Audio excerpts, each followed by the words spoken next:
Well, hello everyone. Happy Friday and welcome to another lawn care Q&A. My name is Ron Henry and I am here to help answer your lawn care questions. If this is the first time you are gracing us with your presence, welcome. Super happy to have you here. The way this works really simple. On your screen, you will see a chat box. In that chat box, you'll enter your question, concern, comment of the day, and I work through them in the order that they come in. Sometimes I have the answer, sometimes I do not, but either way, we have an awesome time talking about lawn care. Guys, it's been a stressful last 24 hours here in the great state of Georgia. Around this time yesterday, Alex and I were out in the lawn. He was just hanging out and we were just chatting a little bit, went inside, and then like everything broke loose. Like Mother Nature went on a tirade. Like we had really the 9 years I've lived here, it's the worst storm that I've ever been through. I really thought the house was going to come apart. Lost power last night, didn't come on until like 1 p.m. today, which I was crossing fingers. I was saying, man, I really won't have to cancel the live stream tonight or have to go to like a Starbucks or something and do the live stream there. So it all came back, so we're good to go. But yeah, it was a rough 24 hours, rough 24 hours.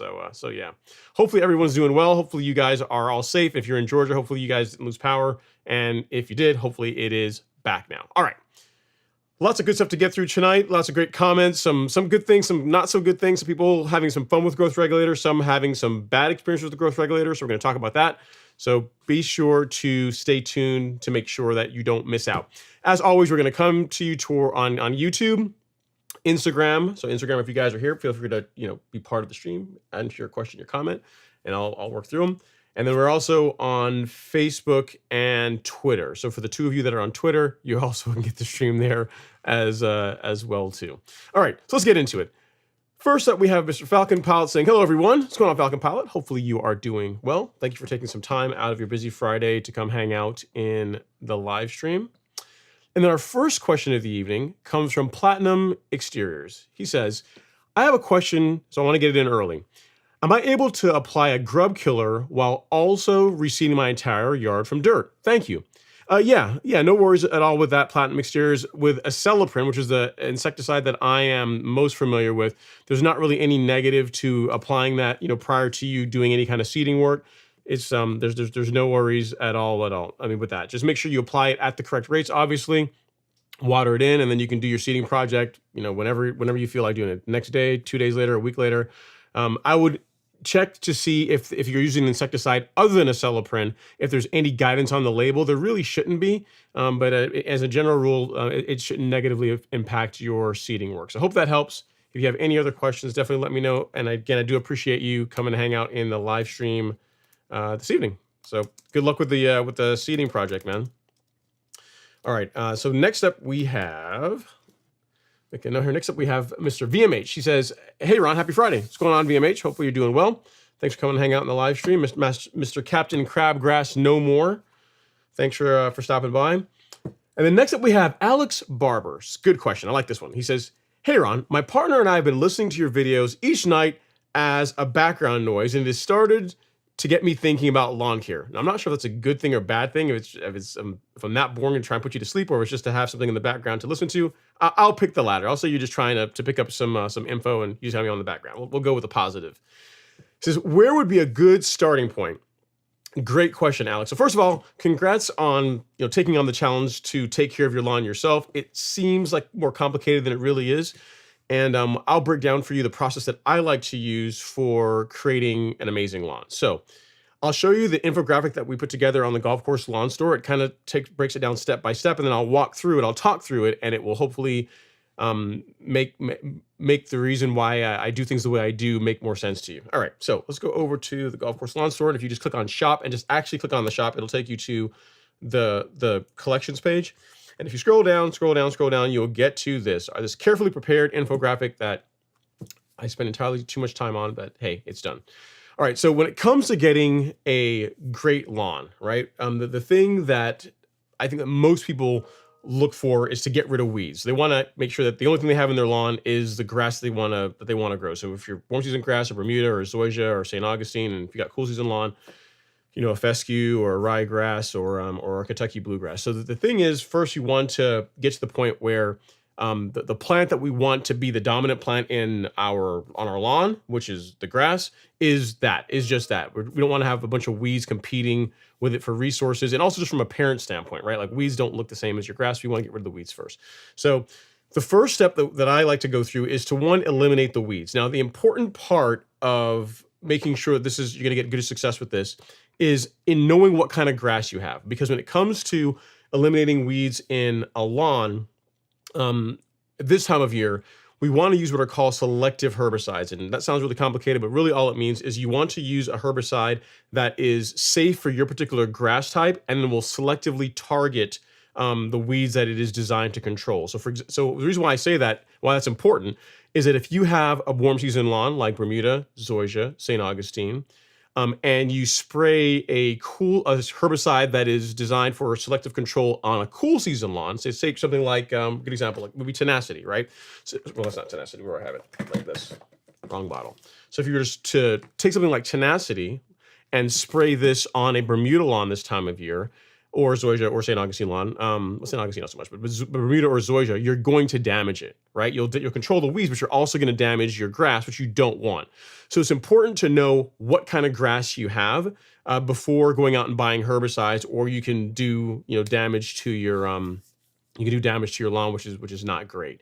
So if you have a warm season lawn like Bermuda, zoysia, St. Augustine, then the herbicides that I like to use, the two that I'm a big fan of, are one called Celsius. This is a broadleaf herbicide, and what that means is it's designed to control weeds that have a wider leaf, broadleaves, hence the name broadleaf, a broadleaf herbicide. And then you have Certainty, which is more of a specialized herbicide. It's designed for sedges and certain grassy weeds that are harder to control. Pretty much the stuff that Celsius doesn't take care of, Certainty will. So these two can be combined together, and they make a great combination for controlling weeds in warm season turf. The nice thing about both of these is you can spray them over a broad temperature range. So like right now when it's hot outside, if it's in the 80s or even the 90s, you can spray Celsius and Certainty with far less chance of damaging your lawn in the process of getting the weeds under control. So this is why I'm a huge fan of these guys. As long as you follow the label rates, they're very good about controlling the weeds while not damaging your lawn. So kill the weeds, don't kill your grass, right? If you have a cool season lawn, Tenacity is a great choice. And then for sedge control, you would combine it with a product like Sedge Hammer. So these two are a good combination for controlling weeds in a cool season lawn. The benefit of these as well is that there's not really any labeled temperature restrictions, so you can spray them over a fairly large temperature range and, again, minimize the chance of injuring the thing you want to keep, which is your grass. Now, Tenacity does have, if you have a cool season lawn, I'm not sure what kind of grass you have because you didn't say, but the Tenacity does have the side effect that even if you spray this on ryegrass or fescue, it can, or not can, it will temporarily discolor the grass. So it's not going to be a permanent thing, but for a week or two, what will happen is if your lawn or the areas that you sprayed were like a nice vibrant green, some of the color will come out of it temporarily. But as far as the weed that is designed to control it, that's going to turn like bleach white. It's going to turn like this sheet of paper color white. It's going to be very, very white. So this for cool season lawns, tenacity and sledgehammer. For warm season turf, Celsius and certainty. And again, with either one of those combinations, use a little bit of surfactant with it for best results. Now, to help with that, if you are going to be going down the effort of controlling weeds in your lawn, we have a kit for in both cases. So if you went to shop and then weed killer, we're going to go back to the infographic, I promise. We have a kit, one that is designed for warm season turf. And as you can tell, it contains Celsius, certainty, marker dye, and surfactant. And you see it's labeled for warm season turf. If you spray this on a cool season lawn, it is going to damage and or kill it. So don't do that. And if you have a cool season lawn, like ryegrass, bluegrass, fescue, then this kit is designed for that. Hence the name cool season. So either one of these, depending on what kind of grass type you have, that will be a good investment as far as a set of herbicides that will control weeds while not damaging your grass, that you can use over a wide temperature range. Okay, so step one is done. We've got the weeds under control. And as far as the question you're probably asking is, when I spray this stuff, how long is it going to take to kill the weeds? It depends on temperature, but typically what you'll find is between 10 to 14 days after you spray the weeds, they're going to begin yellowing, and then they'll begin dying off as more time progresses. All right, so figure 2 to 3 weeks is what you're looking at for the weeds to be under control.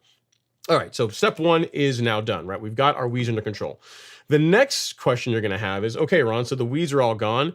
I want to start putting fertilizer and biostimulants and doing all this cool stuff to my lawn to help it look its absolute best. And the question you're going to probably have is, which fertilizer is the best one for my particular grass type? And my answer to you is going to be, I don't know.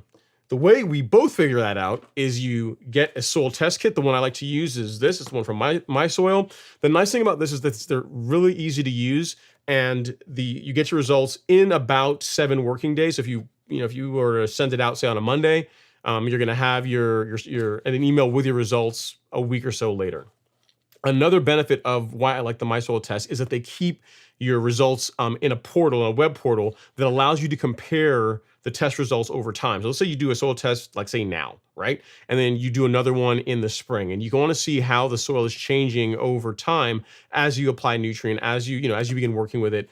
They make it really easy for you to look up all your old soil tests, and also allows you to compare them. So you can compare like a soil test from like the fall of 2023 against one of, say, spring of 2024. Like you can do that, and it stays in the portal.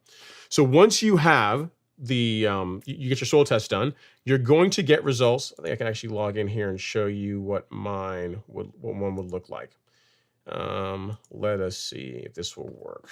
I think this will work. All right, Such ID. Work for me. Okay, cool. So I'm going to pull up, I'll just pull up one of my soil tests from like say 2022. So like we'll pick this one. All right, this is actually it's not a great one. Let's pick one that's actually bad, that has a lot of things wrong with it. Okay, perfect, good. So let's look at this guy here. So this is a soil test result from a neighbor of mine. They wanted me to pull cores and to figure out what kind of fertilizer they should use in their lawn.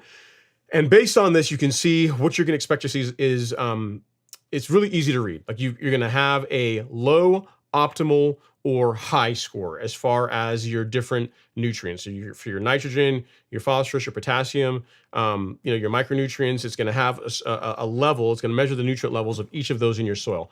Based on that, you're going to be able to then go and say, so take a soil like this, right? The one we looked at here, where the nitrogen is very low, the phosphorus is very low, and then the potassium are low, right? The reason why those three are important, those are what we call macronutrients. They're the nutrients that your grass needs in the greatest amount, right? The highest concentrations. So on a sample like this, where your nitrogen is low, phosphorus is low, and your potassium is low, now you're able to go and choose a fertilizer based on that. So if we go back to the store and then we go to our carefully curated fertilizer section, you'll say, well, I need a fertilizer that has nitrogen, phosphorus, and potassium in it. And that's what the 3 numbers on the bag represent. So for example, with Humic Max, 16%, the 1608 means it has 16% nitrogen 0% phosphorus, so no phosphorus in this fertilizer, and then 8% potassium, right? The complete 14,714 of these three, this one would be the best fit because it has 14% nitrogen, it has phosphorus in it, and it also has potassium. So as far as figuring out like which of the fertilizers are the best fit for this particular soil, that is why a soil test result is so important, right? So you're able to go out and choose your nutrient program, choose what fertilizer is best for your lawn based on actual data. Now, if you're saying like this is too much work, you know what, I don't want to have to go through and if I decide I want to do liquids too, if I want to do biostimulants, like too much work to figure all that out, we actually have a calculator that you can use, right? So you can hit that, and if you say you have a lawn that's say 4,000 square feet, because it's nice and easy, right? Easy number. It's going to ask you a few questions like, one, do you have warm season or cool season grass? I'm going to assume you have warm season. We'll go on. Are you doing for spoon feeding? We're going to say no for now because you're just getting into this. We're not going to introduce liquids just yet. And the next question is going to ask is, does your soil need phosphorus? And the way you're going to know that is because you, as a brand new lawn care nerd, you went out and you got your soil test done, so you know whether you need phosphorus or not. In your case, you do. So then you hit next, and then do you need growth regulator? We're not going to talk about that yet. And do you want a granular biostimulant? Sure, why not? And then what you'll see is it's going to produce a result where it's going to say, hey, for in your case, Alex, you should have the complete 14,714. And if you want to also improve soil quality, go ahead and throw down a bag of Essential G as well. So these recommendations are enough for a 4,000 square foot lawn. They're actually enough for a lawn fairly much larger than that. But the calculator is something that you can use as well to be able to do your shopping for you. All right, so back to the infographic. So we have controlled weeds, right? We've done that. We've done a soil test. Based on that soil test, we've bought our fertilizer. We have fertilized our lawn. And believe it, now all the complicated part is really over. The next step is just to mow some more, because really the thing that separates an average looking lawn from an amazing lawn is how much it's mowed. If you look at your lawn or any of the lawns that you see in your neighborhood, if you look at the difference between them and a golf course, the biggest difference outside the nutrient program is that golf courses just get mowed way more than residential lawns do. Like, whereas, people will mow their lawn once a week, twice a week. Oh, sorry, like once a week, once every 2 weeks. On a golf course, it's more like the greens every day, the fairways every other day. So they just get mowed a lot, which is why the turf looks as incredible as it does. So if you do these 5 steps, so you control weeds, get a soil test, fertilize based on the soil test results, and then mow some more, it's really, really difficult for you not to have a lawn that ends up looking like what I show in step 5. So it's not complicated. I mean, you're going to learn a lot along the way as you go through this, but really control weeds. And the first step to controlling weeds is knowing what kind of grass you have. If you're in the Southeast United States, it's more than likely going to be a warm season grass type, but it could be a fescue. Like, there's some people that have fescue in Georgia. So you want to make sure you get the right herbicides based on your grass type. Get a soil test done. Get a fertilize your lawn based on the soil test results, and then mow your lawn a whole lot with sharp equipment. So make sure your mower's nice and sharp.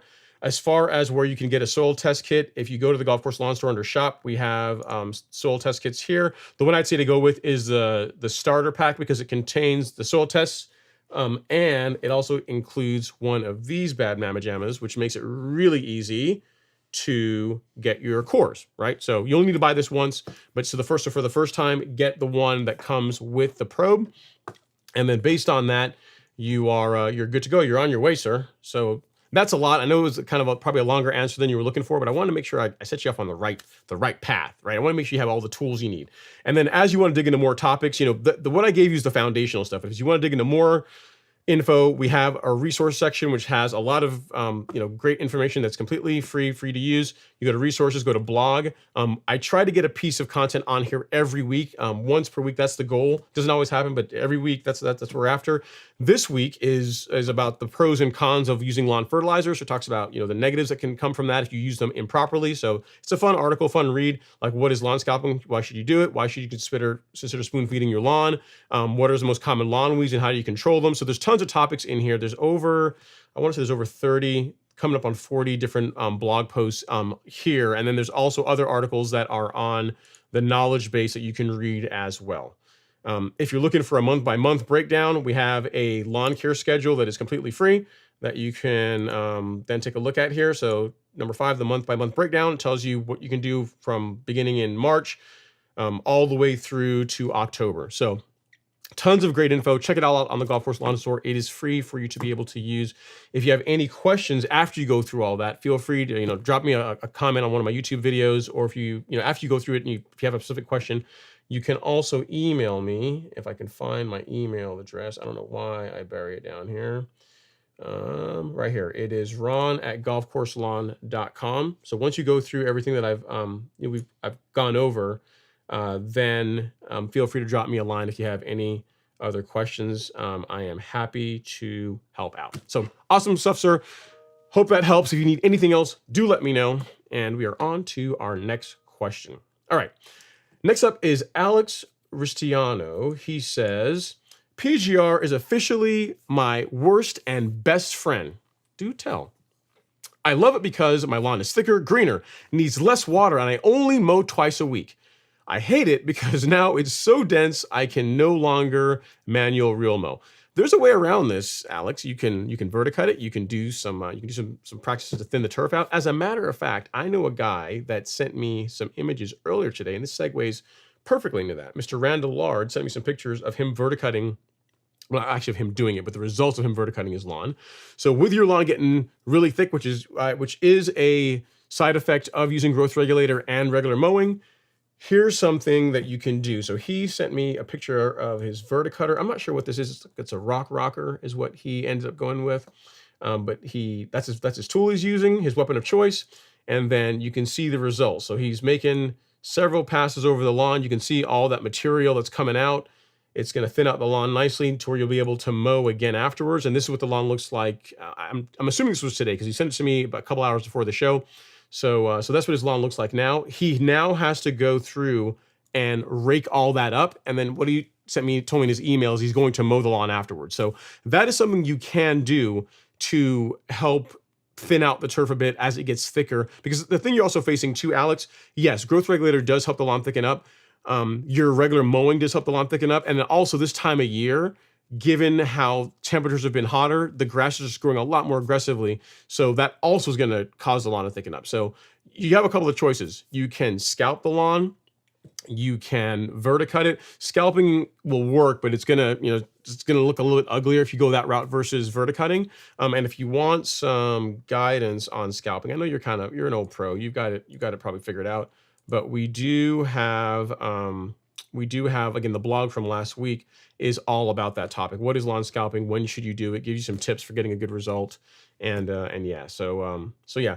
At least you're getting a good result with growth regulator, because to your point, the only negative you're experiencing, right, is it's getting harder and harder to mow. So a viewer this week also sent me some pictures. It's their first time using growth regulator, and you guys know I always tell you, what do I always say when it comes to using growth regulator? I always say a couple things. One, there's life before PGR, before Primo, and there's life after. So before Primo, there's life, and there's life after, because it's that awesome. But I also say all the time is that it doesn't take very much of this stuff. Like if you look at the measuring cup that comes on a bottle of Primo Max, this is 4 ounces, by the way. The rate for Bermuda is like for hybrid Bermuda is like a quarter of an ounce. So right there, and that's not very much. That little bit right there between, well, actually, I'm not actually on, right. Let me get it right for you guys. So that much right there, that's enough to cover 1,000 square feet of Bermuda, of hybrid Bermuda grass, right? So I had a viewer that they sent me some pictures. They went out, they got a gallon of growth regulator. It wasn't Primo. They used a different growth regulator. I'm not gonna say which one it is, but it was a different one, a gallon of it. And they applied it at the rate that is designed for the per acre rate over 1,000 square feet, which works out to like 10 to 11 ounces of product over 1,000 square feet instead of over an acre. So if you think about 1,000 square feet is 1,000 square feet, an acre is 43,500 and change square feet. So a lot. They went way over the rate, and the result. Now the thing is, they did it, and then they caught what they did, and they sent me. They reached out to me and they said, "Hey, Ron, I just did this. Literally, this just happened. I just realized I over applied the product. What can I do?" And I'm like, I said, "How long has it been?" He said, like 30 minutes. I said, "Good. Here's what you're gonna do. You're gonna get a garden hose, and you're gonna water the bejesus out of the lawn. The goal is to wash as much of the growth regulator off the leaf of the plant as much as possible. I mean, you're still going to get some discoloration, but if you don't do this, you're really going to be hating life a few days from now. So you absolutely get out there and just run like a very heavy irrigation cycle, like water, get it off, as much of it off the plant as you can. They did that, and here are the results of what they have. They still had some discoloration, so that's some issues, but you can see there along the sidewalk, you can see some burn from Primo, not Primo, but from a Trinexapac ethyl over application. And then this is the lawn. And if you look, I mean, it doesn't look too bad. Like, let me get you off here, Alex. You can see close to us along the sidewalk, you can see the edge. It really took a beating. And throughout the lawn, it's like, it is discolored. It looks like a lawn that's got like heavy tip burn on it. We'll have to see as time progresses if it gets worse. These pictures were taken 3 days after the growth regulator, the heavy over application was done. So it should, I think he's going to make it. I think he's going to be all right. So yeah, so it's still, you can still see that it's got some discoloration in there, but not nearly as bad as it would have been had he left, 10 ounces per 1,000 square feet of Trinexapac ethyl of a growth regulator on his lawn. So when you guys do use PGR, please read the label. Read the label. I've got a blog post on the topic that goes into a lot of detail on it. And when you're first starting out, get Primo. Get a bottle of Primo. You know why? Here's one thing about this, right? You can't apply this at 10 ounces per acre or 10 ounces per 1,000 square feet because there's not 10 ounces in here. It's like 4 ounces. It's a 4 ounce bottle. So if you're someone that's prone to over apply stuff, like the amount of damage you can do is limited. And even if you went out and you were going to go buy like another Trinexapac ethyl product, right? Having one of these bottles, like this built-in measuring cup, is so much worth it. I mean, like you're able to get your application dead nuts on every single time because it makes it very easy to be able to measure the product accurately. So I know you didn't have this problem, Alex, but again, I had some pictures that I wanted to show tonight, and your comment was a great talking point about the importance of following the label. Don't use the acre rate on 1,000 square feet because bad things will happen. And, if this ever happens to you, which I'm hoping that you guys will do this, if it ever happens, like water the lawn heavily as soon as you realize your mistake to get as much of the product off the plant leaf. If you want a really good blog post or some information on using growth regulator, in addition to like all the videos of content we have, if you watch this blog post on how plant growth regulator can make your lawn thicker and greener, talks all about PGR, talks about like there's several videos embedded in here about PGR, ways to prevent tip burn. And towards the end, there's even some split application rate. So it's a technique for applying growth regulator that reduces the likelihood that you are going to get any discoloration at all. So hope that helps, Alex. I mean, you didn't ask that particular question, but just for anyone in the sound of my voice that is thinking about getting into using Primo or using growth regulator in general, follow the label, and there's tons of resources on the Golf Course Lawn Store to help you out to get all the benefits and none of the negatives. So hope that helps. If you guys are enjoying this, I know we're only a few minutes in. I got to start speeding up because the first couple of questions have been a bit long-winded. If you guys wouldn't mind hitting that like button ever so gently, it is absolutely free, costs nothing. It's a great way to support the channel, support the live stream, sends good vibes to YouTube, and gets more people to come and hang out with us. So if you guys would not mind, we got 120 people in here right now. So if you guys wouldn't mind hitting the like button ever so gently, I would really, really appreciate it. Let me turn my audio off so this doesn't make noise. All right, great. So we have a question here now on the gram. Let's see who's chiming in here. It's Sitter2170 says, "Hey Ron, I know it's in late July and I'm in Raleigh, North Carolina. I'm in Raleigh, North Carolina where it's still hot. Can I still verticut?" Yeah, you still can. There's still plenty of time. The last one that I would do throughout this season would really be the end of this month, would be July. If you're going to verticut in August, it's a bit of a crapshoot because you don't know, if the summer is going to cool off sooner. In other words, we're going to have a cool end to the summer. And what I would not want you to do is get out there and verticut the lawn and have it not recover as quickly as possible. I mean, verticutting, if you do it correctly, is not really aggressive or damaging. It's not something that like scalping the lawn. Like if you were telling me you wanted to scalp the lawn in August, if I had a choice between the two, I would opt for verticutting because, again, it's just less aggressive. But to answer your question, can you still verticut your lawn in July? Yes, no problem at all with doing that. I will likely do mine again at the end of this month. Probably not this weekend, but next weekend is when I will likely do my last verticut of the season. We'll see. But yeah, you can absolutely do it. I'm going to be doing mine next weekend. So hope that helps. Okay, next up is Mr. Jason Harrison. He says, let's see here. He says, at Alex, I hear you. I will be verticutting and maybe scalping next week. Going to be covered in thatch for a few days. Yeah, it's a lot of work, man. The thing is, if you're verticutting and you don't have a way to catch all those clippings, what you're going to end up with is you're going to verticut the lawn, and then you're going to end up with like what Randall has, which again, not bad, but just know what you're getting into. I don't want to sell you guys all sunshine and roses and say, hey, verticutting is the best thing ever, and it's not going to be a ton of work. Because if you don't have a way to catch all the debris, you're going to have a lawn that looks like this when you're done. Which means you then have to go out there with a rake, like a regular, like a grass rake, or some way to get all the debris up and get all that off the lawn, and then you're good to go. So just something to keep in mind if you decide to verticut, that it is, the cleanup is part of the process as well. So just something to keep in mind. All right, next we have Alex Cristiano. He's back. He says, Jason, I'm going to verticut next year. I don't know if I put too much seed in some areas, but it's like hitting a pile of sticks with the reel mower, full sprint, and it just hauls. It just sounds really thick to me, Alex. I mean, it would be, if I had pictures, I'd be able to answer your question a bit better, but it sounds like you are just, it's just, the turf is just really, really dense, just really thickened up. And again, you're using a push reel mower, which is a lot more challenging, right? So, thick turf, push reel mower, it's, I'm not surprised you're having some issues with cutting it. So what you can do is, if you still have a rotary and you don't want to verticut and you're willing to put up with a little bit of discoloration, is you can do a light scalp this time of year, right? That a little bit of how to cut reset. And then what you'll find is using your push reel mower will become easier again. You just have to be willing to put up with it looking a little bit ugly for, 10, 14 days, a week or two. But that is an option. That is a strategy for getting around this. All right, next up we have Eric B. He says, hello, Ron. I sprayed Tenacity and Blindside on the same day on different spots. I may have been slightly over temperature, but at the same time, irrigation stopped working properly. I did hydrotain to recoup dormant grass. Will it work?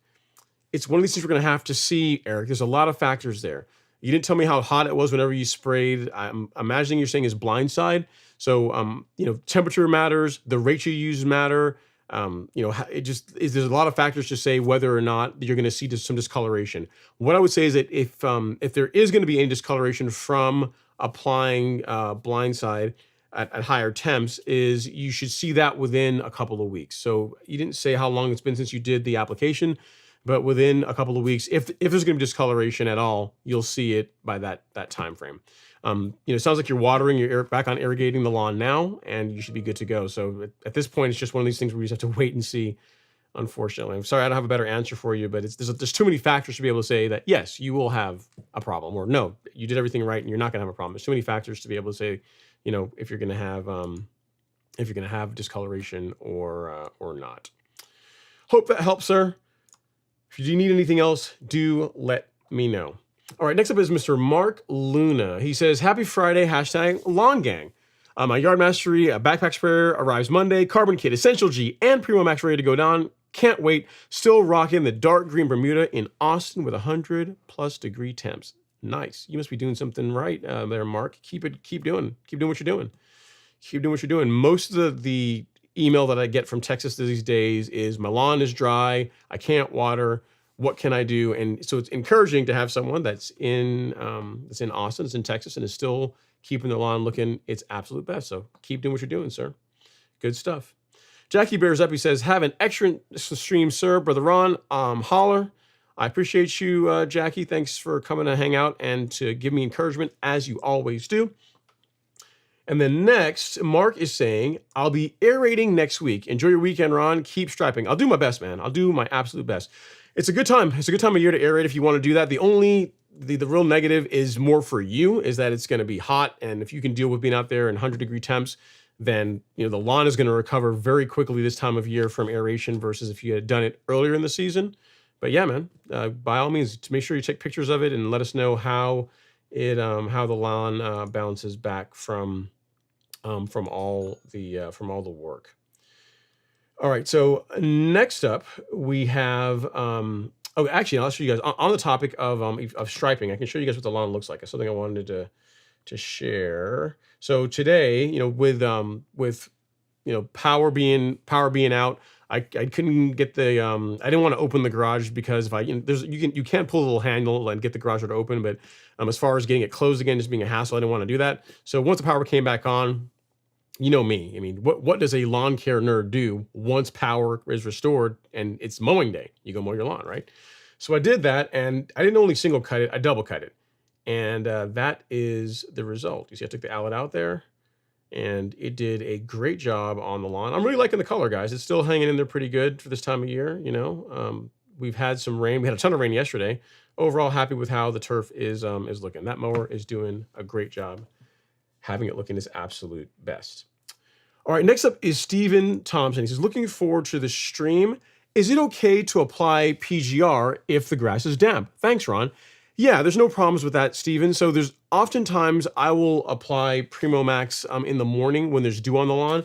There's no negatives to really doing that. The big thing which you don't want is to apply it and then for there to be heavy rainfall or any kind of rainfall within 3 to 4 hours after application. So if you do it in the morning when there's dew on the lawn, spray it, allow it to dry, and then you're good to go. So yeah, no worries at all with spraying growth regulator, spraying Primo on a damp lawn. I do it all the time.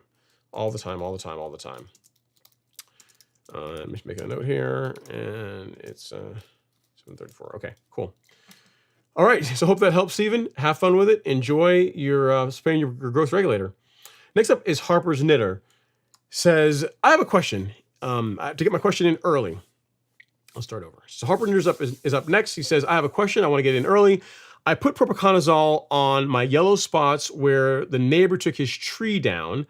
I sent you pictures last week. Do I water it in? Thanks so much, Ron. Yes. So propiconazole, azoxystrobin, most fungicides in general, at least the ones that are designed for use on residential turf, are designed to be watered in after application. So I'll show you some examples here. If we look at the fungicides on the golf course lawn source, you got from a liquid option, you've got Pillar SC.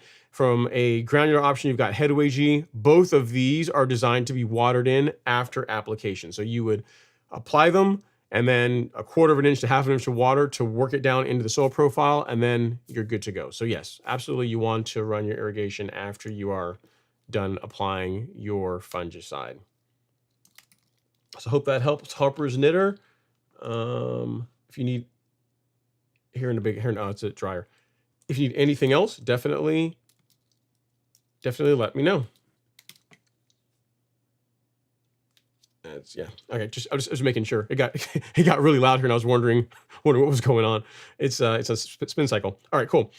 So hope that helps, sir. Again, if you need anything else, let me know. And yes, the answer to your question is propiconazole. This time, watering after a fungicide app. The answer is yes. A 1/4 to 1/2 inch is what you are is what you're after. All right.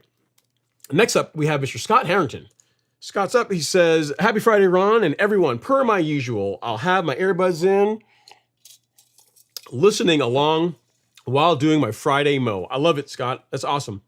I may chime in here and there. Have a great show at Ron Henry. I'm going to do my best, sir. Thank you so much. I appreciate you hanging out on the live stream, even while you're out doing your lawn work. Very, very nice. Your priorities are in order. While I would love to have you here, on the keyboard, chatting back and forth, us having a grand old time, you're getting your mow in, which again is more important than even hanging out on the live stream. All right, next up we have a question here from Kingstead. It says, what is the minimum soil depth needed for Bermuda to thrive? I have a massive sheet of rock that needs to be removed, but I don't want to go overboard. I mean, the more the better. I mean, I'd say 8 inches if you really want to do. I mean, 8 inches is the minimum I would go after Kingstead. Even more than that would be better. I mean, I'll give you an example. If you look at, when I say 8 inches, Bermuda can drive roots even deeper than that. But if you only have a soil profile that is much shallower than 8 inches, you're gonna, it's gonna struggle. It's not gonna look as good. So I'd say 8 inches minimum. More is better. If we, where do I have that picture? Yeah, it's here. So if we look at, I think it's going to be under carbonized PN. Yeah, that's where that picture is. So if you want to see how deep roots can be for Bermuda, so that's probably 10 10, 11 inches there. You can't see this picture, but if you come over in the live stream, you'll be able to see, or if you go to the golf course lawn store and look at Carbon Ice PN, look at the images in the gallery, you'll be able to see that, that's a good 10 inch soil profile thereabouts. And you can see there's roots sticking out the bottom. So more is better, but I'd say 8 inches at an absolute minimum. Really more would be better than that. So hope that helps. I'll send you this. I'll send you a link to this here in the on Instagram so you can see what I'm talking about. But I'd want at least 8 inches. More would be better. So hope that helps, sir. Sorry you're dealing with that. Sounds like a pain. So you have a big, massive sheet of rock under your lawn. That sounds like not fun. So if it's much shallower than that, so you're telling me it's like you've only got like 2 to 3 inches of soil, that's going to be a challenge. That's going to be rough. At that point, I'd say remove the rock if you can, or bring in a bunch of soil. But if of the two, I would opt to remove the rock if at all possible. I don't know how big a sheet we're talking about here. If it's like a couple of feet, if it's like your entire lawn, that's a bigger undertaking. So you'll have to know for yourself based on how big of a project you're dealing with, what's the best option. But yeah, I'm a huge fan of letting the grassroots run free unimpeded. So while you can give them 8 inches, more would be even better. Okay, so next up we have Mark Romano from Hawaii. What's going on, Mark? He says, "Aloha, all you lawn connoisseurs." That's even better. I say lawn care nerds. I should change it. Every time I reference this, I'll say we are lawn care connoisseurs. We are connoisseurs. I like that better, Mark. I think I'm gonna adopt that. I'm gonna steal that from you. Lawn care connoisseurs, not nerds. Unless you're talking about soil testing or some really obscure topic, and then we'll apply the nerd tag. But in general, we refer to ourselves as lawn care connoisseurs. I like that better. All right, so we have our first super chat. Eric B's like, "I see an opportunity. Ted and the normal guys are not here. I am going to get on this." So actually, we got our first super chat. I missed one. First one is from Fabes326. Super chat received. He says, "Your thoughts on putting down Primo Max on pre-existing grass 2 weeks before overseeding?" There's no issues with that, Fabian. So if you're saying you have an existing lawn, your plan is to overseed the lawn, and you want to use growth regulator on the lawn prior to you doing your overseeding, no problems at all with that at all. I mean, there's no issues at all. Primo Max is not going to negatively affect your seeding project. So feel free to slow down the growth of your existing grass in anticipation of doing your overseeding. There's no problem at all with doing that. Thank you so much for the super chat. If you need anything else help, let me know. And that's a good question. Yeah, no worries at all. I mean, it's a good thing to do. While it actually in many ways it's beneficial, because you figure if you slow down how quickly the existing grass is growing, you're going to allow more sunlight, more heat to reach the soil, and your germination ideally should be a bit better if the lawn is under regulation, the existing grass is under regulation versus not. So yeah, by all means, go for it. Again, follow the label, read the label, apply at the correct label rates. Whenever the first time you apply this stuff, you're gonna look at it and you're gonna say, "There's no way this little bit could do what it's designed to do." But I can assure you that stick to the label rates, you're gonna have a good result. Don't go over them, and then just report back. Let us know how your seeding project works out. All right, next up we have another super chat. And you know what, Fabes? Because you were first, I'm gonna make you the show sponsor, although it's not gonna last very long because I got another one here. What I'm gonna do is, because I missed your super chat earlier, I'm gonna make Eric share it with you for a little while. How about that? All right, so at first, because you are our first super chat of the evening, you are now the show sponsor, so your name in lights for whatever that means to you. All right, so our next super chat is Mr. Eric B. Thanks so much, Eric. Super chat received. No question or comment, just a super chat. Actually, no, he does have a question. I see it here further up. So he says, "Ron, yard after blind side and tenacity temps went to 87 degrees. It's supposed to be below 85 for a week and a half ago. Now I have dormant spots. I applied Hydrotain a few days ago." Yeah, so what I would say, Eric, is water. Get your irrigation down, because there's a couple things going on there, right? So you applied herbicides, so blind side and tenacity. Your irrigation got shut off, and then you did Hydrotain. So the areas of your lawn going dormant, in my opinion, are more due to the fact that you didn't get any water for the time when your irrigation system was shut down, more so than the tenacity or blindside. You know what I mean? Because one of the things you did say is, hey, my irrigation stopped working, or I went out of town and the lawn didn't get watered. That is going to cause the lawn to go into dormancy, especially with temps getting higher, and then of course, adding herbicide to that doesn't help the situation either. So continue with your watering, and the lawn should bounce back. I mean, because again, it sounds like you have a cool season lawn based on the herbicides you're using, and no water this time of year is pretty tough on a ryegrass or a Kentucky bluegrass lawn. So keep the faith; it will bounce back. Fair not. I wouldn't sweat it too much. Now, as long as you're irrigating now, you should be good to go. All right, next up we have Mr. Quincy Williams. Quincy, every time I see your name, I always think about Quincy Jones, because some of my dad really likes. He always if you guys don't know who Quincy Jones, he's like a composer. He makes a lot of there's a lot of music you've heard that he assembled, that he can put together. But every time I see your name, every time I see a Quincy, I think about Quincy Jones. So anyway, he says, "Happy Friday, Ron. Let's go. Let's do it, man. Thanks so much for coming to hang out, Quincy. Appreciate you." And let me also get Eric up here now as the show sponsor. His name in lights for whatever it means to him, Eric B. So there you go. Thanks so much, Eric. And we'll look for the other super chats here in a second.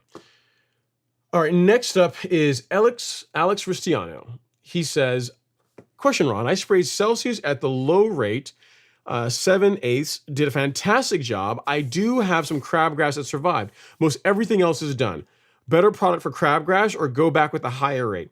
The best product for crabgrass, in my opinion, is quinclorac. Now, you have to be careful with it, because this time of year, you can get some discoloration if you spray quinclorac on your lawn, but it's going to do a better job of controlling crabgrass than Celsius will. If you want to, in other words, I'll tell you this, Alex, if you hit the crabgrass with Celsius and it got discolored, meaning it did injure it, if you want to go back with another application of that and see what kind of results you get, like, that is going to be the method that is going to have the least likelihood of discoloring your lawn. Quinclorac, though, is a better product for crabgrass, but if it's hot out, you run the risk of some temporary discoloration. Again, I always have to use the word temporary, because it's not like it's going to kill the grass, but some of you guys, being lawn care connoisseurs and being prima donnas, you're like, any kind of discoloration, any kind of hit to the color or stripe action, like, we cannot tolerate. So if that's you, then another round of Celsius, knowing that it is, it's not the best product against crabgrass, is the way to go. But if you're saying, you know what, I don't mind taking a slight hit to color, I just want the absolute best, and I want the crabgrass gone, you can go with quinclorac. So this right here, which I'm linking to you in the chat. Another consideration as well too, Alex, and something I've done in the past, this was years ago when I was getting my lawn under control, is you can always just physically remove it. If you only got a little bit of crabgrass, meaning there's not tons of it all throughout the lawn, just dig it out. You get like the hand weeding tool and just physically remove it. Like, that's an option as well. I mean, now if you got it all throughout your lawn, then yeah, herbicides are easier. But if it's only a bit here and there, go out and get you those little $8 weeding tools off of Amazon and just physically remove it. That way you preserve the color, you're not spraying herbicides, and it's a great way to get rid of crabgrass in your lawn without discoloring your existing grass. So something else to consider. But I did send you the link there for quinclorac in case you want to go that route. And if you need anything else, definitely let me know. All right, so we have some more super chats. Let's run down here and grab them really quick. I have to speed up because I got a little bit long-winded on those first comments. Okay, we got one from Chapter 78. Thank you so much, Chapter 78. Super chat received. Another one from Mr. Andy Hall. Super chat received. He says, what's the best way to stripe a residential lawn? Okay, so the same way you would stripe a commercial lawn. I mean, the thing that produces lawn stripes, Andy, is laying the grass down in a consistent pattern, right? So if you are able to put some kind of a roller or drum or something on the back of your mower, if you have a rotary mower like a Toro, they make a stripe kit. There are videos online on YouTube where you can learn how to make your own stripe kit. But essentially, you want something weighted behind you. Like, you can take a piece of PVC pipe, weight that, and drag that behind the mower as you're cutting. That will fold the grass down, will lay the grass down, and will help produce stripes.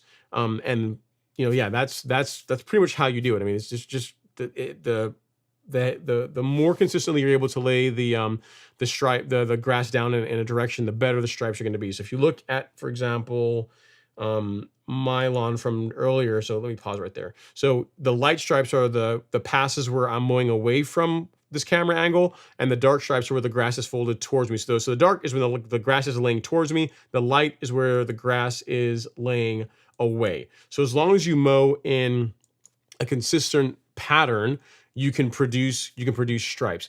Ideally too, right? If you can look at the way the sun passes over the property that you're mowing, if you can mow the stripes in such a way that the lines are along the same are parallel to the path the sun takes this time of year, that's going to make the stripes pop a little bit better. You'll still be able to see them anyway. Even if you mow perpendicular to the way that the pattern of the sun takes, you're still going to see the stripes. But if you want them to really pop, if you can mow in the same like parallel to the direction the sun takes over the property you're mowing, that's going to make the stripes look more pronounced. That would not be my first consideration, though. You want to make sure that the stripes make sense. Like you don't want to make like stripes at a weird angle just because that's the way the path the sun takes. You want to either make them to where they are towards the house, parallel to the house, like diagonals. Those also look nice. So look at what visually looks good to you, and then just mow the lawn consistently in that direction, and you'll get stripes. So hope that helps. Real mowers are real mowers with a drum on them, like an Allet or Greens mowers, tend to do a better job with striping, largely due because one, they're heavier, and then also you have the front roller rolling the grass down, and you also have this big heavy rear drum that is supporting the bulk of the weight of the mower, that's also rolling the grass and laying it in one direction. So that's why the stripes on real mowed lawns like my lawn tend to be more pronounced, because you have a heavier piece of equipment that is basically double rolling the grass as you're mowing it. So hope that helps, Andy. Okay, next up we have the notorious Mr. LG is in the house. Here we go. Super chat received. He says, "Hey, Ron, my perennial rye experiment in the front yard is officially canceled after 3 seasons. Nuking the rye in 2 weeks and going back to a bluegrass monostand. May the Lord be with me." Sounds like fun, LG. Well, here's the thing, man. That's the thing about lawn care, right? We think that we have to get it all right the first time around. And the thing is that part of what makes this hobby or whatever this is it is for you guys fun is you can always try something. If you don't like the results, you can always start over. You can do a renovation like you're about to do. You can burn the grass down and get rid of it and start all over if you want to. So there's very few things when it comes to lawn care that are truly permanent. You can typically fix most problems, especially given enough time and resources. And yeah, sounds like a fun project. So you're going to go back to bluegrass in the front lawn. Ryegrass is not for you, huh? I do like ryegrass, LG, from a color standpoint and from like stripes. Like ryegrass is gorgeous with the way it stripes, but this time of year it does have a harder time staying looking good compared to KBG or like fescue. So I get where you're coming from. I see what you're after. Thank you so much for the super chat, sir. Again, thank you. Thank Andy and Chapter 78. Appreciate the super chats. The support really does mean a lot. And again, if you guys have any other questions, let me know. So LG, I believe you are the top donor at this point, which makes you our show sponsor. So let me get that done, because heaven help me if I don't put LG's name up here. He'll be like, "Hey man, what the Hades, man? I thought we were boys. Why you do me like this? It's terrible. Why? What did I do? I know I don't have Bermuda, but doesn't mean you have to not put my name in lights whenever I was obviously the top guy, right?" So there you go, sir. Your name in lights, whatever that means to you. Appreciate it. Thank you so much for all the love and support. All right. And I didn't put your Tango Bolero on, but we'll see if we can squeeze that in later on in the show. All right, next up we have C. Pims. He says, "What's up, Ron? Hope your Friday has been well. It's better now that I actually have power, right? Got some paspalum seed for the backyard. Do you think it's a bad idea to put new grass seed down while dealing with the fungus issues I have? Thanks." Not necessarily, C. Pims. I mean, if you've got a fungicide applied and you applied it at the correct rates, that really is going to do a good job controlling the disease problem you have in the lawns. If you want to go out and then start seeding your lawn, I wouldn't be opposed to doing that. So no, I wouldn't. I wouldn't let the fact that you are taking care of a disease problem in your lawn hold you back from a lawn seeding project. Yep, go for it. Next up is Gary Johnson. He says, "Hello from record heat setting Phoenix. Last measurable rain March 22nd. Wow. So guys and gals in Texas, you guys are complaining saying, oh, we haven't had rain since June. It's been terrible. It's horrible. They haven't had rain in Phoenix since March 22nd. That is absolute craziness. Now, here's the thing, Gary. I feel sorry for you, but I can't also feel sorry for you because you do live in Phoenix. Like, it's like, it's hot there all the time. Like it's hot and then it's like less hot. I don't know if you can ever really call Phoenix cool, right? He says the current soil temps are 118 degrees. Wow. Stay frosty. Wow. That's insane. It's funny. Someone that's on my team lives in Arizona, and what she was telling me is that a lot of the properties, like in where she lives, like they don't even do lawns. They don't even bother trying to get their lawns out there. They do like they'll have like desert cactus, or they'll do like hardscapes and rocks and this kind of thing. They'll do like things to stylistically make it look nice, but grass for the most part.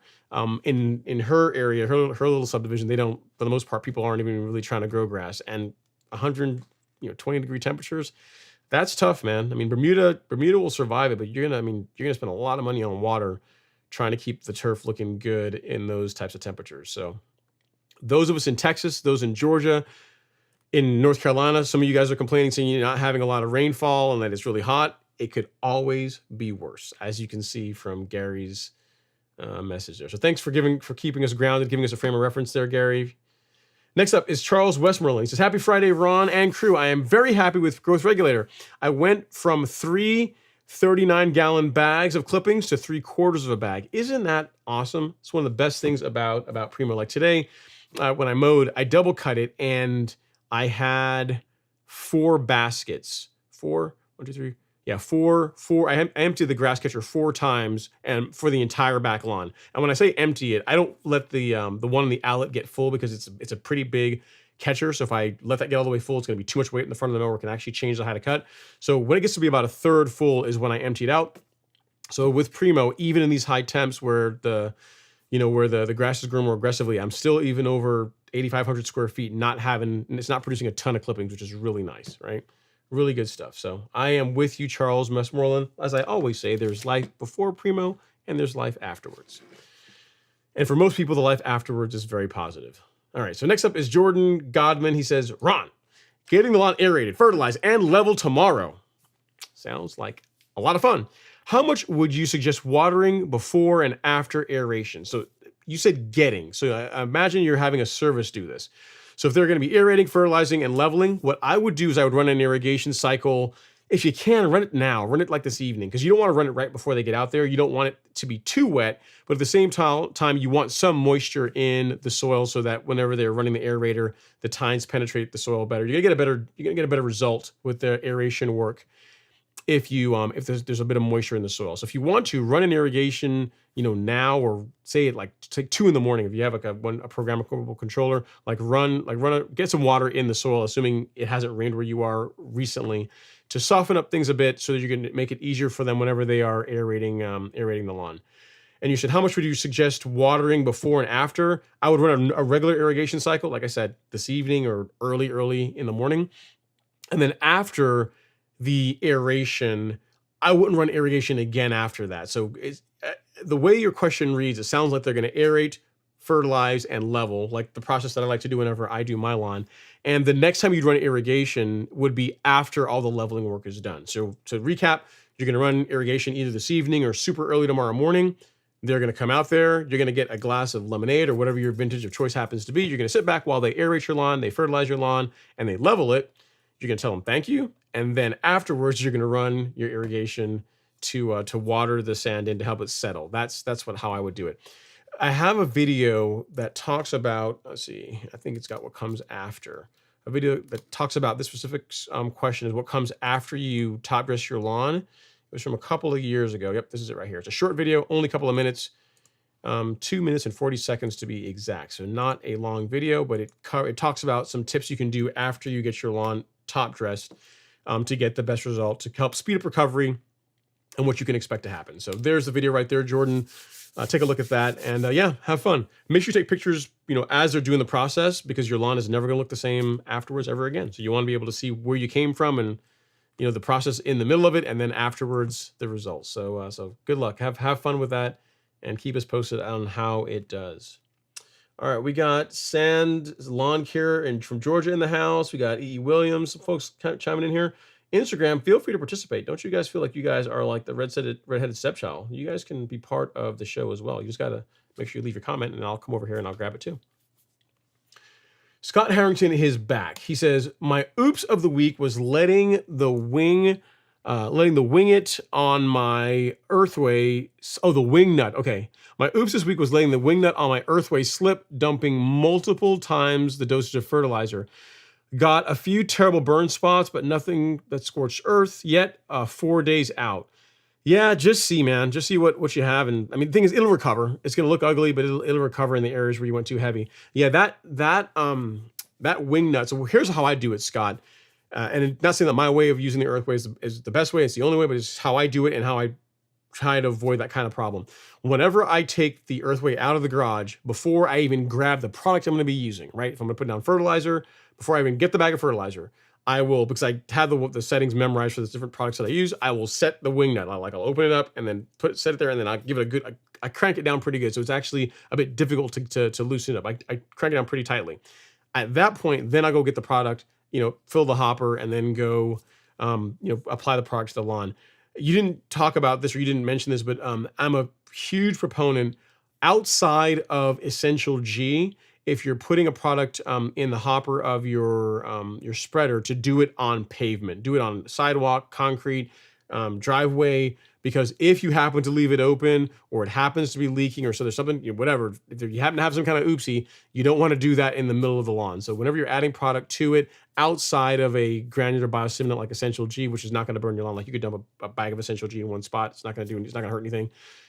So when it comes to fertilizer or anything like that, you want to do that off the turf, in my opinion. If you get better at it and you want to try it, you can, but the way to prevent burning your lawn is to put fertilizer in the hopper when it's not on the turf. So it will bounce back, fear not. It's, you live and you learn. It's a mistake that you will only make one time, right? Like, you're not going to do that again. So you live and you learn, no biggie.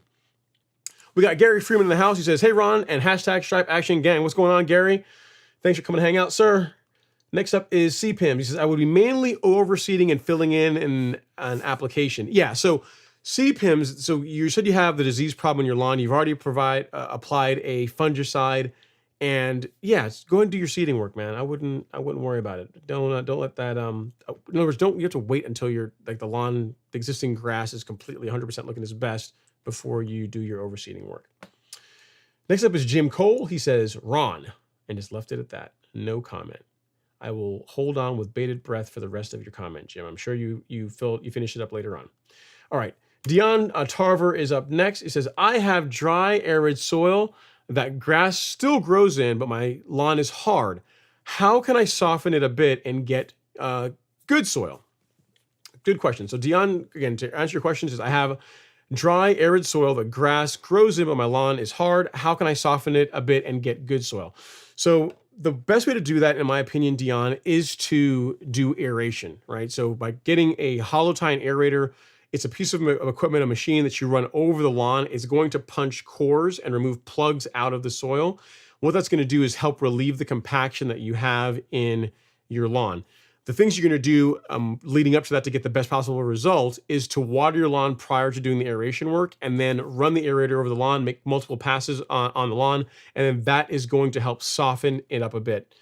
To help you out with that as well, we have a blog post on the topic of core aeration, which I will link to you in the chat here if I can find it.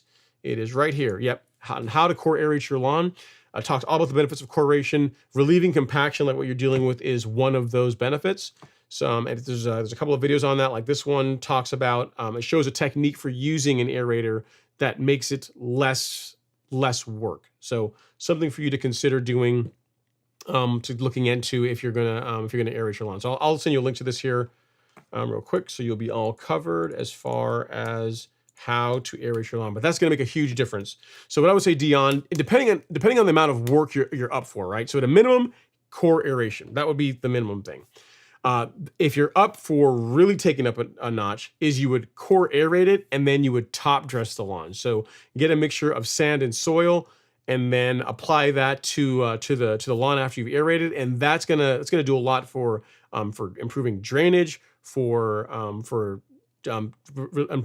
preventing the lawn from getting compacted again. So there's lots of benefits for doing that, but that is another step up. That's more work, right? But at a minimum, aeration is what you're going to want to do to help relieve that compaction, and then something you can do after you aerate. Let's say you say, you know what, Ron, top dressing, too much work right now, too much, can't do it. So after you aerate your lawn, something that I do literally every time after I aerate is to answer your question about how do I get good soil, is I introduce a granular biostimulant. So if you go to shop and then Miramichi Green, you will see here a product called Essential G. This is a granular biostimulant, really easy to apply. You can apply it using your spreader.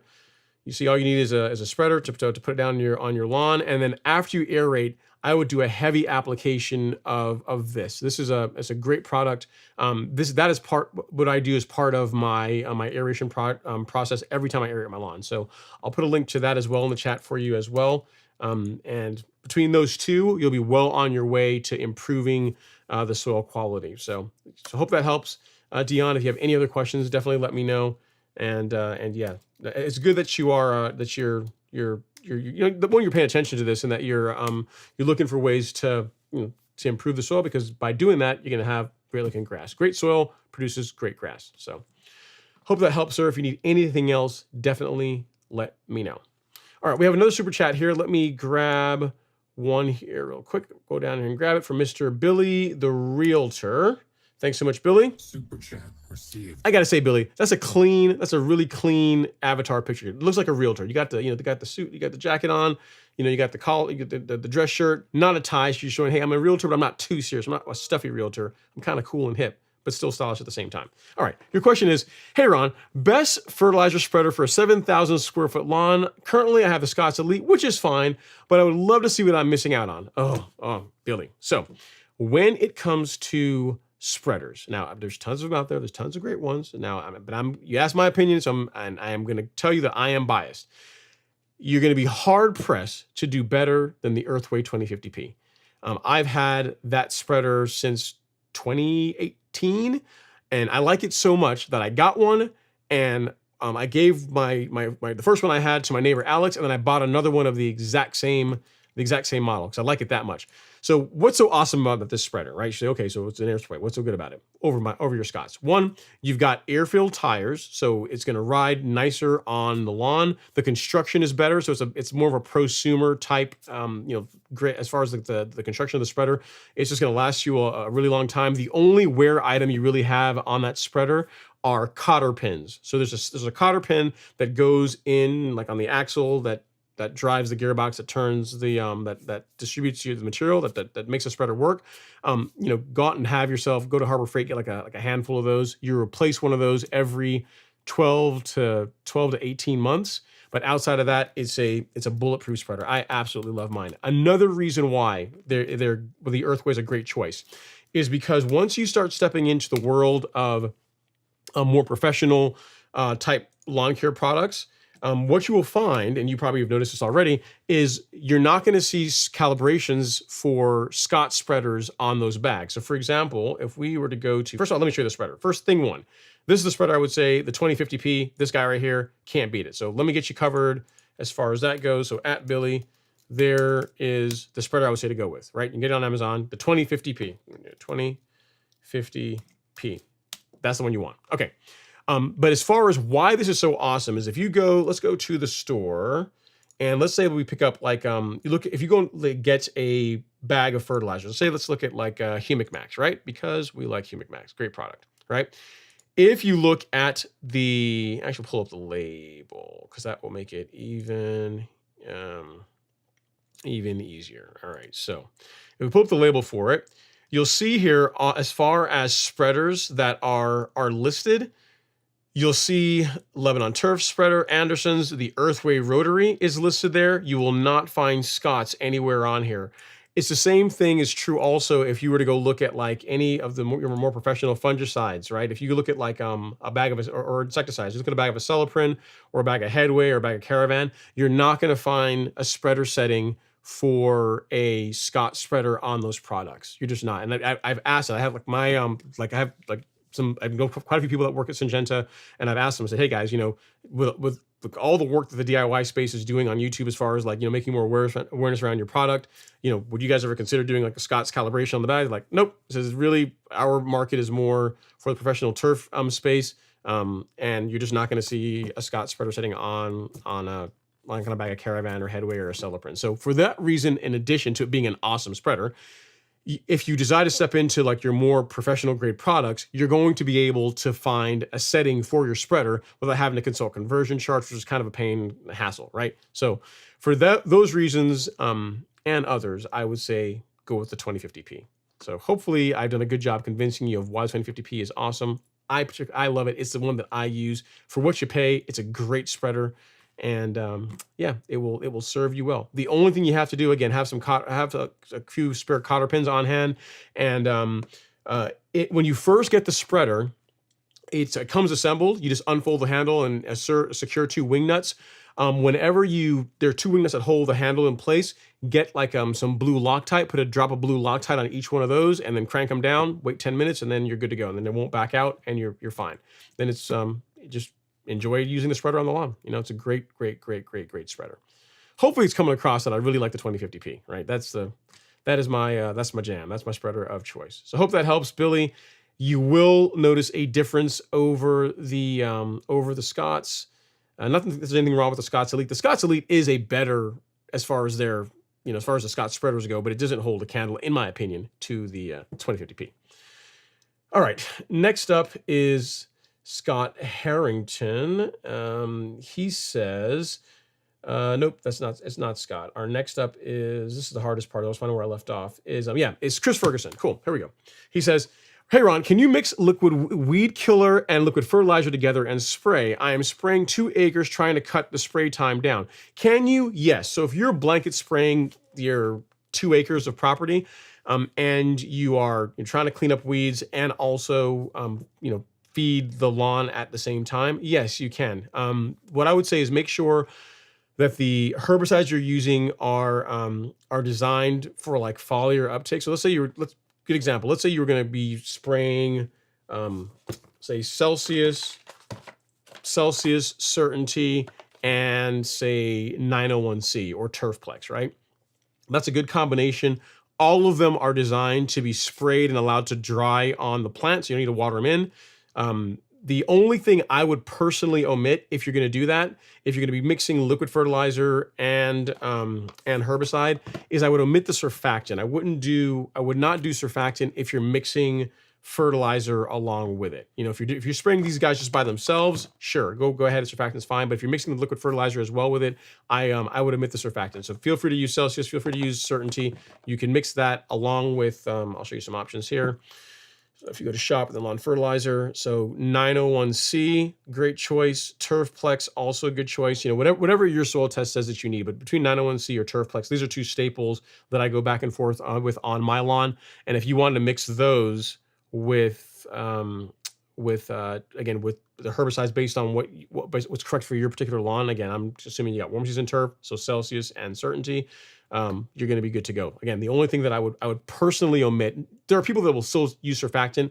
I personally would omit that because I want to minimize the chance of you getting discoloration, because the thing with surfactant, when you mix it with liquid fertilizer, it does make it, whereas before you might not get any kind of discoloration or any kind of burn if you were to spray, say, 901C or spray Turfplex at like the low rate, like the 1/10 of a pound rate.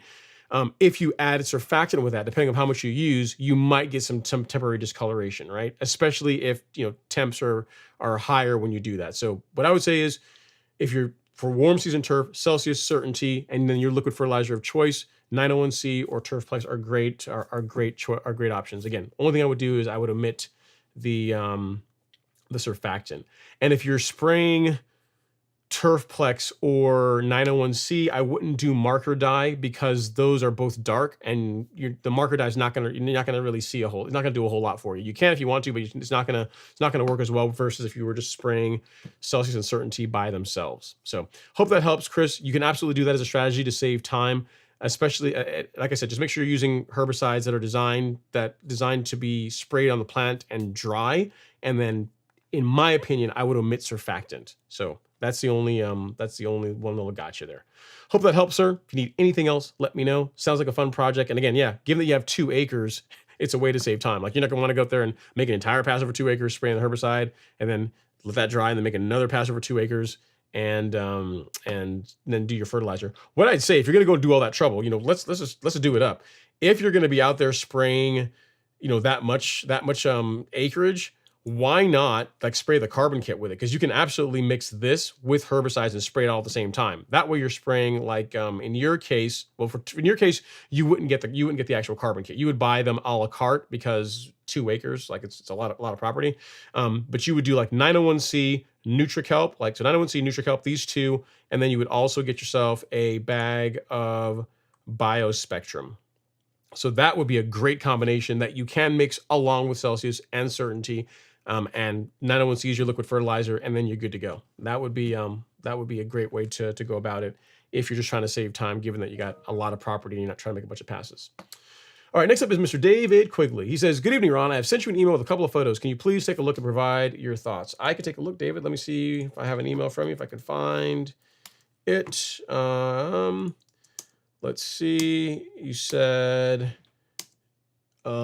please help. Let's see here. So you say you've applied Headway and you're still seeing a few spots in your lawn. Let's see if I can get the picture up here that you have that you emailed to me. Give me 1 second here, David. So I can get that up. It looks like possibly maybe some dollar spot. It's hard to say, man. It's hard to say looking at the pictures. But okay, so here's picture 1 from David. Overall, I gotta tell you, the lawn actually looks pretty good. The color looks pretty good. The spots that you're seeing there, that could be dollar spot. You said that you applied Headway G and 3 weeks ago, and neither one's okay. Yeah, so here's the thing, David. What I would expect to see after you apply Headway and or Pillar is this particular spot that we're looking at here in the picture, is I would expect it to begin getting better. What you should not see is you shouldn't see a bunch of new spots starting to form in the lawn, because again, the way the fungicide works is it prevents the disease or whatever problem you have in your lawn from getting worse, from spreading, and it allows the lawn to then heal. So it's not like a fertilizer where you put fungicide on your lawn, an area that had damage is now going to magically turn green. What you should find is there should be a huge reduction in any new spots of disease showing up in your lawn. So in your email, you didn't say if that's the case. You said it's been 3 weeks. So I would expect with 3 weeks gone by, 3 weeks elapsed, that the lawn should be starting to look better. And again, look at the picture. I do see the one spot that you have here, but overall, I mean, outside of that one spot, the color actually looks pretty good to me, man. It actually looks pretty good. I'm not sure there's other areas that are worse. What you'll find is over time, once you have the fungicide down and the disease isn't getting worse, the lawn will heal and it will improve. The grass will heal now that that whatever you have going on your lawn, which again to me looks like dollar spot, is not just running rampant, and you're not getting new instances of it all over the place. So hope that helps. If you have any worse pictures, I'm looking at another picture you're saying here. Yeah, I mean, it looks like I think just a little bit more time is what you're looking at, because it sounds like you're doing the right thing. You used 2 great fungicides, Headway and Pillar. So as far as fungicide goes, that's definitely not the problem. Now it's just going to be a time thing. So yeah, hope that helps, sir. If you have any other questions, let me know. Thanks for sending the pictures, so we could share with the folks on the stream. But again, overall, outside of that one spot that's in the middle, which I know looks ugly and probably is irritating you no end, it's the lawn actually looks pretty. The color actually looks pretty good. So let's give it some more time and let's see how it does, how it bounces back. Hope that helps. All right, next up is Will Covey. He says, last week I asked about a solution for dry spots and bought foreplay, but it's actually a fungus, so I put down Headway G. Can I still put down foreplay, or will it make the fungus worse? No, you can still apply foreplay. You can still do that. No issues at all with applying a moisture manager now. Yep, no problem at all. Still apply foreplay. The thing you're going to want to make sure you do, Will, is ensure that you water it in. So you did Headway. You've done Headway. If you've not watered the Headway in, what I would do is go out and apply the foreplay and then run a heavy irrigation cycle and water it all in, because they both need to be watered in to be effective. So yeah, go ahead and by all means, feel free to put your moisture manager down. No problems at all with doing that. No problems at all with doing that. All right. Next up we have, next up we got Tom V. He says, hi all, happy Friday. Curious if anyone using Turfplex occasionally has clumpy consistency to the liquid, more towards the bottom of the bottle. I try to shake it up before using. Recent gallon is okay though. Not typically, Tom. I will say that with Turfplex, like it's not as, I mean, if I've not had clumps, anything like what you're talking about. To your point, I always give it a good shake before I pour it, and I've not really had clumps. But as far as it being, how can I say, there being more grainy, or there being a bit more material in it, compared to say like the Miramichi products, yes, I do see that. So like in Nutrisolve and Turfplex, you will sometimes see, I don't want to say clumps, but you'll find like just small little, I don't know, I guess clumps, small clumps in it that are not present really in the Miramichi stuff. So if you look at like the 901C or Nutrisolve, 901C, NutriKelp, or Release Zero, they because the process they use for that, it's strained several times over before it gets bottled, so it doesn't, you really shouldn't run into an issue with that. But yeah, it should be, if it's an isolated case. So it sounds like in your case it's an isolated case. I have not experienced anything that would prevent me from being able to use the product. So yeah, we'll see if anyone chimes in on the live stream, if anyone else has experienced what you are dealing with. All right, so next up is Will Covey. He says, at least in the backyard, no fungus in front. Have a great Friday, Ron. Appreciate everything you do and for this show. No worries at all, Will. I appreciate all the love and support. Appreciate you coming to come hang out and talk about grass stuff with me. Justin Judkins is up next. He says, the only reason I'm looking forward to coming home from vacation tomorrow is to see how well Primo held it down for me. Can't wait to put that second app down. Well, depending on how long you've been gone, Justin, you should see, I mean, the grass is still going to grow, but it should be substantially less than if you had not used growth regulator. Like Robert Rainey did Primo, and he went on vacation, and I think I don't know if I still have his picture from what he did. I may have been last week, but he applied Primo, and he cut his lawn at 3/10, and he was gone for a week, and it grew up to half an inch. So it grew 2/10 in a week. In the summertime, which is pretty good in my opinion, right? So a whole week of no mowing and it only grow 2/10, which is pretty cool. So keep us posted as far as how well it does. On the topic of Robert Rainey, he's taking on a new project of a zoysia lawn. So I think his aunt has a zoysia lawn. So this is how the lawn looks. He started working on it 6 weeks ago. So this picture was taken 4 weeks ago, and through his magic, it now looks like this. So still a work in progress, still not quite on the level of his lawn, but I would think most people would say that from that to that in 4 weeks, it really shows all the difference that regular mowing can make to a lawn. Robert laying some nice stripe action. I like it. Great work.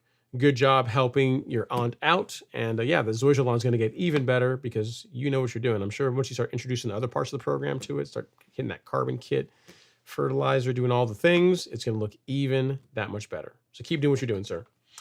Next up is Ryan Babich. He says, hey, Ron, I'm trying to decide if I should switch over to a reel mower, but I don't want the huge price tag. At what point did you decide to switch from rotary to a reel?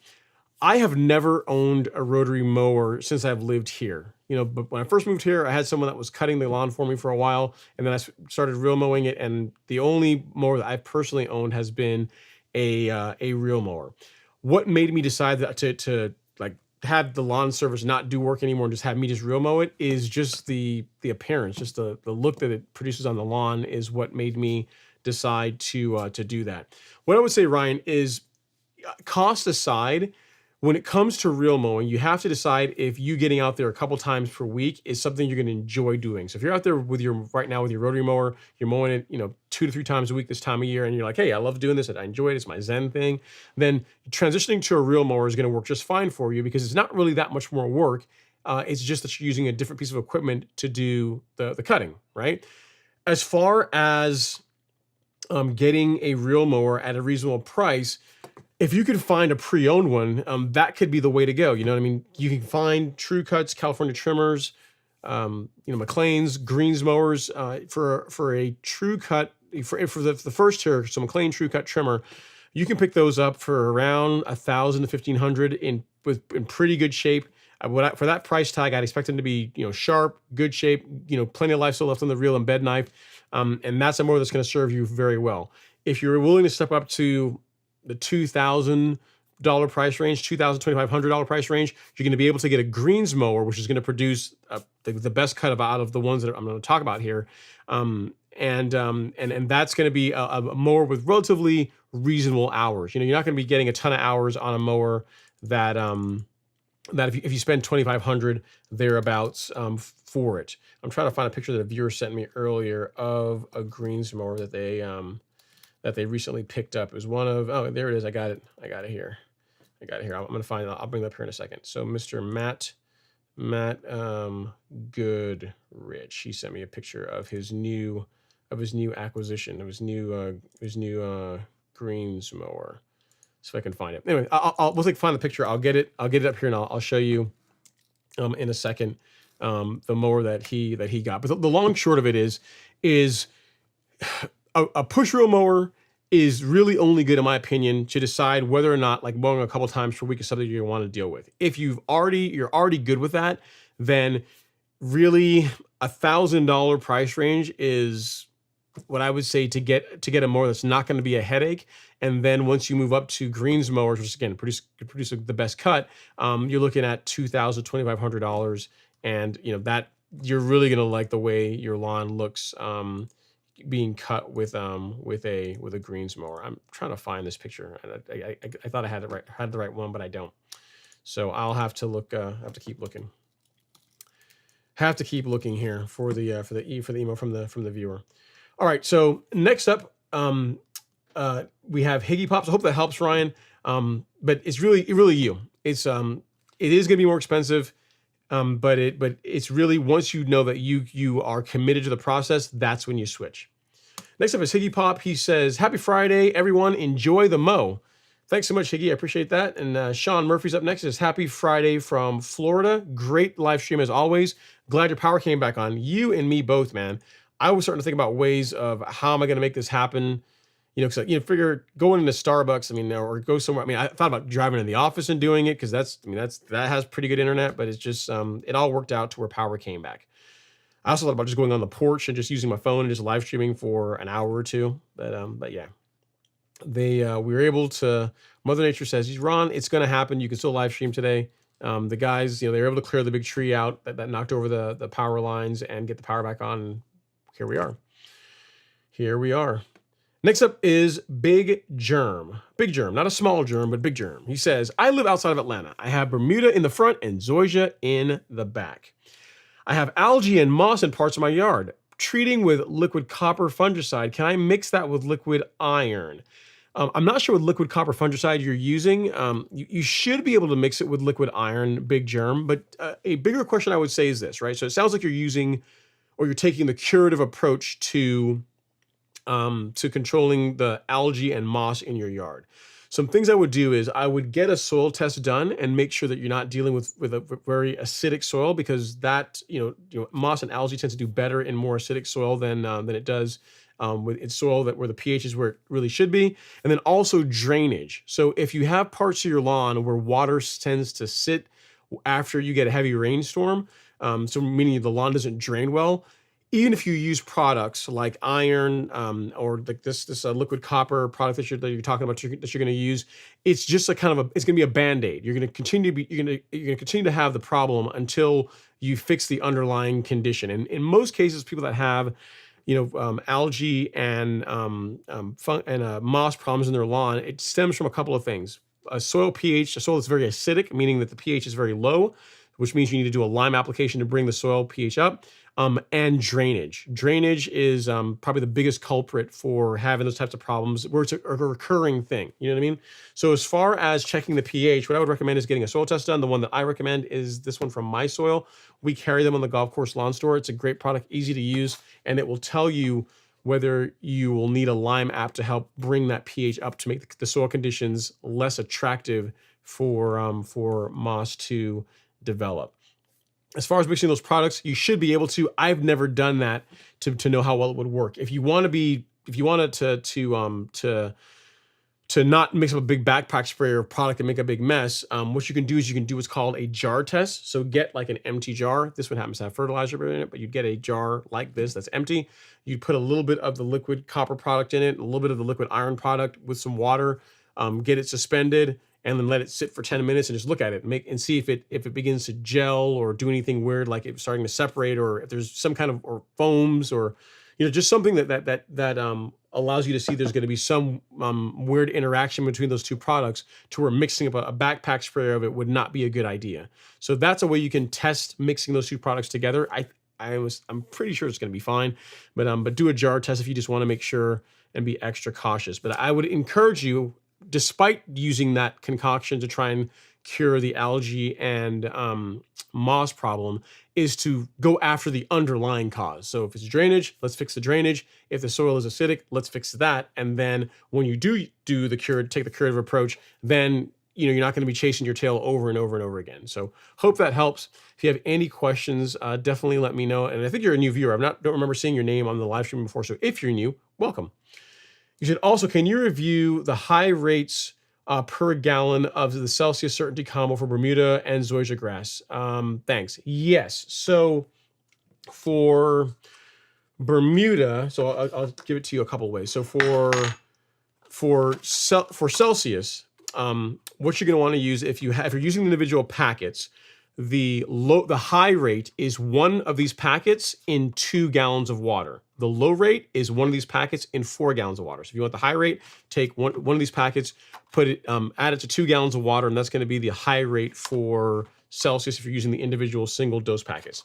If you're using the measuring cup and you have a 4-gallon sprayer, you're going to measure out 0.45, which is a pain to see. So I can make this happen on the live stream. Let's see here. Oh, hopefully you can see that. Maybe. All right. So right there, right there, that setting right there, 0.45, that is what you would use with 4 gallons of water, and that will cover 4,000 square feet. That's the high rate for Celsius. That is a high rate for Celsius. For certainty, what I would say is this: if you're mixing these two together, what I've gotten good results for, especially this time of year, because if you're using certainty this time of year, more than likely you're using it to control sedges, and it doesn't really take a lot of this stuff to get good control against sedges. So what I would say is, if you're going to mix up Celsius, use the if you want to use that high rate, the 0.45 rate, you can do that, and then three scoops of certainty, anywhere between 3 to 5, but really 3 scoops of certainty with that. I find produces a very good result against sedges, which it's going to sound like it's low, right? But that's going to produce a very good result against sedges in this time of year. So if you're doing that, again, 0.45 and then 3 to 5 scoops of certainty in 4 gallons of water, and that's going to produce a good result. With certainty, the rates will go up to like 1.25 ounces, or all the way up to 2 ounces per acre. But that's really when you're targeting more difficult to control weeds in your lawn, not so much sedges. So if you're mixing Celsius and certainty, that rate, 3 to 5 scoops, 3 to 5 of the small scoops of certainty, and then 0.45 of Celsius is going to produce a really good result in your lawn. So hope that helps. That should also be covered. Here, you'll see it in this video, but if you go to the shop and then to weed killer and then the Celsius certainty combo, in the how to use section, actually no, that's not true. I think it's in the product detail. There's a video there that shows how I mix it. And guys, we're getting a thunderstorm here. I was seeing lightning outside, so if I cut off, it's not because I'm ignoring you guys. We may lose power again, so hopefully it doesn't happen. But yeah, anyway, so Big Germ, if you go to the store, you'll see the video that shows how to mix it, or the way that I like to use the products. And then as far as application, you got the product label, so check that. And then it also gives you the low and high rates for both Celsius and Certainty. And just pretty much everything you need to get a good result is here on the store. So hope that helps. The video that is embedded in that in the description on the store is going to give you I've gotten very good results with it. Most people that use it, that follow my program, use those rates, and they get great control with Celsius and Certainty using that combo. So hope that helps, sir. If you don't have it handy, I'll send you a link to the Celsius Certainty kit in the store, and you can just go through the how to use section, the product detail section. You'll be able to see the video there as well. And if any of you guys are looking for that kit, you can use that link, or also on the bottom of this live stream on YouTube, it's going to be one of the products that are listed there if you scroll over. Okay, next up is Oliver Ridham. Oliver says, today I use a soil test probe tool to dig out some cores, acting like an aerator. Surprisingly, there were rocks or construction debris, and the probe tool went in smoothly, approximately 6 inches. Thoughts? That's good. So you said they were 2. I think you mean no. So if there were no rocks or construction debris and the probe went down 6 inches, good to go. Yeah, I mean, I think you're good. I wouldn't sweat it at all. That is definitely a very manual way to core aerate your lawn. I mean, what Oliver's talking about is he's using this guy right here, and using this to like walk around his lawn and aerate it. Definitely an option, but it's a lot of work. It's a lot of work depending on how big your lawn is.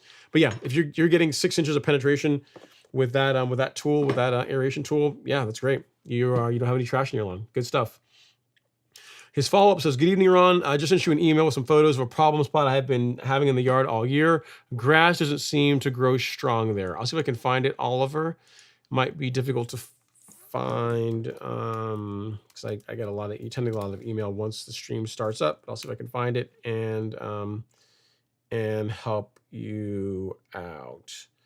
Yeah, it looks like you have a drone or something here. Yeah, let's show this off. I think some people will get some value out of looking at this. All right, so this is picture 1. I'm not gonna get all of them because you sent me a bunch of them. I can't put all of them up there, but this is a shot of the problem area as we look at it like across the lawn, which doesn't show up that well there. But if you look, there's like a band where the lawn is arguably drier, or like the color isn't as good. And then there's another picture that's a top-down view right here that shows so you can see that there's an area that's green. You have a couple of bands, Oliver, so that could be an area where you have some kind of localized dry spot going on. But you see how you have like it's dark and then light and then dark and then light and then dark. Man, it almost looks like to me like whenever you're putting products on the lawn, you might not be applying it as evenly as you think you are, because there's a pattern to it. You see what I'm saying? If you look at the right side of the frame, it's like a little bit lighter, then it gets darker, then a little bit lighter, then it gets darker, then a little bit lighter, then it gets darker, then a little bit lighter. Now, it is entirely possible, like you could have something going on in your lawn that causes that, but that looks man-made is what I'm trying to say. So it could be watering, could be product application. I'm kind of leaning towards the way you're applying the product is what is causing this this pattern. You can almost see, like as you turn the spreader, as you turn a curve, you can almost see the curve in the lawn from that. So here's what I would try doing.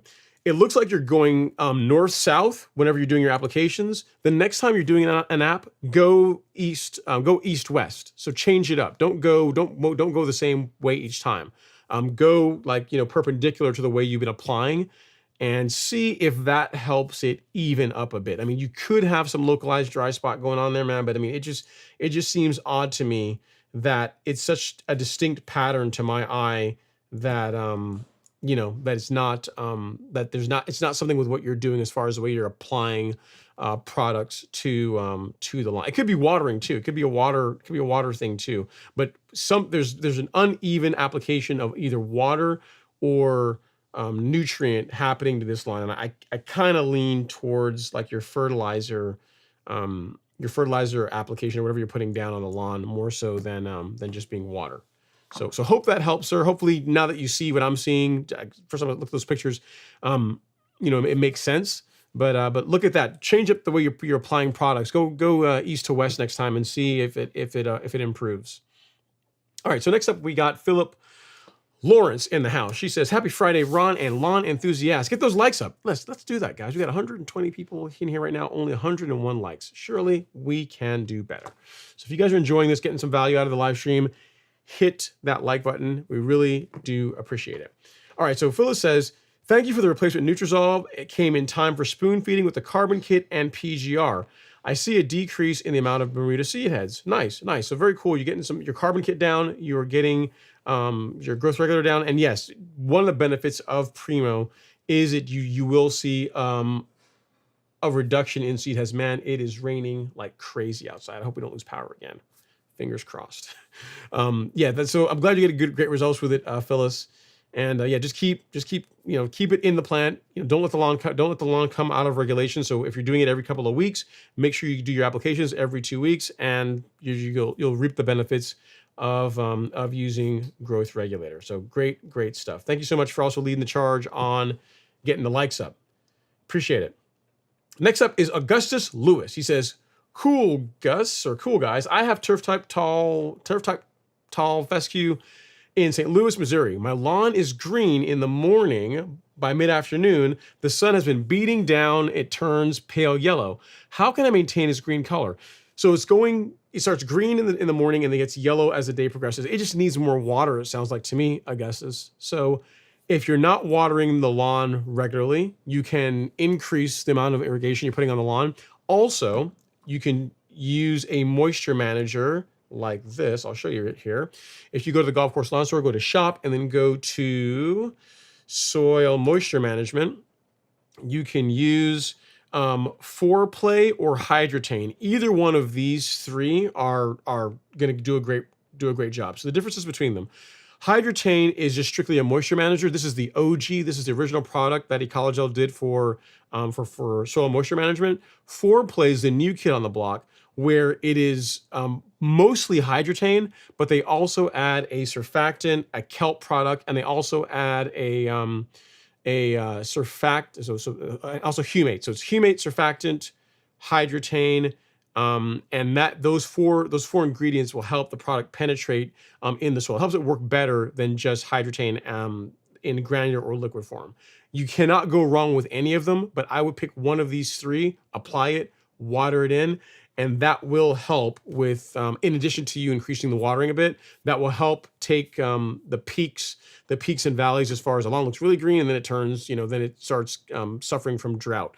Hydrotain and Foreplay do help reduce the amount of watering that you have to do to keep your lawn looking good. So I would use that as an additional tool in your toolkit to keep the color of the lawn consistent.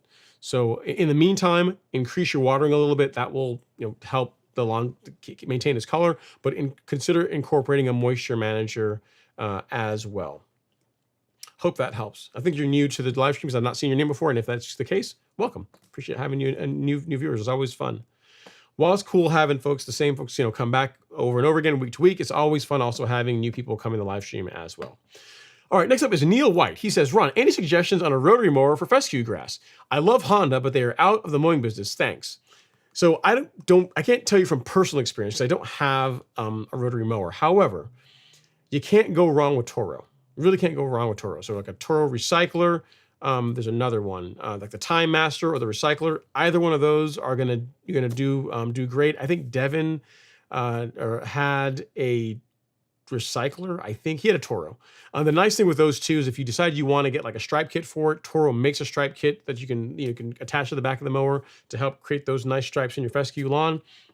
So yeah, I would go with a Toro, a Time Master or a Recycler. I don't have direct experience with either of them, but I mean those are ones that are well regarded. I think if you want to see a review on one of those mowers, take a look at Lawn Care Nut. Go check out Alan Haynes' channel. He's done reviews on lots of different Toro rotary mowers, and he'll be able to provide some guidance there as well. But you can't go wrong with Toro. All right, next up is Eric B. He says, Ron, can you stress out and damage cool season lawns during the summer by dethatching? Wait until spring or fall. Yes, you can. So if you think a lawn like a fescue lawn, a ryegrass lawn, or a Kentucky bluegrass lawn, during the summer months, they are just trying to survive. Dethatching or verticutting, anything like that, is introducing additional stress to a lawn that is already under stress. So when it comes to doing dethatching work or aeration work or turf raking work, anything like that, I would save that for the spring or the fall when it comes to cool season lawns. I would not do a dethatching in the middle of summer because you're introducing additional stress to turf that's already stressed out. So hope that helps. So yeah, I absolutely wouldn't do it. And I'm going to make a note of that because that's a good question. And Eric B at 2042. Yep. So yeah, it's a good question as far as that. I wouldn't do that. As far as cool season lawns, water them, mow them. You can still fertilize them. You can still mow them. You can still use biostimulants, but I would not, aerate. I wouldn't really top dress. I wouldn't dethatch this time of year. I said turf rake, but I mean, really, if you're going light, you could do that, but really spring and fall, that's the time to do. Whenever the grass is growing and it's going to recover and growing aggressively, that's the time to do any of those kind of cultural practices that introduce stress to the turf. So good question, Eric. Hope that helps. Andrew Phillips is up next. He says, what's up, Ron? Looking forward to some turf talk. It's hot here in Texas. You know what? It's hot it's sort of hot in Texas. It's really hot in Arizona. I think you got 118 degree temperatures with no rainfall in March. Like, that's super hot. Okay, but he says, lawn is still holding on. Just did last round of sand leveling of 10 yards of sand. Bless your heart, man. And you're still alive to type on a keyboard or type on your phone and tell us about it. That's a lot of work, man. He says, of sand since the beginning of June. So 10 yards since the beginning of June is still a lot. You know what? I got to clap it up for that, man. I got to salute you. It's a lot of work. That's a lot of work. 10 yards of sand is nothing to play with. Even if you're using equipment, that's a lot of work. It's a lot of work. But I'm glad it's all done, Andrew. You got to send us pictures. So next week, if you don't mind, sir, we can trouble you. Send us pictures of the lawn after the 10 yards of sand have gone down on it, because we want to see. We want to see what your results are like. All right. Next up is Alana. She says, how much difference is made with a verticut versus a regular riding mower? Good question, Alana. They are different things. They're different things. So a verticut is when you vertically cut or vertically mow the lawn. So you think about on a riding mower, the blades are turning like parallel to the turf. So if this is your lawn, the blades are turning like this. When you verticut, the blades are turning like this, right? So it's kind of like in the name, is vertically cutting the turf. They serve different purposes. So regular mowing is just to reduce the height of cut and to give the lawn a nice manicured appearance. Verticutting is designed to help non-aggressively thin out the turf. So it helps cut runners like the stolons that are on the surface of the lawn, and it helps encourage new growth. So they are completely different processes. Verticutting versus using a regular riding mower. So completely different.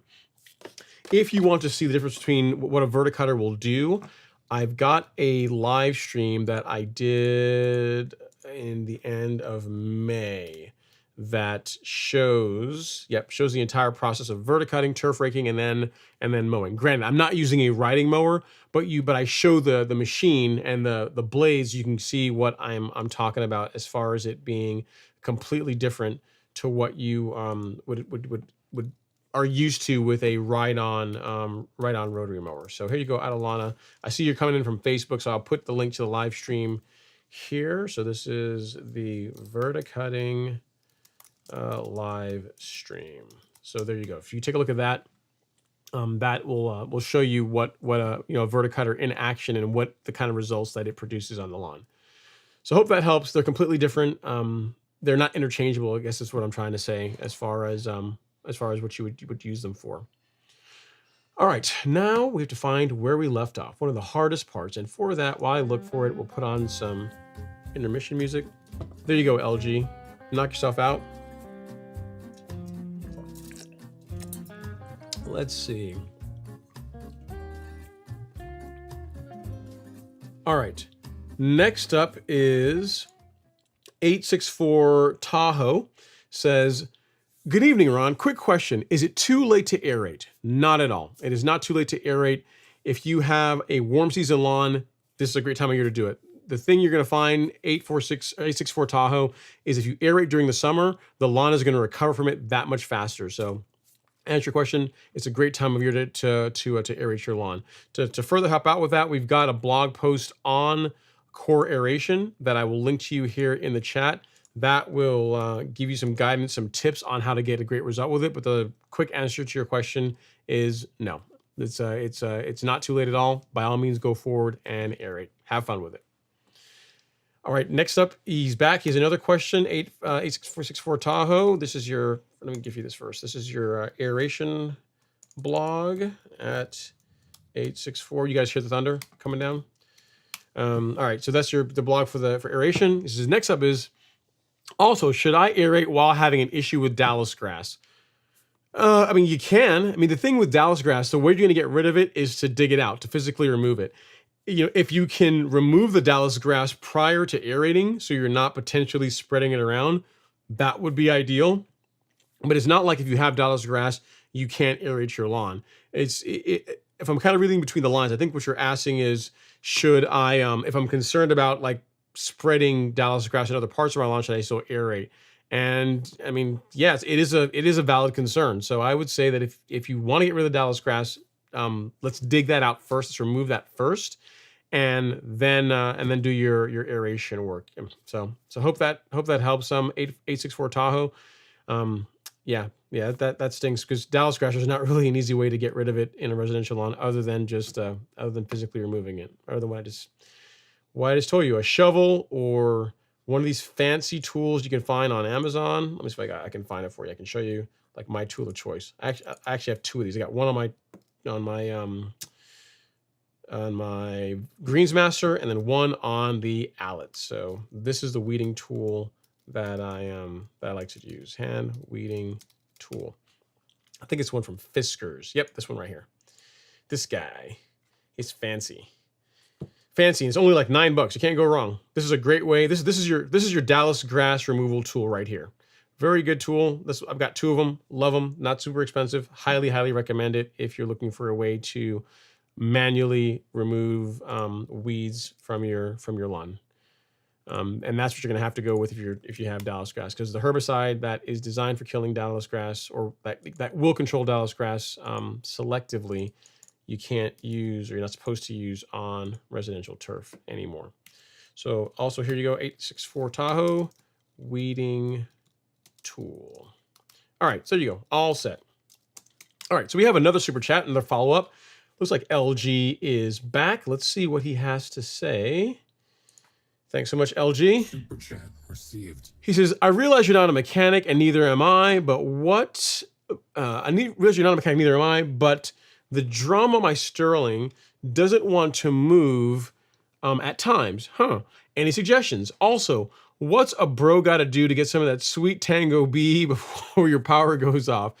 I can get you that, LG, because I got to find where I left off. So I'll put some Tango Bolero on for you as I go and find my spot. If you're having a problem with it, not like the drum isn't moving, or there's some kind of issue, I would reach out to them. Like, you haven't had that mower that long. Reach out to Roland at Allet USA and just say, hey, listen, it's not propelling, or there's something going on with it. If you're not on the group, I think there's an Allet group on Facebook. So if you can join that, you can someone else may have been dealing with the same problem that you're dealing with, and they may have a solution for you. But outside of that, I would reach out to the manufacturer and say, hey, listen, I've had this thing only for a month, 2 months, how long it is, and what would you suggest that I can do to help fix this? And they'll make sure you're taken care of, because I mean, they don't want I know you haven't had them over that long to where you should be running into issues with it already. So hope that helps, sir. I don't know. I don't know what could be causing it because I don't have a Sterling that I'm actually mowing with. I got one on the shelf there. Got one that's right there, but it is inoperable. It is not mowing. It's just sitting there just to look pretty. And because I really like you, LG, and you asked super nice, we'll put some Tango Bolero on for you while I find out where I left off. All right. So next up is, I got to speed up, man. We got a lot of questions. All right. Next up is Eric B. He is back. He says, if you have a 2-gallon pump, but now a 4-gallon backpack sprayer, just double the rates for pre and post immersion. Yes. If you're using 2 gallons before and you're going to 4 gallons now, if the rates that you were using with the 2 gallons were correct and you're going to 4 gallons, yes, you would just double the rates. Yes, that is correct, Eric. Yep, that's right. Okay, next up is Colin Potter. He says, hey, Ron, lawn soils are coming along nicely for my first growing season, continually digging out rocks and working on those weak spots. Dallas grass is still the bane of my existence. Happy Friday. Yeah, I hear you, Colin. But here's the thing: it sounds like you're making progress. It sounds like you got some challenges in the lawn with the Dallas grass, but you're on your way to improving it. I mean, and that's the thing. That's the thing you got to realize. It's very rare that your lawn looks perfect the way you want it to look, like all season long. There's gonna be ebbs and flows. There's always gonna be some kind of challenges. This year, I'm not really dealing with really any weed pressure in my lawn. Like the area where I've gotten nutsedge in the past, I have not gotten them in near the patio, which is really nice.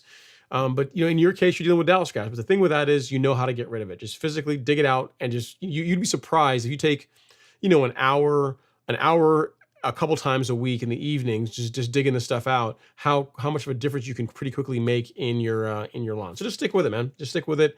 It will get better. If you keep working on it, there's no way that the lawn is not going to improve if you keep doing what you are keep doing what you're doing. All right, next up is T1000. He says, hey Ron, got a question about a few spots in my yard, but it's going to require photos. What's the best way to send them to you? Thanks. It's actually not T1000. It's Sonny Yates. He says, so the way to send me pictures, Sonny, is my email. It's here. It's ron@golfcourselawn.com. So if you can email them to me, I'll take a look after the show and I will get an answer for you. Here's the thing. If it's, make sure don't write like a huge book, but make sure you provide enough detail to let me know what you've tried, what the problem is, what products, like I said, what you've applied, what products you've used on the lawn. And then based on that, I should be able to get a good answer for you. So hope that helps, sir. ron@golfcourselawn.com is my email. If you send me an email there, we will get you all squared away. It will likely be at the end of the show, though. So just want to level set expectations. All right, T1000 is up next. He says, hey, Ron, my Bermuda is barely holding on to that green in the hot Texas heat. Watering 2 times a day and applied Hydrotain, Nutrisolve, and the carbon kit just ordered. Should that help improve the lawn? Yeah, I mean, if you're putting the carbon kit and Hydrotain, yes, will help with water available with moisture availability to your grass. It will help with that. And then you're watering, you said twice a day. You're doing a lot of the right things, man. I mean, even watering twice a day is a bit much. And just keep doing that and see see how the lawn is responding to it. The nice thing is we're in the end of July, T1000, so you really don't have too much longer of the crazy hot temperatures. I mean, you're going to have maybe 2 to 3 weeks more, and then it should start tapering off a bit, hopefully. So between the Hydrotain and the carbon kit, that should help with the lawn managing the stress levels better as far as from drought, from the higher temperatures. Here's one thing, guys, and it's a good talking point for also growth regulator as well. A lot of you guys are waiting until it gets very hot to apply a moisture manager like Hydrotain or whatever one you happen to be using. And a lot of you guys are waiting until it's actually summertime to start introducing Primo into your program. The way I find it works better is to do it before you actually need it. So like with Primo, I start applying this in late April, early May. With Hydrotain, I do my first application also in May, right? I do my first app in May, and then every 60 days, another application goes down.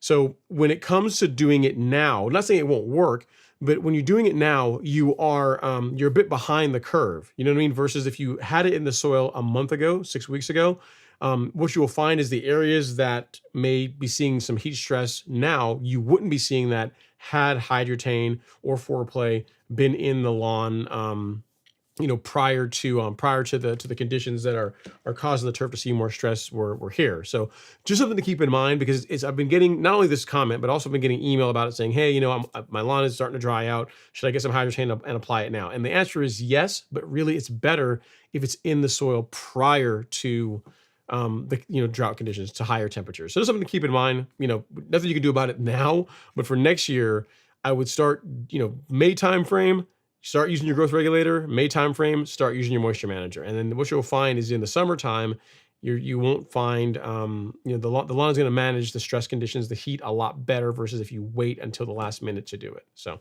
just something to keep in mind. All right, next up is Don Summers. He says, hi, Ron, do I need to wash my mower blades off after cutting a lawn that has diseases? Great question. This is an excellent question, Don. And the answer is yes, I would. If you are mowing a lawn that has an active disease problem in it, I would absolutely wash your mower blades off before putting the mower up or before mowing another lawn. Here's why.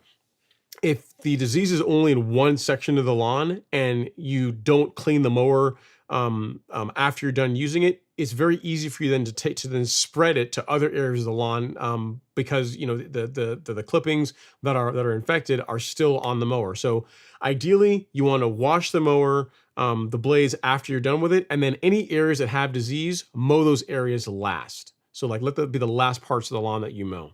So hope that helps, sir. That's a great question. It's a really good question. It means a lot of questions I've gotten this evening. That's a really good one. You know what? On that note, we will take that question as the Miramichi question of the evening. So Miramichi has authorized me to give away like one of these cool T-shirts every week during the live stream, and I've not been asked that one before, Don, and it's actually a really good question. So you get to win tonight one of these fancy, hang on, better camera. One of these fancy greatness from the ground up T-shirts from Miramichi Green. There's nothing on the back of this one, but they're working on some other ones, but you can see, you can win one of these. So if you want the shirt, send me an email here, ron@golfcourselawn.com, and I will send you the particulars of how you can get it, how you can pick it up. But yes, absolutely, you want to clean up your equipment after you're done using it to prevent spreading the disease around. Good question. I like that question. It's a good one. All right. Next up, make a note here real quick. Don Summers and PM. All right. Next up is Alejandro Ortiz. He says, I'm in the ATL airport area. Where's a good place to run a compost spreader? So the one that I am aware of, Alejandro, is it's going to be on the north side. It's going to be at Keystone Equipment. They are off of 120 and Peachtree Industrial. If you look up Keystone Equipment Rental, they have a package that has like a compost spreader, the top dressing machine, an aerator, and a dingo, like a way to load it. If all you care about is a top dressing machine, like the compost spreader, they can likely rent that out to you as well. That's what I'm aware of. There might be places that are closer to you near the airport, but that's the place that I know of that has the kind of equipment that you are that you're looking for. So give them a call. Give Dan a call there, and just tell him, hey, Ron sent you. Like I said, he'll probably charge you double, but yeah, that's one place that I know of that rents that type of equipment. There might be others, but that's the only one that I know of. All right, next up is Charles Taylor. He says, can you put iron on the lawn in this hot weather? You can. So if I do it every 2 weeks, Charles. So I'll show you an example here. If whenever I spray or spoon feed my lawn, let me go to the store. My concoction is typically 901C. It's a 901C carbon kit and Nutrizolve as a micronutrient. So this has iron, has 2% iron in it. And then this is just a liquid fertilizer. So I spray this and this every 2 weeks. Alternatively, you could spray Turfplex and the carbon kit, which also contains iron, every 2 weeks. So if you're with those products, again, if you like the way my lawn looks, it gets sprayed with iron every couple of weeks, and it tolerates it just fine. The big thing I would say is I use these products at lower rates. So if you're going to get out there, you're going to use like a heavy iron product, like Feature or something else. I can't vouch for what kind of results you'll get using that. But the products that I use, again, Nutrizolve and Turfplex, those get sprayed every couple of weeks on my lawn, and there's no discoloration, no issues, nothing like that. The rates that I use, and they should be in here, are 6 ounces per 1,000. So yeah, so the application rate that I recommend is 6 ounces per 1,000 square feet for Nutrizolve. If you apply it at that rate, you're not going to have any issues with discoloration or any kind of damage. When it comes to 901C, which is in the carbon kit, I apply that at 3 ounces per 1,000. When it comes to Turfplex, that one is also 6 ounces per 1,000. If you're going to mix these two, so here's an alteration, right, Charles? If you're mixing the 901C carbon kit, right, which is this guy here, so 901C, NutriKelp, and Biospectrum. If you're mixing these with Nutrizolve, you're going to use the 6 ounce rate. So you're going to use 3 ounces of the liquids of this guy and then 6 ounces of Nutrizolve. If you're mixing Turfplex and Nutrizolve, which is another option, like that's another combination you can use, I would back the rate down on this. I would only do like 3 ounces of Nutrizolve with Turfplex because Turfplex already has iron in it. So there's no reason you need to double up on it. So if you're doing these two, 6 ounces of Turfplex, 3 ounces of Nutrizolve. If you're doing the 901C carbon kit, 3 ounces each for the liquids for that one per 1,000, and then 6 ounces for Nutrizolve per 1,000. So hope that helps. It's a long way to answer your question, but the long short of it is, yes, you can spray iron on your lawn. I do it every couple of weeks along with growth regulator, and my lawn tolerates it just fine. I've been doing it for years, no problems at all. And if you want to see the fertilizers, the products that I'm talking about, you can find them all right there. Next up is No Name. He says, "Hey Ron and fellow lawn enthusiasts, I'm glad you got power back, Ron. I had some lawn cleanup from debris. Yeah, it was a mess, dude. There's still trees all broken all throughout the neighborhood here. That's gonna be an issue. And there were trees on the road coming into the neighborhood that was blocking it. I mean, it was pretty bad. I mean, it was a pretty nasty storm. Fun fact: one of my neighbors, who has been looking for a way to get rid of a tree that is in. So you have the sidewalk and you have that little the vanity strip section, that little strip of grass between the road and your sidewalk. It's a tree that's been there. That's probably years and years and years old, like probably 10, 15 years old. That he's been wanting to get rid of because it damages the sidewalk. It's breaking up the concrete. It's kind of an eyesore. And with the storm pass, it broke the tree. Like half of it got broken off. So he was telling me, man, I'm so happy. Finally, this thing's gone. I can finally, get insurance. I can come out here and get rid of it and cut it down, and it can be gone. So I guess there's always a silver lining to a storm that knocks over a bunch of trees, right? Next up is Mauricio Salinas. He says, Ron, if I'm not mistaken, about this time of year, you were in the process or had just bought your outlet mower. After all this time and the concerns you had back then, how do you feel about it? Love it. Love it. It is a great piece of equipment. My only regret is that I did not get one sooner. I absolutely love that mower. It makes life so much easier when it comes to the other cultural practices that produce a really good lawn. So verticutting, if you guys look at my channel, going back in 2018, I had the lawn verticut, and I did it then. I said, never again. I'll never do this ever again, because literally once you're done getting it verticut, if you don't have a grass catcher or some way to catch all the clippings as you're verticutting it, then you're then going over the entire lawn and raking the entire lawn. So for example, look at like Randall here, who just verticut his entire lawn. Get a better picture. I think this one. Yeah. So you have to go out now with a rake and rake all that up, right? Which is not so bad if you have a smaller lawn, but my lawn was like 12,000 square feet at the time. So it's a huge, huge, huge pain to do that, right? So being able to verticut it and have all the material go into a catcher, but then I can just dump that in the trash is super nice. And then being able to turf rake, aerate, all with one piece of equipment is just it's just been awesome. You know what I mean? It produces great stripes. I mean, it's a great mower. I can't say anything negative about it, really. Let me think. I had to say something. I gotta say something negative. What's negative about it? Because of the weight of the mower, it does not work as well on slopes as my Greensmaster. So I don't use the outlet on the front lawn on the slope.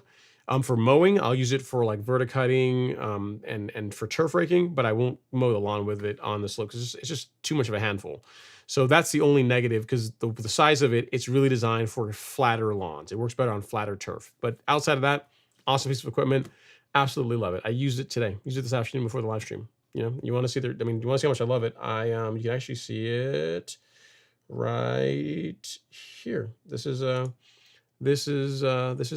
it on the lawn. Look at it there, styling and profiling, looking its absolute best, doing the work, making the lawn look awesome. So yeah, that was it this afternoon.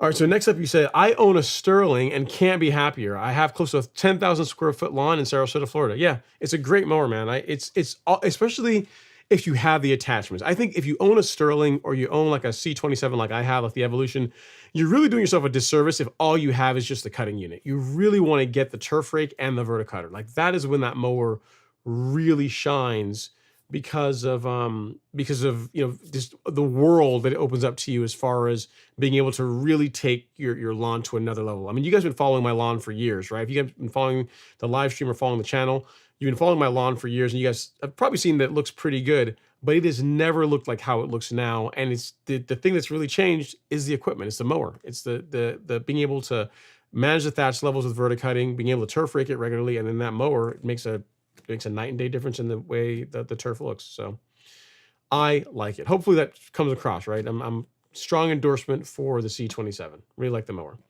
All right, next up is Dalvin Larry. Let's see here.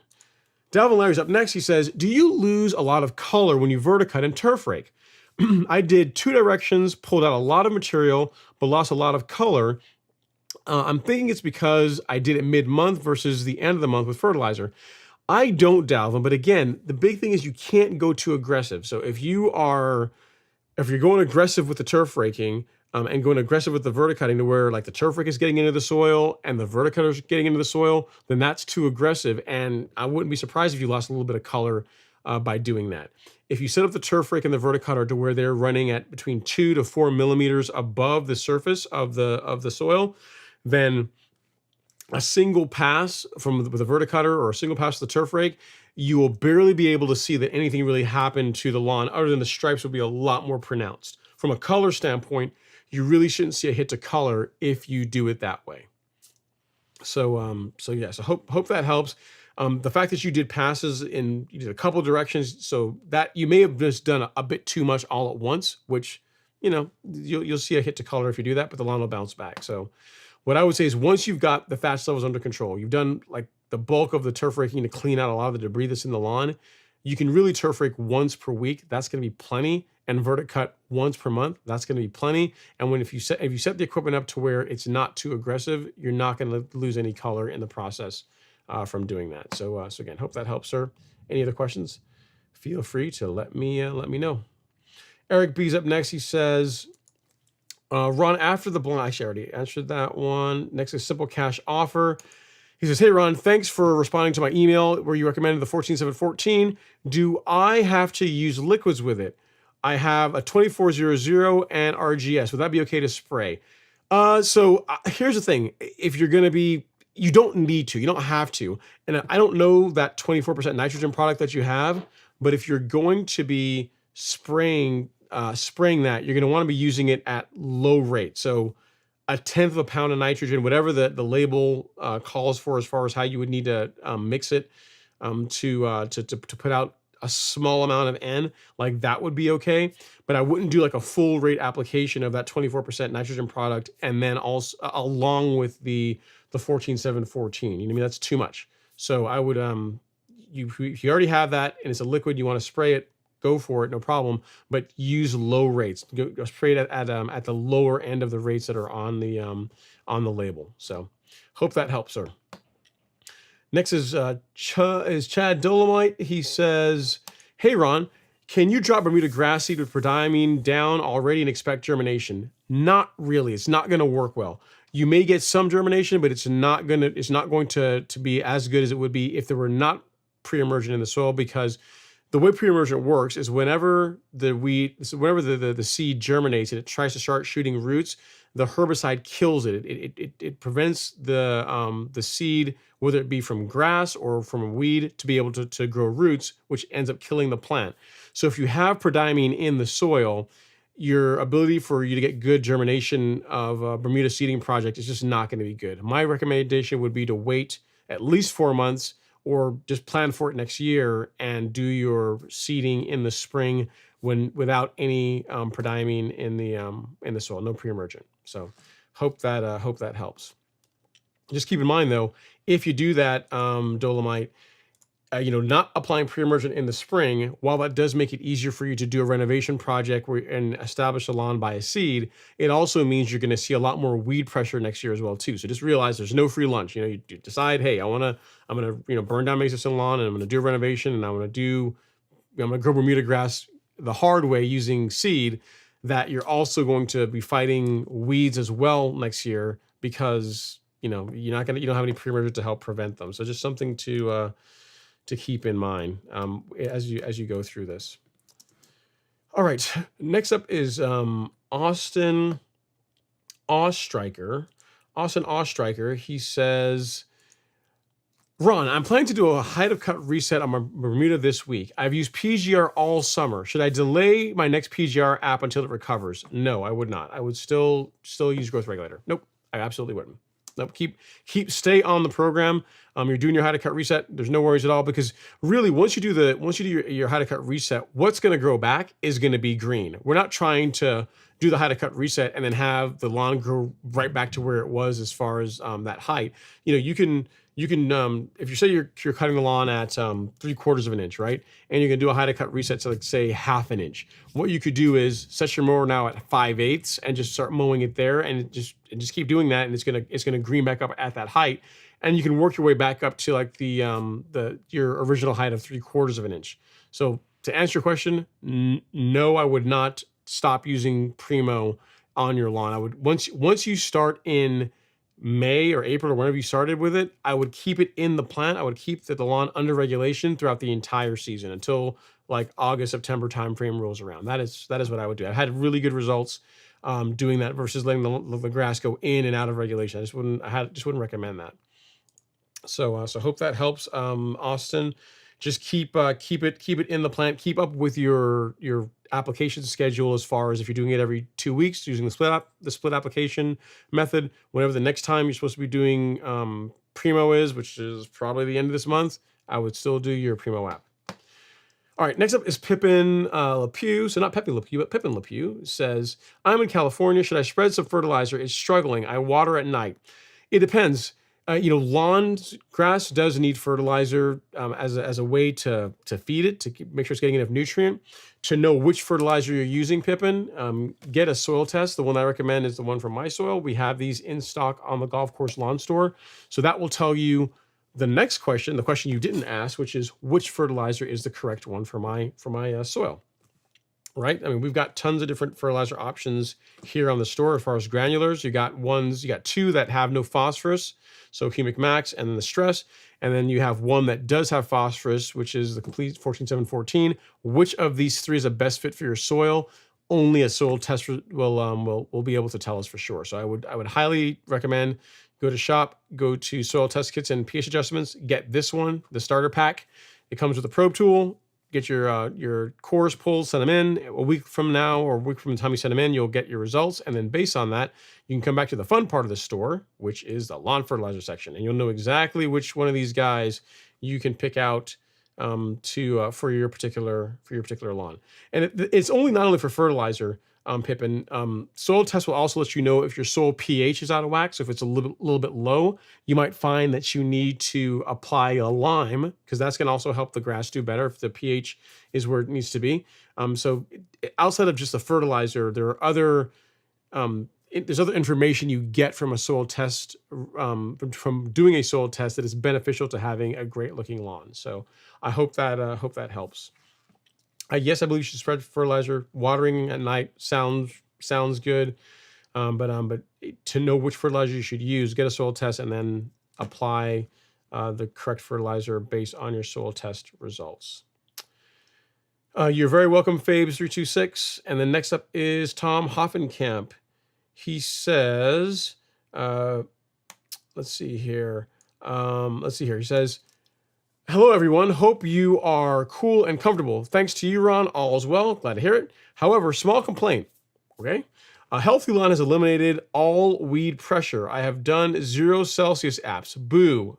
That's a good thing. That's good. I mean, ideally, you wanna have this in your toolkit and just have it, have it on the shelf. Or if you have a neighbor that has some weeds in their lawn, you can say, hey, listen, I can help you out. I got some stuff that that you can use, and they'll help clean up weeds in your lawn. So yeah, I mean, ideally, you don't want to be using herbicides on your lawn the entire time. In other words, if every month you're spraying Celsius, you're doing it wrong. Like there's something wrong here if you're having to rely on herbicides month after month after month to keep weeds out of your lawn. The idea behind using a selective herbicide like Celsius, like Certainty, Tenacity, three-way, whatever your choice happens to be, is that you're trying to knock the weeds back, to injure and or kill the plant that we don't want in our lawn, the weeds, and buy yourself time for the plant that we do want to be the dominant plant in the lawn, like our grass, to take over. So if you kill the weeds and then you focus on growing a healthy stand of grass, then it makes it a lot more difficult for the weeds to take root, as you are reporting. So you're doing it right. That's the way it should be. If you wrote to me and said, "Hey, I'm spraying Celsius on my lawn every month," I'm like, "What? What are we doing here?" There's not. That's again. Remember, the sequence is step one is to eliminate the weeds, get rid of the weeds, right? And then do all this other stuff. It's not like step one, eliminate weeds, fertilize, spray more herbicides, fertilize, spray more herbicides. It's not like step one is not supposed to be an iterative process that you keep coming back to. Like it's supposed to be this, the bulk of this should be a 1 or 2 time type sequence, you know what I mean? And then really, if you're using herbicides very much at all, or post-emergent herbicides at all, it's really just spot spraying is when you're going to be using them, right? You're not going to be doing blanket spraying of the lawn every month. That really shouldn't be the case if you're doing everything correctly. But I'm glad, Tom, that you have a bottle of Celsius that is now just waiting for some spurge or some dandelions to rear their ugly heads so you can smack them with it. But outside of that, your lawn is doing its thing. It's good. Awesome stuff, man. Next up is Darlene Crowder. I think you're new here, Darlene. I don't think I've seen your name before. And if you are, welcome. She says, hi, Ron. Yard is looking good. Bermuda full sun. I need help controlling crabgrass in this 100-degree temperature weather. I'm in Fort Worth, Texas. What to apply now for pre and post emergent that won't kill my lawn? So the best product for crabgrass is quinclorac, in my opinion. It's a great product, excellent product for crabgrass. But with the temperatures you're having, Darlene, you are going to get some discoloration. I'm not saying it's going to necessarily kill your grass, but you are going to get some temporary discoloration if you spray quinclorac at 100-degree temperatures. There's no way around it. Another option you can take is you can use Celsius, which will kill crabgrass, but it's going to take likely more than one round of this to be able to do that. Now, the negative of using of Celsius compared to quinclorac when you're targeting crabgrass is that it's going to be slower, like it's going to take longer, and it's more than likely going to take more than one app. But it's not going to, or I should say this, it's far less likely to injure or discolor your lawn than you would realize spraying, quinclorac in 100+ degree temperatures. So this is what I would say to go with. If you had reached out to me and said, hey, I have crabgrass in my lawn and it's May, then I'd say, yeah, get quinclorac. That's the way to go. It's not too hot then. That is, again, in my opinion, the best product for controlling crabgrass in your lawn. But it's just, you got to be really careful with it once it gets hot, and 100-degree temperatures would qualify as hot. So I don't want to tell you to do that to your lawn, especially since you're picky. You're like, hey, I don't want my lawn to get discolored. So I'm going to send you a link to both of them. I'm going to show you, here's the quinclorac, so you can have that just in case you want to read the label and have it in your toolkit for next year in case you need it. But what I would say to go with is Celsius. And again, it's going to be a slower roll on against crabgrass, but it's not also it's much less likely going to discolor your lawn given the conditions you're dealing with than using a quinclorac product this time of year. So here you go. You can find Celsius here. Actually, I'll send you a direct link to it. We'll make it easy. make it super easy for you. So there you go. You can find it there. So hope that helps. In the product description, in the product description for Celsius, under the product detail, you'll see a video that shows how to mix it using surfactant with it, and the things some tips and tricks that you can use to get a good result. Also, spray technique, like not to go back and forth over like the weed you're trying to kill, like how to make the pass to get good coverage, but at the same time not to over apply or under apply the product. So yeah, take a look at that, Darlene. You'll also see mention of surfactant on the store as well. You want to use this along with Celsius, and a couple of rounds of that should help with getting rid of the crabgrass. Alternatively, you can also just dig it out. There is that too. I mean, that's more work. It's more of a manual process, but that is a way to get rid of crabgrass in your lawn this time of year that absolutely will not discolor your lawn in the process. So hope that helps. If you're a new viewer, welcome. Hopefully you're subscribed to the channel. Hope you're getting some value out of it. And if anything, hopefully it's a little bit entertaining. So thank you so much for the question. If you need anything else, definitely let me know. Robert Rainey is up next. He says, good evening. It seems like I have been doing some sort of yard work daily for weeks now, just trying to keep up.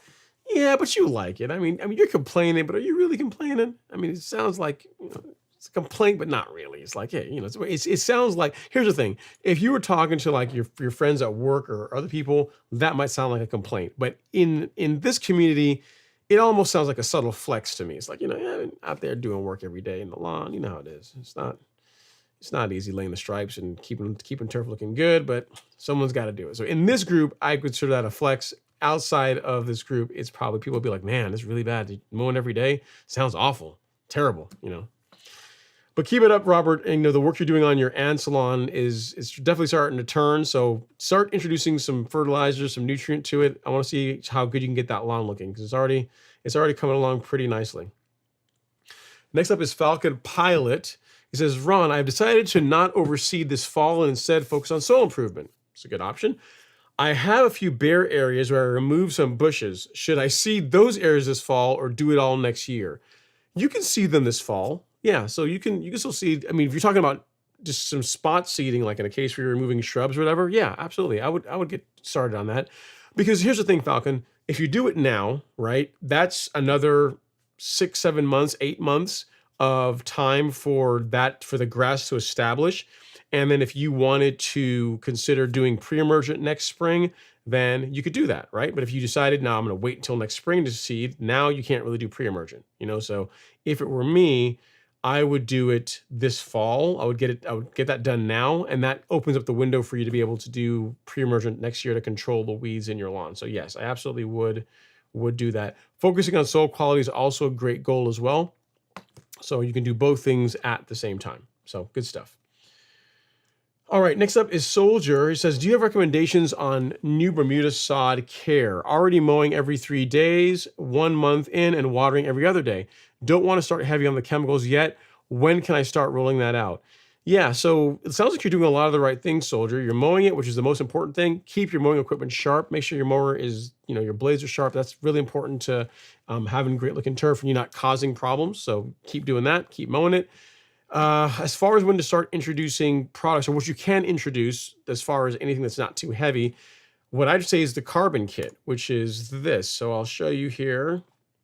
If you go to the golf course lawn store and then go to the shop and the lawn fertilizer section, this kit that I put together with the nice folks at Miramichi Green has 3 different products. There's 2 kits. There's one that is strictly biostimulants, which is Release Zero, NutriKelp, and then Biospectrum, which is a soil microbial food.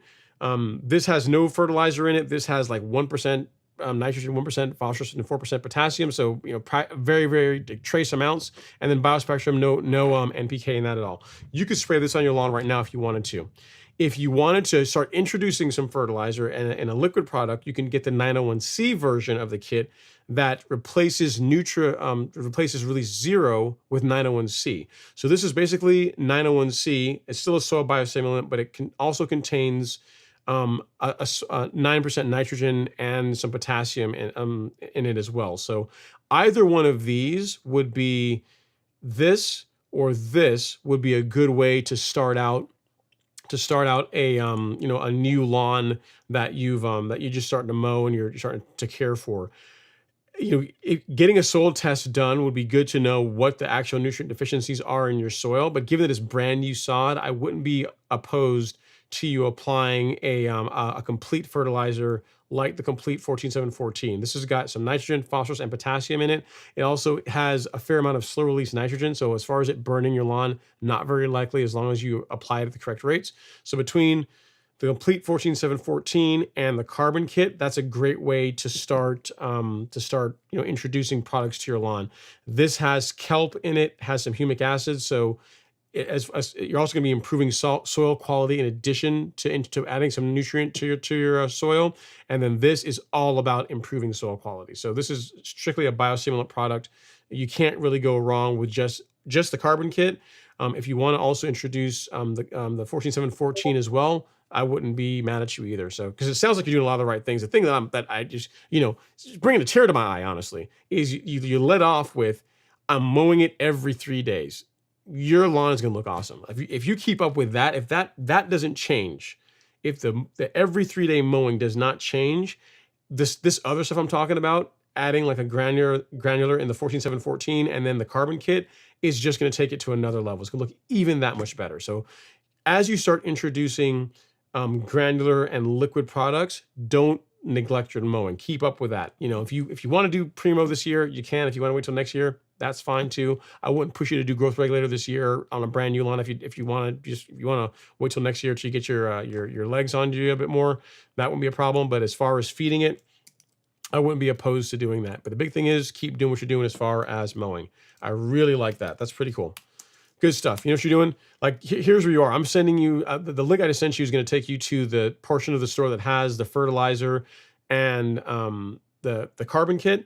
But, on the infographic, like, you are already, like, checking the most important box, right? So I talked about controlling weeds, doing a soil test, fertilizing, and the mow and mow some more. You're already doing the mow and more some more. So keep that up. Keep up the step 4. As you start doing this other stuff, make sure you keep this in the process, and then it's going to be practically impossible for you to not have an awesome looking lawn. So great stuff, man. Appreciate you chiming in the live stream, and great comment. Made my evening. Love to hear that. Love to hear people out there mowing their lawns a lot. Good stuff. Tutrilla says, happy Friday, Ron and Stripe Action Gang. I hope everyone is enjoying the humidity this year. I'm sure enjoy it looking like I took a swim after mowing. Yeah, all the sweat. I hear you, man. But hey, it's good for you. Good little workout. Good workout. You gotta appreciate the sweat. You gotta appreciate the stripes, the stripe action, man. There's a price to be paid for the stripe action, Tutrilla. You know this. 864 Tahoe says, getting plenty of rain in upstate South Carolina. We are getting plenty of rain in Georgia. I'm actually looking outside right now, and there's plenty of rainfall. The lightning looks like it's calmed down a little bit, guys. So we maybe are going to make it through the live stream without power going out. Let's hope. But we are also getting plenty of rain here in Georgia. Hayes104 says, I have spurge popping up. Should I hit my entire yard with Celsius or continue to spot treat? My entire yard is 17,000 square feet. It depends on how much spurge you have. If you have spurge throughout the entire lawn, then I would say your lawn is a candidate for blanket spraying with Celsius. In that case, yes, you'd spray the entire lawn with Celsius because that's the best way to control spurge versus like chasing your tail. If it's only in a small area, then you can just continue with your spot spraying. For controlling spurge, you can go with the low rate with Celsius Hayes 104. You don't need to go with the high rate to control spurge. It's a relatively easy weed to control using Celsius. So hope that helps, sir. If you need anything else, let me know. Good question. Yeah, Celsius is against spurge, devastating. Devastating is the word I like to use when it comes to that particular product against controlling spurge. Crabgrass, not so much. Spurge, yeah, great product for spurge. And in your case, it sounds like you're already playing a bit of whack-a-mole with it. So I would just say blanket spray it. If you're blanket spraying haze, use some surfactant along with it. Like use this along with Celsius to make for the best results. And then that should do a good job controlling or cleaning up the disease in your lawn. Oh, so disease, the spurge in your lawn. So you're just saying disease. Good job cleaning up the spurge in your lawn. So keep me posted on how it does. Craig Jones says, hello. Hello, Craig. Hope you're doing all right. I'm looking here At LG, he says, at Billy, I too have a Scott's Elite and it's junk. I'm going back to an EW next season. An Earthway, yeah. Go back to an Earthway next season. Yeah, man. You can't go wrong with the 2050p. I'm just telling you. I'm not like sponsored by Earthway. They don't pay me to say this. I'm just telling you, it's a really good spreader.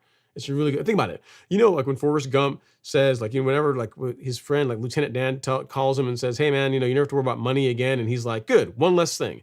You buy a 2050p, you don't have to worry about your spreader again. It's like one less thing. As long really, as long as you Loctite those two nuts, which you only have to do one time, like it's a spreader that just runs and runs and runs. You have to worry about dealing with like, spreader conversion charts because the stuff that like we saw in the store, there's going to be a setting on the bag for the Earthway. So you'll just look at it and you say, oh, I'm doing fungicide. So I will use a setting of like, 11, and that you just dial that in, tighten down the wing nut, and away you go. You know what I mean? So as far as reducing the hassle factor in your life, it's worth doing. So I'm all about like less hassle factor. So good job, LG. I think you'll like the 2050p. If you decide to go with that one, knowing you'll probably go get like something else just to like frustrate me. You'll go get like a different one and be like, hey man, I got this one, and instead, just because. So I know how you are. I know how your mind works. All right, next up is C. Pims. He says, the game plan at some point is to power rake and dethatch the areas where fungus has affected the grass the most, and then come in with some seed and top dress. Yeah, that could work, C. Pims. I don't see anything wrong with that. Platinum Exteriors says, what do you think about the 2600A? Man, you're going to make me look. I don't, because here's the thing. You know the song, I only have eyes for you. I only have eyes for the 2050p, man. Why are you trying to make me going out here and look at other things? I mean, it is an Earthway, so it's probably going to be fine, but let's look here. The, okay, yeah, the one with the circular, it's okay. I mean, it's probably going to be just fine too. I mean, Earthway does not make bad equipment. So if you like the 2050A, I could see some reason why you like the 2050A. It's more of your traditional looking spreader. I mean, it kind of, I guess it has that look if you like that look on your in a spreader. It's a 40-pound hopper versus the 80-pound in the 2050p. So there is that. So if it were me, I would still go with the 2050. The price difference, here's the thing. Even if the 2050 is a little bit more, it's not that much more. Even if it's like 20, 30, even if it's $40 more, I haven't looked at the price of the difference between the two of them, but even if it's like $40 more than the 2600, you're not going to be buying another one anytime soon. Like literally you will get tired of it and give it away to a friend or nephew or cousin or somebody else before you have to replace it. So like the money, like the savings, the price savings between the two of them is negligible over time. And if you're going to be putting down like say like Essential G, right? Like a granular product, like for a 40-pound bag of product, it's nice to be able to, have the spreader not all the way completely empty and still know, hey, I can still put like another bag in there and it's still going to fit and there's not going to be any kind of an issue. So for that reason, I would go with 2050p. That's my final answer. 2050p. All right, next up is Lori Hayes. She says, have you talked about spurge? I just did, Lori. I'm not sure what questions you have about it. It's a relatively easy weed to control.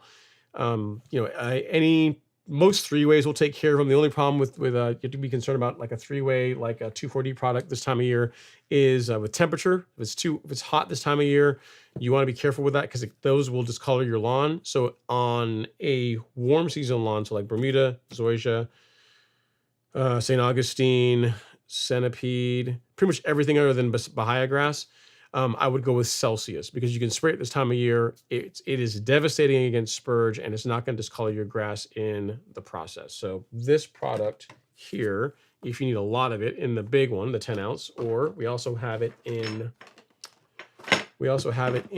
this nice single use packet. So there's nothing to measure. Just one of these for spurge, 4 gallons of water, and you're good to go. You can use anywhere between 2 to 4 gallons of water with one of these packets. 2 gallons of water would be the high rate. 4 gallons of water would be the low rate. And for spurge, the 4,000 square feet of coverage with 4 gallons of water will work just fine. The only other thing you would use between these two is a bit of surfactant. That is going to help you get a better result when using Celsius to control spurge in your lawn. So hope that helps, Lori. I just said that in the previous comment, but you asked, and I can always repeat it again. No worries at all. All right, next up is Jason Trask. He says, Oh, Ron, I'm about to mow, of course. All right, I like that. Question: how do I stop the pee burns from my two female dogs? One will pee, and then a few minutes later, the other pees on top of it. If I'm out there and I water it and water it down, it does not burn the grass. So there really is only one way to fix this. Well, there's two ways to fix it, but there's really only one way you really don't want to do. So is to train the dogs to pee in one area. So Alex, my neighbor, has a dog, Stella, and she is trained, like she'll do number two like in different spots of the lawn, but number one she only pees in one spot. She's been trained to have like one sacrificial area of the lawn, which like it's down in the corner. She goes there every time. That area is like scorched earth, like grass will never grow there. And your best bet is going to be able to train them to pee in one spot. If you can do that, that's going to be your best bet, because you're not going to be out there all the time to go up to water the spot right after they're done using the bathroom. And even if you will do work from home, it's a pain to do that. So I would say take the time to train them to go in the one area of your lawn that you designate as a sacrificial area. You know what I mean? If you have, it sounds like one of them is more alpha, whichever the alpha female of the two, like train her, because it sounds like the other one will just follow wherever she goes. And that's going to be your best bet for like the keeping the damage to one area, so you don't have like like little crop circles all throughout your lawn where they're peeing all over the place. So I wish I had a better answer for you, but that really is it. There are some people will say there's products you can add to their food that will change their diet, the alter their pee to where it's less likely to burn. I don't know how well those products work. The one thing that will definitely work is to train them just to go in one spot, and then you only have one area to deal with instead of like the entire lawn. So, hope that helps. It can be done because Stella does it. I mean, she does it on her own. When she's been trained, she only pees in that one area. So you can train your dogs to do that, and then less of a hassle then. So hope that helps, sir. Next up is Jeffrey Five Ash. He says, "Hey Ron, something has killed my Bermuda grass. Say it ain't so, Jeffrey. There is a large area that looks burnt. I did put insecticide down weeks earlier. Any ideas would help." It could be anything, man. I mean, it could be fertilizer. It could be like an over application of fertilizer. It could be localized dry spot. It could be like if that insecticide product that you applied, if it was over applied or it has fertilizer in it, that also could have damaged the lawn. It could be a lot of things. So it could be also this. You're looking at the area that looks burnt. If the lawn isn't getting enough water, what you might be observing is it just going into dormancy. So there's a lot of things that could be going on here. But I don't have pictures of the lawn to be able to see what you're working with. But there's a lot of things this time of year that can cause Bermuda grass to go from a nice vibrant green to like a pale green to almost yellow, almost like it's trying to go dormant. So if you're not watering it enough, that can do it. If you over applied a product, that can also damage the lawn and cause discoloration.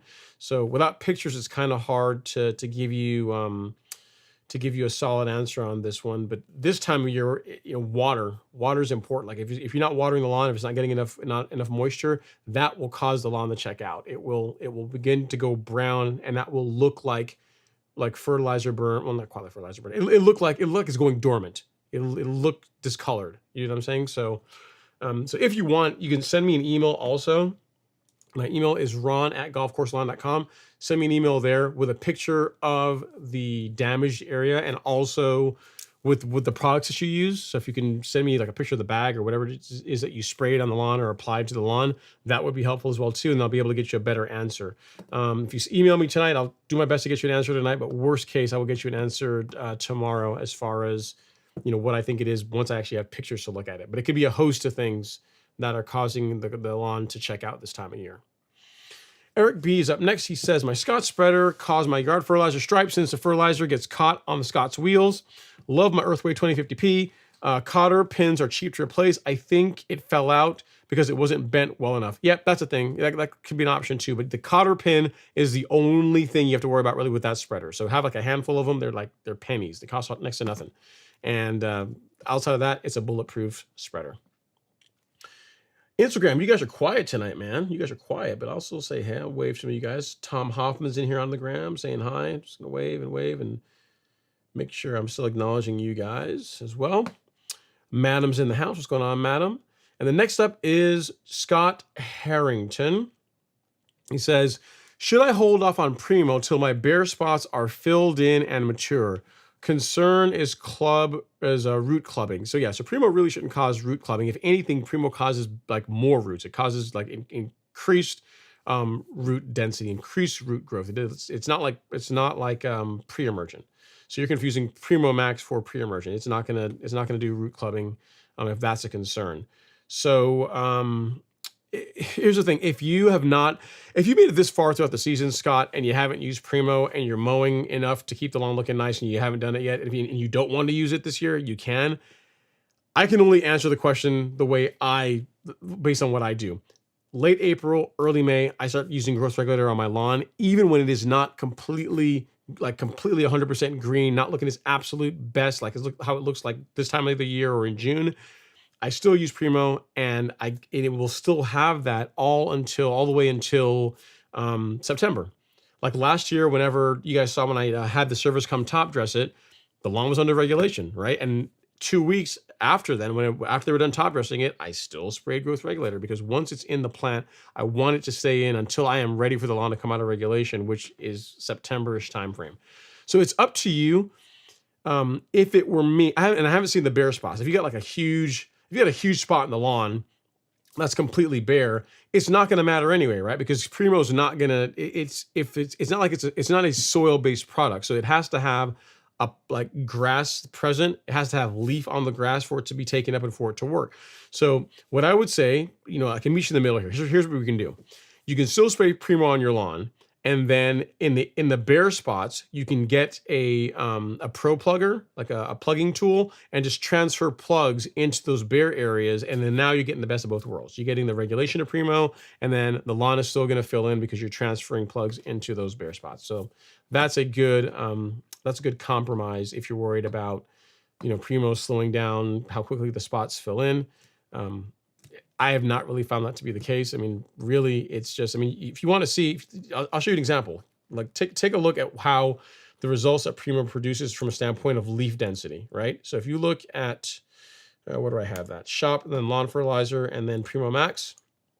So if you look here, the second in the carousel, on the left, that is your grass. That's Bermuda without Primo, and on the right, that's Bermuda with Primo. So if we think about it from a standpoint of which of these two is going to fill in a bare spot faster, or is going to like cover up bare areas in the lawn, I would argue the one on the right with the increased leaf density from a visual standpoint is going to look better faster than the one on the left. So for those reasons and more, I would get Primo down. I would have had it in the soil. I would have had it in the plant already, and I would continue to use it throughout the rest of the season. So if anything, hopefully that visual, that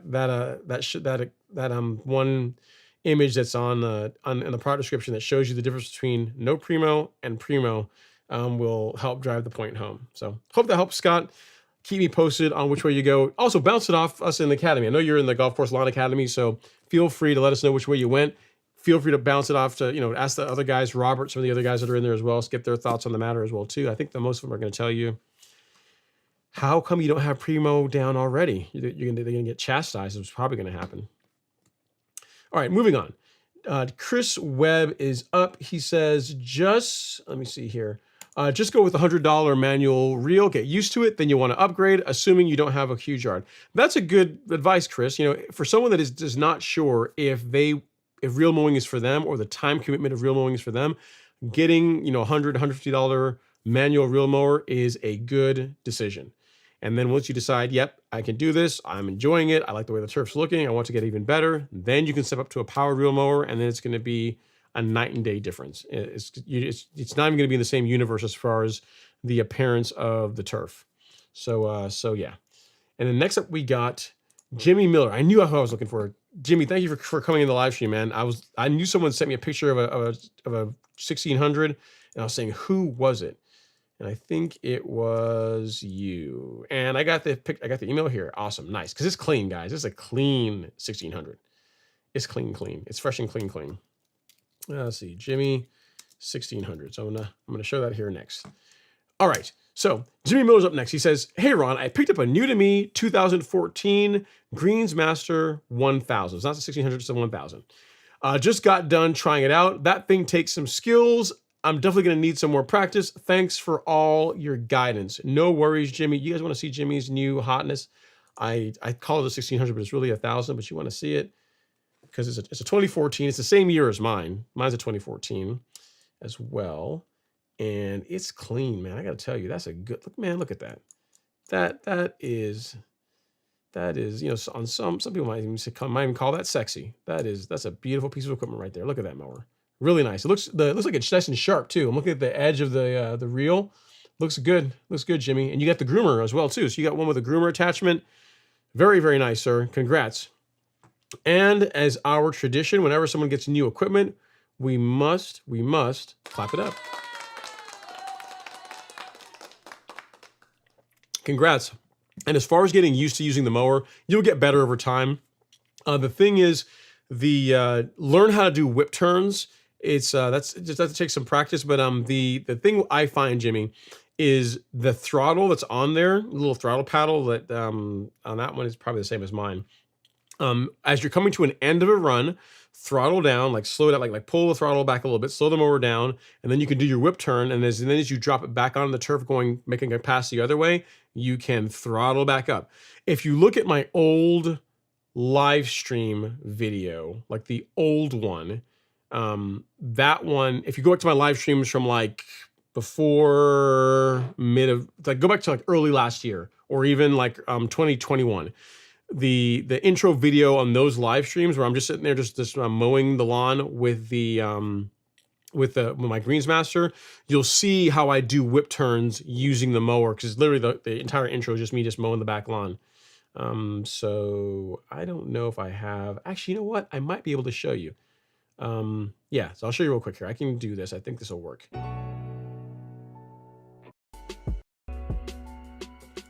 I'm wrong. I can't. It's the that's just that's not the one with video. That's the old one. There's another one in between that one. But anyway, go back to my live stream from like 2 years ago, and you'll see me. It's the one when I do the intro. You'll see me just mowing the lawn with the 1600, and you'll see the technique I use for doing whip turns. So you'll get used to it. Keep working at it. It's an awesome mower. Great choice. Again, we will clap it up for you. All right, next is Cooper's dad, who says, year one with a California trimmer in Northeast Georgia on Xeon Zoysia. Grass looks great, but noticing some white tips after only 5 to 6 weeks since the last backlap. Maybe I didn't sharpen it enough. How often do you need a backlap / sharpen? Backlapping, I mean, so on my outlet, I've done it twice this year, mainly because it's easy to do. It takes like 5 minutes to do it, and it's easy. But on my Greensmaster, I have not backlapped that at all this year, and it still cuts paper all the way across. So the way you'll know Cooper's dad is if it's not cutting paper. So there's a multi-step process, right? As far as the contact between the reel and the bed knife, you want that to be light. It shouldn't sound like a big grinding noise whenever the reel is going against the bed knife. So you want like light contact between the reel and bed knife, and then when the reel to bed knife adjustment is set properly on Toro, to use Toro speak, the reel to bed bar adjustment screws, right? When that's set properly, it should cut paper all the way across. So if you try to cut paper all the way across, and by cutting paper I mean don't take a piece of like a piece of printer paper like this. You're gonna take do I have something here? No, I don't. Yeah, you're gonna take something like this, right? And you're going to double it. So don't take the paper just by itself, like just thin, like a thin wall. You can take it, you're gonna double it. So fold it in half, and then use it doubled, a doubled sheet of paper. Use that to check your cut all the way across. If after you do that, it's not cutting all the way across, you can tighten the tolerance a little bit. But again, if it gets to the point where the wear gets heavy to where it sounds like a lot of heavy metal on metal, that's a good sign that, hey, you need to backlap it. If after you backlap it, it's still not doing it, so you're still trying to cut paper across and it's still not working, that's when you have to take it in for a grind. So the idea is you want the reel to bed knife contact to be light. It should be whisper light. It should be like the metal on metal contact should be light. It shouldn't sound like it's laboring to spin. And if that, when you have the contact set that way, if it's not cutting paper across, backlap it. If it's still not cutting, then you're looking at a grind. So hope that helps. So it's not really a time thing. It depends on what kind of grass you're cutting. You're cutting with it, whether you're cutting stuff other than grass. If you're being very disciplined and all you're cutting is grass, backlapping it, a grind and one backlap throughout the season really should be all you need. But in your case, maybe once a month, maybe every 4 to 6 weeks is when you have to do it, depending on your grass. Zoysia, I'm trying to think, Zoysia, is Xeon the thicker one? I know El Toro is the thicker blade, so I wouldn't be surprised if you're cutting like El Toro, you get to backlap a little bit more frequently. But with Xeon, I wouldn't think that you should need to do that. So just that, hopefully that helps for you, Cooper's dad. If it's not cutting paper, backlap it. If it's still not cutting paper, grind it. So that's your sequence of events. All right, Lawn Guido is up next. He says, thoughts about top dressing my lawn in the fall with cow manure. Thoughts? I've never done it. Like, I think you may have asked this before, Lawn Guido. If you decide to do that, just be careful. Don't pile it up on the lawn. Don't put like piles all over the lawn, because you are likely to cause some temporary burning if you do that. I mean, it's a rich organic material. I mean, it's probably going to be just fine. I've never used cow manure. It's going to stink a lot. It's going to smell bad. So your neighbors are probably not going to be too much of a fan of you, assuming you have neighbors that are nearby. But as long as you go light, it should be okay. I've never done that, though, to be able to tell you what kind of results to expect. Only advice I can give you is don't go out there and put piles throughout the lawn that you're going to leave for hours on end, because it's very likely that you can discolor the lawn by doing that. All right, next up is Corey Binion. Corey Binion, he says, can I spray for weeds after a rainstorm, or do I need to wait until the lawn dries out a day or so? Yes, you can. So if you're asking me, can I spray like Celsius after it rains? Yes. Once the grass is dry, once the lawn is dry, feel free to go out there and spray, whatever, liquid herbicide or whatever herbicide you're going with. The idea is that once you spray, you want there to be several hours of dry weather. So if you use spraying, say Celsius with surfactant, you want like 4 hours of dry weather before there's any more rainfall to allow it to dry. But as far as the lawn having to like the soil having to be completely dry, no, not necessarily. Really, you want the grass, the plant to be dry if you can, but then once that's done, once the herbicide is sprayed, what you're looking for is no more rainfall afterwards. Not for 4 hours afterwards is as soon as you want to have any kind of irrigation, any kind of water on a lawn or weed that was just sprayed with a post-emergent herbicide. So hope that helps, Corey. Hope that helps answer your question, because I think that's what you're asking. Yeah, I mean, you don't have to necessarily wait. In other words, I'll put it to you this way: if it rained in the morning and it stops, say it starts raining, it's raining in the morning and it stops raining at say 9 a.m. and at 4 in the afternoon you want to go out and spray your lawn with Celsius, you can do that. That's not going to be a problem. Now, if you're going to go spray Celsius at say 9 a.m. in the morning and it's going to rain at 10 a.m. in the morning, I would not do that. You want like dry weather after you sprayed it, but it having been completely dry before you sprayed it is less important, as long as the grass is not like soaking wet. Like I wouldn't go out right after it finishes raining and spray Celsius, but once it's it stopped raining, it's been an hour or so since it's rained, you're good to go. Okay, Kevin Sheehan is up next. He says, hey Ron and y'all, I sent you a picture of my lawn reno from Centipede to Bermuda 3 years ago. Watch your live stream from then on. Did you get a chance to see them? Looking for your opinion. Kevin Sheehan. I don't know. I'm not sure if I did. I don't think so. Before and after. No, but these are cool pictures. We got to show these. Ooh, that looks good, Kevin. You should have bugged me again. No, I did not see these. These are cool. Very nice. Okay, cool. So this is his lawn where it was Centipede before, and now it is Bermuda. So let me make sure I show them in the right order So yeah, so these are the before, which not bad. I'm not gonna, not gonna hate on it. It's not looking bad. So this is before picture 1. Not bad. This is before picture 2. Dun, dun, dun, dun. Not bad. But then we have picture 3 is when things got serious here a couple years ago. And look at that stripe action. That is fire. I think we will admit, I mean, while this looked okay, we can't, you can't say that didn't look bad. He had also some shrubs there and there's obviously some more renovation work that he did. So while that didn't look bad, I would argue that that looks better. I think I like that more than I like that. And the tool that he's using to pull that off is one of these. He's got ooh man, nice mower. He got a newer unit. That's cool. Nice. It's like a 1600. Nice unit, man. So very cool, Kevin. Nicely done. I'm not sure I've seen that mower before, but if not, got to clap it up for a cool looking mower. Lawn looks awesome, man. Yeah, big change in the appearance of the lawn from when you had that center section with shrubs and other stuff in there to where we are now, which is pretty incredible. Very nice. Keep up the hard work, sir. Looking awesome. I appreciate all the love and support over the years, and all your consistent work has definitely paid off because the lawn looks great, man. Lawn looks awesome. Next up, we have C. Pims. He says, hey, Ron, any ideas what might help the sod with bonding to existing soil? Still have a couple of areas that doesn't want to bond with the soil. Carbonized PN. Yes. So what I would use, C. Pims, is this. So go to the golf course lawn store, go to shop, and then Miramichi Green Biostimulants. And there you will see a black bag called Carbonized PN.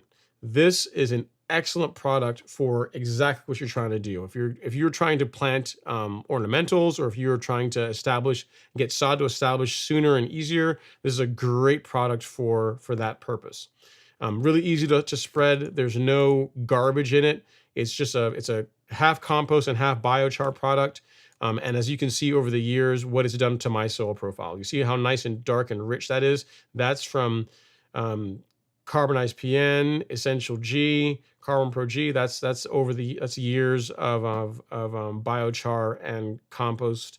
That's the difference it can really make to your soil. So I absolutely would do that. C. Pims, Carbonized PM is a great choice for helping helping sod get established. And you know what?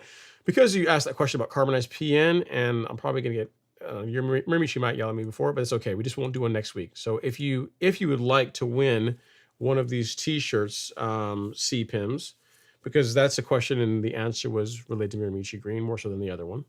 If you want one of these Greatness from the Ground Up T-shirts, and I got to tell you, it's actually a pretty good shirt. I mean, it's like, sometimes you get the T-shirt material and it's not good, they're kind of cheap. This is actually a nice shirt, nice.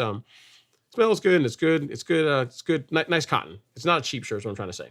If you want one of these C. Pims for your question, which was a segue into Carbonized PN and why it's awesome for establishing sod, send me an email to here, ron@golfcourselawn.com, say C. Pims, and send me my shirt, and I'll send you the information that you need to go out and be able to pick one of them up from Miramichi Green. They're pretty cool. This is only the first of several designs that they got coming down the pipe.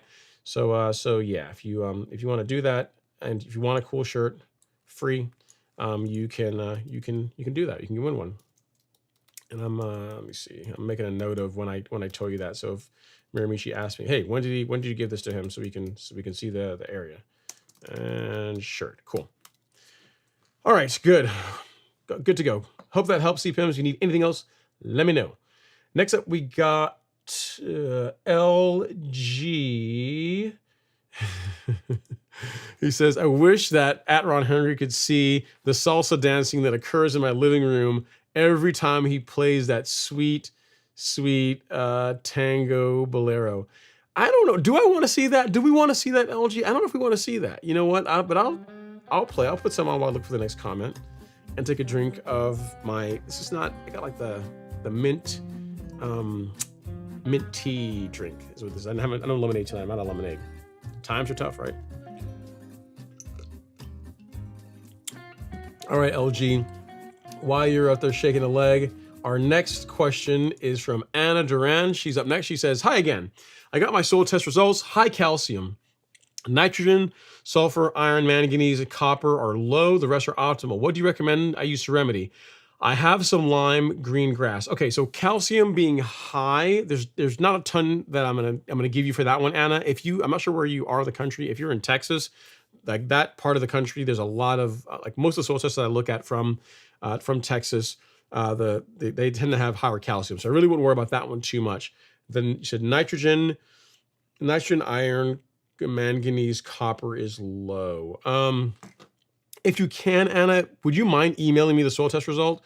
There's a couple of options I can give you for fertilizers to help correct that, but I'd like to see the results first if you wouldn't mind. So my email is ron@golfcourselawn.com. Take a picture of it or like a screenshot of the soil test results and email them to me, and I will respond with some recommendations for what I would do based on the results. It's it's uh, it's likely going to be it's either going to be the Stress 12024 or Humic Max and Nutrizolve. So I can show you really quick. But it's going to be one of two. But I want to see what your potassium levels are like before I answer.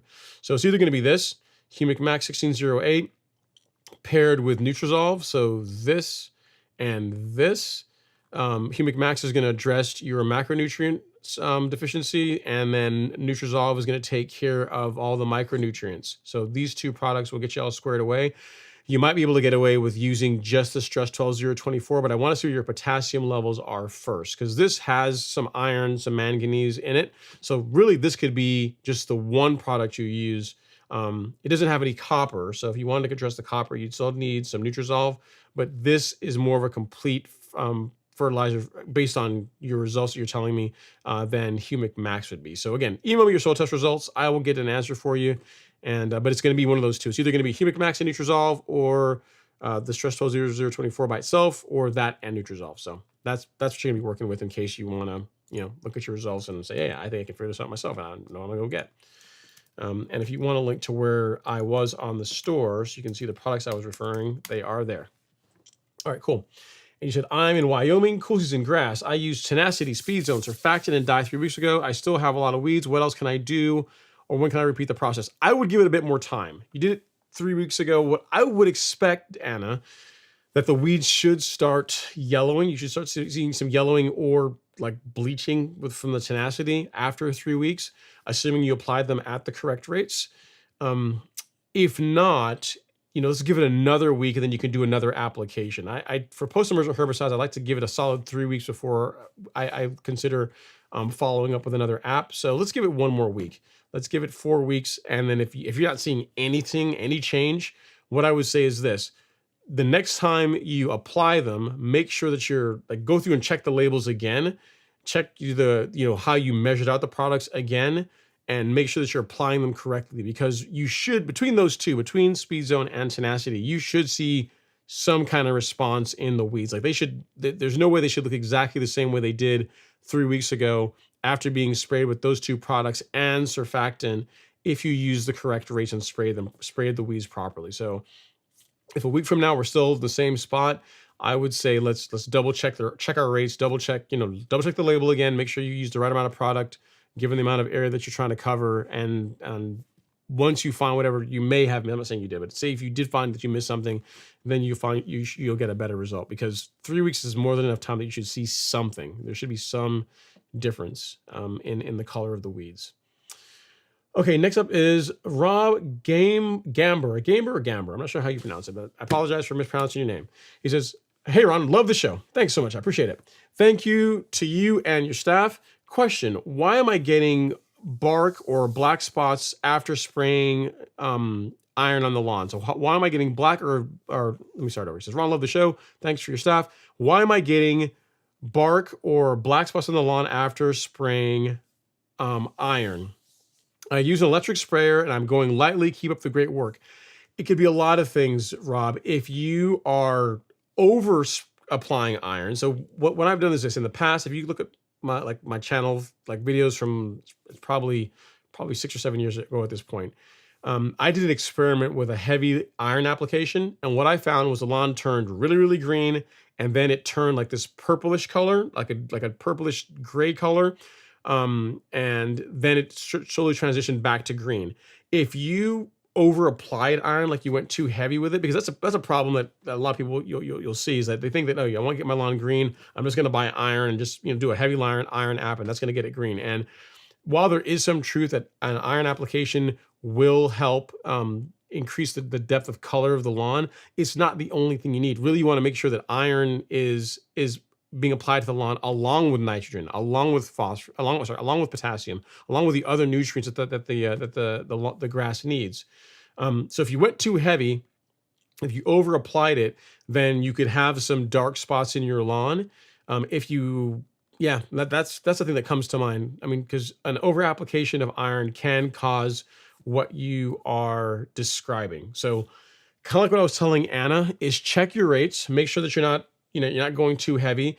Whenever you spray a product on your lawn, you're spraying like an iron product. So let's say that the soil test kit is your lawn, right? Whenever you're making your spray passes, ideally the way I do it is I just walk in a straight path down the lawn, and I just make one pass over it. So if you're doing like one of these, you're kind of going back and forth, or you're kind of like spraying like this as you walk down the lawn, you're likely over applying it, and in best case scenario, you're not gonna have even coverage. So ideally, you just want to make a nice even pass, walking at a good pace, and just slowly walk the lawn and spray the product correctly. I've got a video of a friend of mine that was spraying herbicides on his lawn, so you can see the technique I'm talking about. He's spraying herbicides, but it still applies. If you're spraying iron, it would be the same. It would be similar. Let's see here. Yep, here we go. How to spray weeds in your lawn, but really it could be how to spray insert some foliar product on your lawn. And so here we go, at Rob. But yeah, what I'm going to say, Rob, is what I'm thinking is that you probably over applied it. The good news is it's going to be temporary. So 2 weeks from now, it should go back. The lawn will recover from it. You should be just fine. But to prevent it from happening again, let's work on our spray technique so we don't have the same issue going forward. Appreciate you watching the show, man. Thanks so much for all the love and support.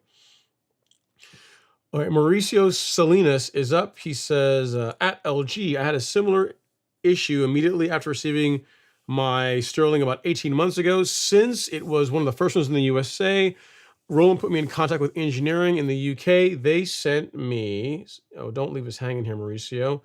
They sent me a new drum and instructions on how to replace it, and it fixed the issue. Certainly, you may be suffering from the same issue. Unsure how common this issue has been for them, but reach out for sure. So there you go. So it might be an issue with the drum, LG, and it sounds like Mauricio has got a potential fix for you, which is cool.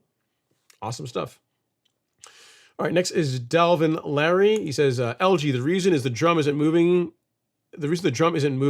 is because it is engaged when you're trying to turn or maneuver. I have the same issue sometimes when I'm engaging the drive while turning the drum. Okay. Cool. I'm not sure about that. I don't have that on my C27. But I'm trying to think with the C27, the mower never really stops moving. So that's probably why I don't have that. So I like hit the little button that makes it slow down like by 60% and then do a whip turn and then continue. So that's probably why I don't experience that. All right, so we have a super chat, one here from Mr. Lance F. Thank you so much, Lance. Appreciate you. Super chat received. He says, long, slow softball. How quickly can you reseed after using glyphosate? Yeah, buddy, my man. Happy Friday. Thanks for all you do.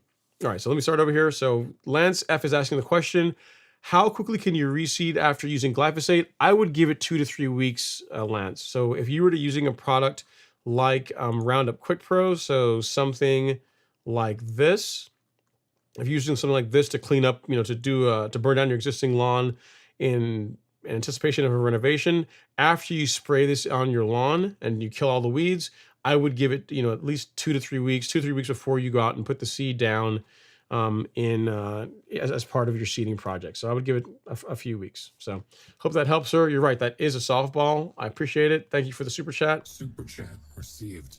And for all the love and support. Hope that helps. That's a good one.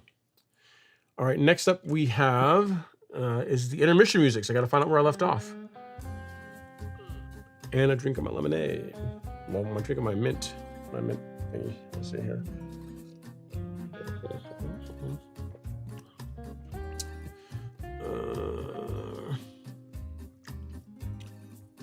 All right, next up is Harper's Knitter. It says, not snarky. I thought I missed my question. Have a concussion and I'm trying to use a Mac for the first time since 2011. Sorry to mean if anyone. Plus, I'm a single female doing this alone. I don't know what happened, Harper's Knitter. I'm not sure what happened here. If I missed your question, I'm sorry. And yeah, I'm not sure. But yeah, if you have a question and I missed it, sorry. Send me an email or ask the question again. And I'll do my best to help you with it. And I don't know, Macs are pretty awesome. I switched to Macs in 2007, and I haven't looked back. I actually love Macs because it's like a nice blend between Linux or Unix and like a GUI that doesn't break every time you do an update. Because like for Mac OS, I was a huge Linux nerd. Like I ran Linux like as my main OS, but I just got sick and tired of like whenever I'm doing an update, like Lord, what's gonna break? What's gonna happen this time? So I just got sick of it, and for the most part, Mac OS is Unix underneath, so that's why I did that, and I haven't looked back, and it's pretty awesome. All right, next up is LG. Says, no offense to @Don Summers, but I deserve that T-shirt, bro. LG, I would expect nothing less. So here's how you can win a shirt. If you ask a question that's related to, I mean that Don's question was not related to Miramichi Green, but it's such a good question. I wanted to give him a shirt. But in general, if the question is one that's related to one of their products, about applying it or a use case, something like that, that's how you can be in the running to win one of these newly released Greatness from the Ground Up T-shirts from Miramichi. So, and it's cool. It could be a collector's piece because I think they're going to rotate them in and out. It's not going to be the same shirt all the time. So there is that. All right, next up is Archie Amos. He says, yes, definitely wash the mower off. This was in response to the person that had the question about cleaning the mower after mowing a lawn that is infected with a lawn disease. Is I do it after each mow. However, I did contract Pythias, spelled it wrong. I think he meant Pythium, from an AT&T fiber install. Sprayed a group 3 and a group 4 category fungicide, and it appears to be cleaning it up. Yeah, nice Archie. But yeah, you're right. I mean, I clean my mower up after every use anyway. I mean, I'll blow it off. I don't necessarily wash it every time, but I do blow it off after each mow. The only when I will go out and I'll wash it is if I mow in the morning and it's a little bit wet and I get some grass clumps on the mower. That's when I'll get the hose out and I'll rinse it off. But the only lawn my mower really runs on are my lawn and Alex's lawn, and both of our lawns are disease free for the most part, right? So I don't have to worry about transferring stuff back and forth. So we're good to go there. All right, Trilla is up next. As free shirt. Oh, it's going to come up with questions. So good, but yet so difficult because to base your next live stream on, or just wait. LG, I expect your questions soon as well. Yeah, so the way you can win one of the shirts is it's a question ideally about something related to Miramichi Green. That will get you in the running for winning one of the shirts. It has to be a good question. It can't be like, hey, what is Nutrisolve? You got to be like that's not even a Miramichi product. Like, what is NutriKelp? Or like, what is BioSpectrum? Or something like a question that, like an app that shows a use case of how it could be applied to a scenario. Like the question that the other person asked, the other viewer asked, was about like, hey, sod. I have an area with sod that is not establishing.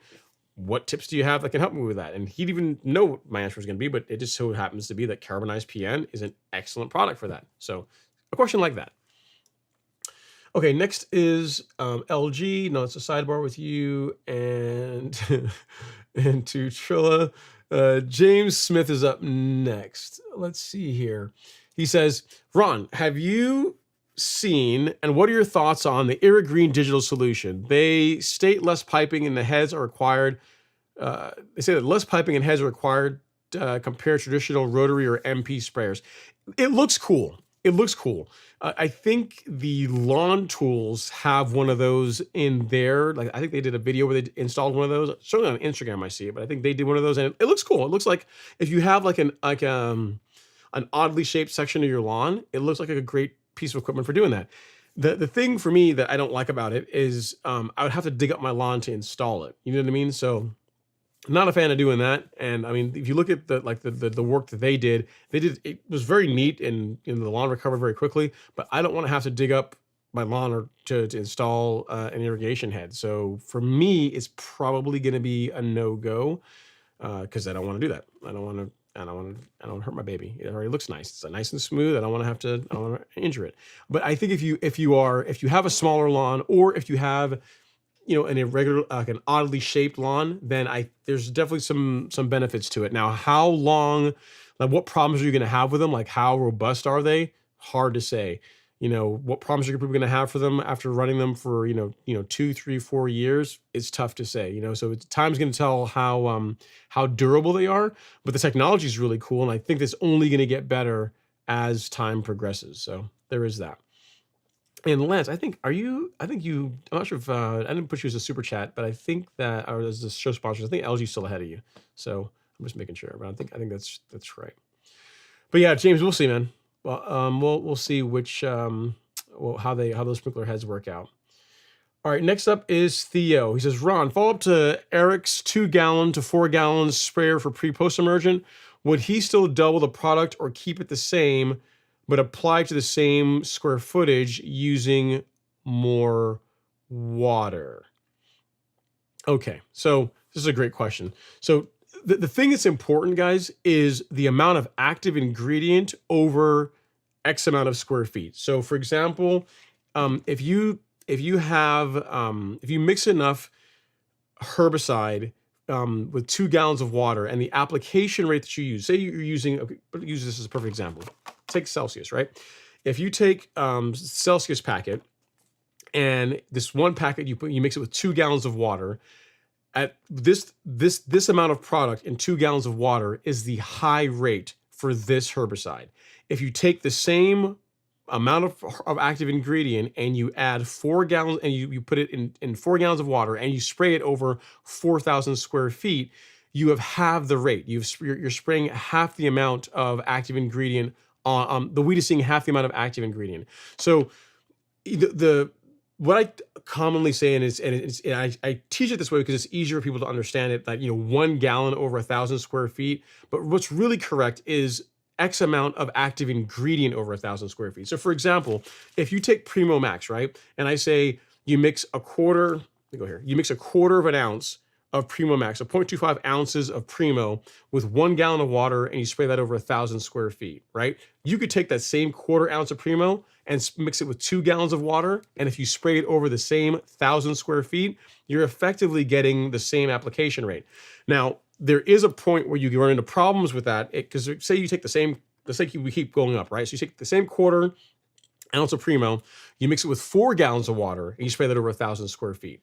While you're technically putting out the same amount of active ingredient, you're not going to get as good results because you're putting so much carrier down, so much water down, that you're going to start getting runoff. So you want to put enough product, you want to mix enough water with this to where you coat the leaf of the plant properly, but not to the point to where it's running off. And for most people, for most products rather, 1 gallon over 1,000 square feet accomplishes that.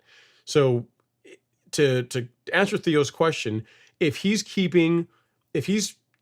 using 2 gallons over 2,000 square feet, the amount of active ingredient, the amount of product that he's mixing with 2 gallons of water, that is the correct amount to cover 2,000 square feet at a gallon per 1,000 square feet rate. If his goal is now to cover 4,000 square feet at the same rate, you would double the amount of active ingredients. So you would put double the amount. So in other words, whereas one of these at 2,000 square feet is the high rate, you need 2 of these with 4 gallons of water for it to be the high rate when you're covering 4,000 square feet. You see what I'm saying? So the same, if the active ingredient stays the same and the amount of area that you're covering increases, then the rate that you're applying is decreased. It goes down. Does that make sense? So hopefully I'm doing a good job of explaining this. I mean, the amount of water isn't the important thing. It's the amount of active ingredient over X amount of square footage is the important thing. So hopefully that makes sense, Theo and Eric B, as far as, can you simply double the amount of active ingredient if you double the amount of water? Yes, if you're also doubling the amount of area that you're spraying. And then you'll be spraying it at the same rate. So if you're doubling the square footage, you're doubling the water, and you double the active ingredient, you're effectively spraying the product at the same rate over a larger area. So hope that helps. Hopefully I did a good job explaining it. If not, ping me again. I'll explain it again, but hopefully that makes sense. All right, next up is Haystar 1141 says, Ron, I have cool season grass. If my soil test recommends 1608 for the year, should I have used it all season, or is it okay to switch to the 12024 for the summer? Yes, it's a great question, Haystar. So during the summer months, I'm a fan of using the 12024 for cool season turf because the higher potassium helps the lawn manage the stress a bit better. Also, the nitrogen that's in the 12024 is a bit slower release, or the amount of slow release nitrogen that's in 12024 is less than, sorry, I should say this, that's not right. There is more slow release nitrogen in 12024 than there is in Humic Max. So for a fescue, a Kentucky bluegrass, or a ryegrass lawn in the summer, in the middle of summer, the 12024 is a better choice, in my opinion, than Humic Max. They're both excellent. They both work great. But the higher potassium, I think, is a better choice during the summer months than the 1608. So hope that helps. Can't go wrong with either of them, but that's the reasoning why, if you go and look at the calculator, like if you go to the store, I'll actually show you something. And that's actually baked into the logic of the calculator. So if you go here, so calculate my program, we go, let's say 4,000 square foot lawn, just because, right?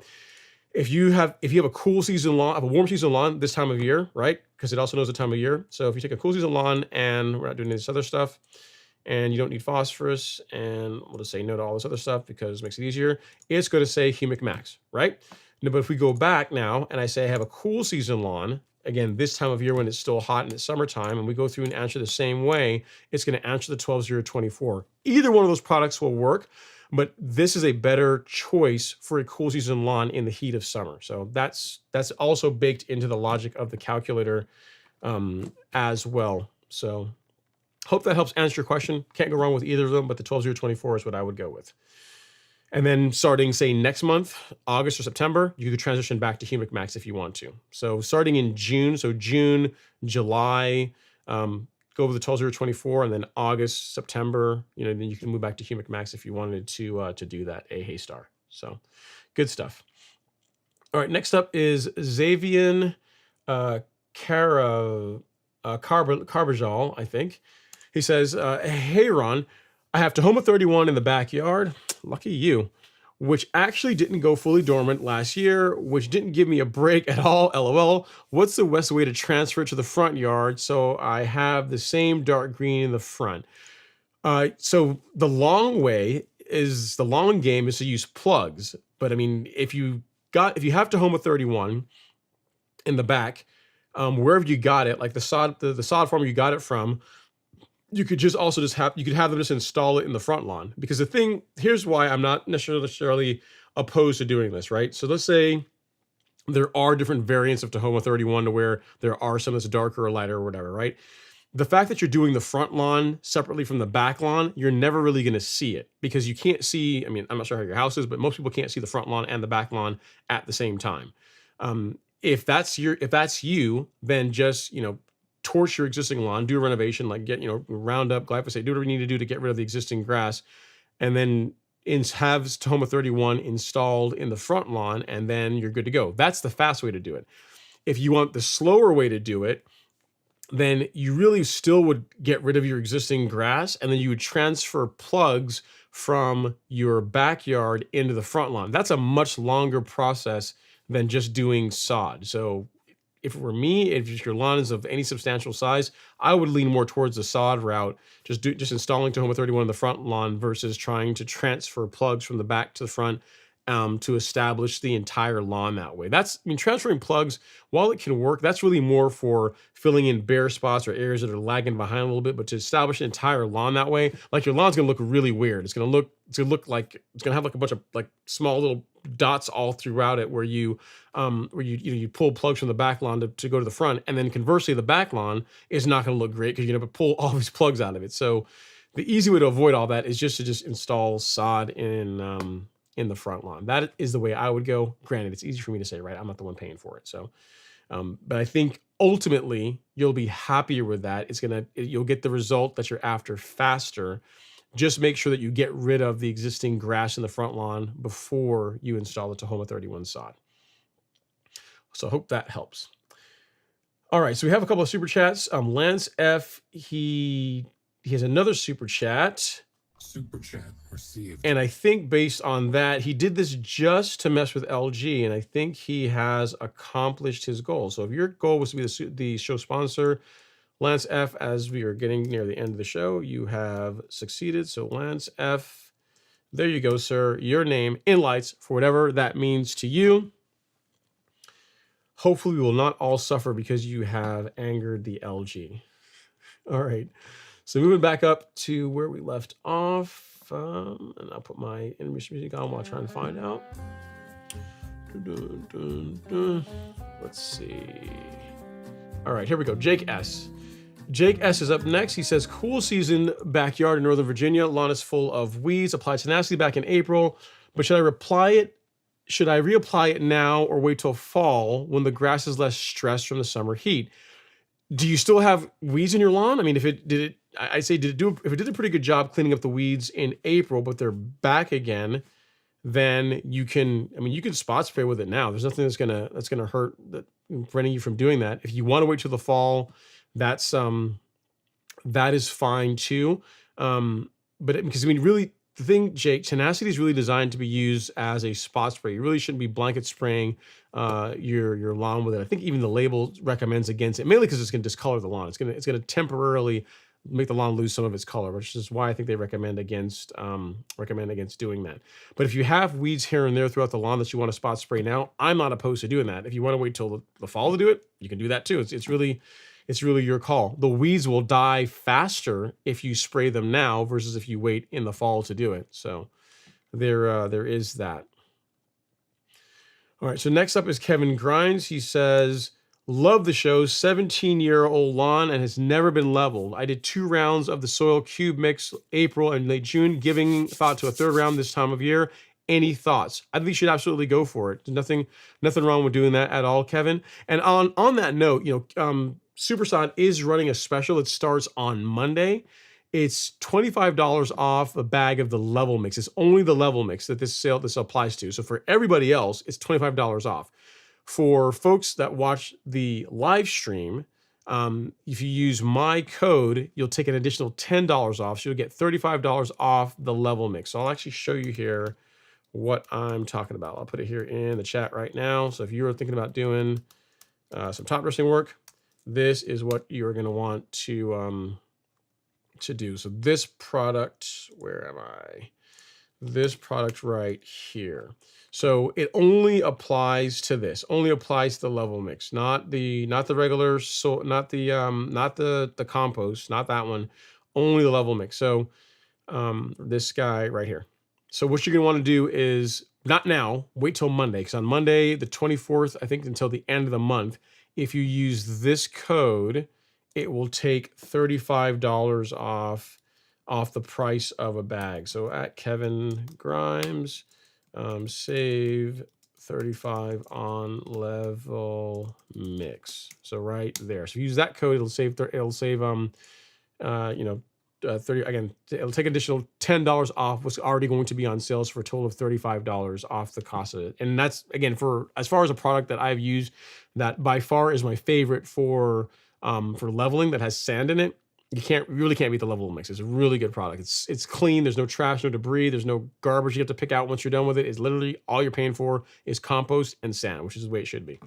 So wait till Monday and pick it up then. Wait till then, and then you can save $35. And for any of you guys that are watching the show after the fact, this will be, I'll have this in the description, and I'll also have a comment as well for this. I'll make this the pinned comment on the show afterwards, as far as that discount code that you guys can use to save $35 off of a bag of the Level Mix. So hope that helps, sir. You got the link there. Bookmark it, and on Monday, use that, and you can save some money.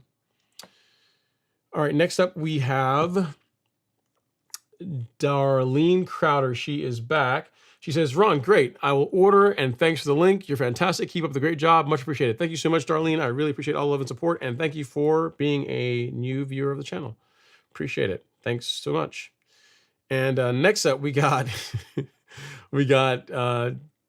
James Smith. James Smith is, I like it, with style. He comes in. Received. He says, excellent job sharing your knowledge. Guess LG and Lance F. Or we can see something higher. He does like with a number one emoji on his super chat. That's pretty cool, man. I've not seen that one before. So our new show sponsor is Mr.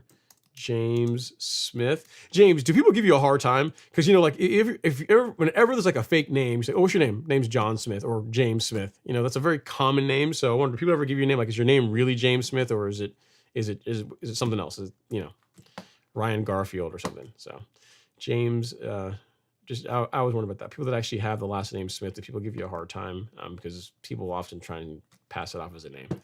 All right. Well, anyway, sir, you are now the show sponsor. Your name in lights, whatever it means to you. Congrats. You're likely angered LG and Lance F. So may the force be with you. All right. Finding where I left off now. We have James Smith is back. Actually, yeah, it's kind of cool. No, it's not James. It's Louis P86 is up next. He says, hi, Ron, what's your thoughts on ammonium sulfate? Thinking about spraying some on my 2,000 square foot back lawn. Thanks for all you do. If you need to lower your soil pH, if your soil is more alkaline and you're trying to lower pH, spraying some ammonium sulfate is a good choice. If you don't need to do that, then I wouldn't. So yeah, it all depends on what your soil pH is. Like, what problem are you trying to solve by introducing ammonium sulfate? Again, most people that do that, they tend to have soils more alkaline. They're trying to bring they're trying to acidify the soil a little bit. They're trying to lower the pH level. So if that's you, by all means, go for it. Okay, next is Jake S. He says, applied first half rate of Primo on my zoysia yard a few days ago. Yes, late in the season, but the more I learned the benefits from listening to you, I decided to give it a shot. I think you're really going to like it, Jake. So just stick with it. You know, you did it a few days ago, so the end of this month will be around when you have to do your next application every 2 weeks. And then next year, once you're hooked on the secret sauce that is Primo Max, you'll just start this in like late April, early May, and just do it every 2 weeks all the way throughout the season. You know, 1st and the 15th all throughout the season, and your turf will love you for it. It's great stuff. Like I always say, there's life before Primo and there's life after Primo. As long as you follow the application rates, which makes it really easy to do because they have a nice measuring cup built in here. As long as you do that, you know, apply it properly, you're going to get a good result. You're going to like the results you get with the product. Okay, James Smith is up next. He says, spreader suggestions for a 2 meter tall, approximately 6'5" user. Some types try to feel like they are for shorter users. The 20, you know what's going to happen here, James. The 2050p. I'm 6'4". So you're an inch taller than me, and the 2050p still works great. I can still use that with no problem. I don't use that spreader and feel like it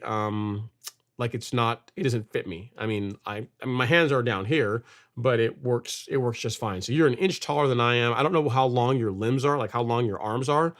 But for a person that's an inch taller, the 2050p should be just fine. So that is what I would go with if it were me. Granted, I am biased because I do really like that spreader.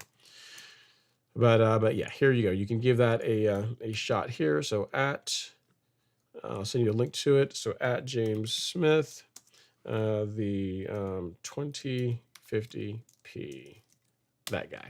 So enjoy that, and let me know if you decide to go with that one. Let me know how it works out for you. Okay, next up we got some super chats down here. Let me go and grab those real quick. So we got Luis Ayabareño up next. Super chat received. He says, joining late tonight, irrigation system is in. What a difference. Also, grub issues under control after the second application of Acelepryn. Love to hear it.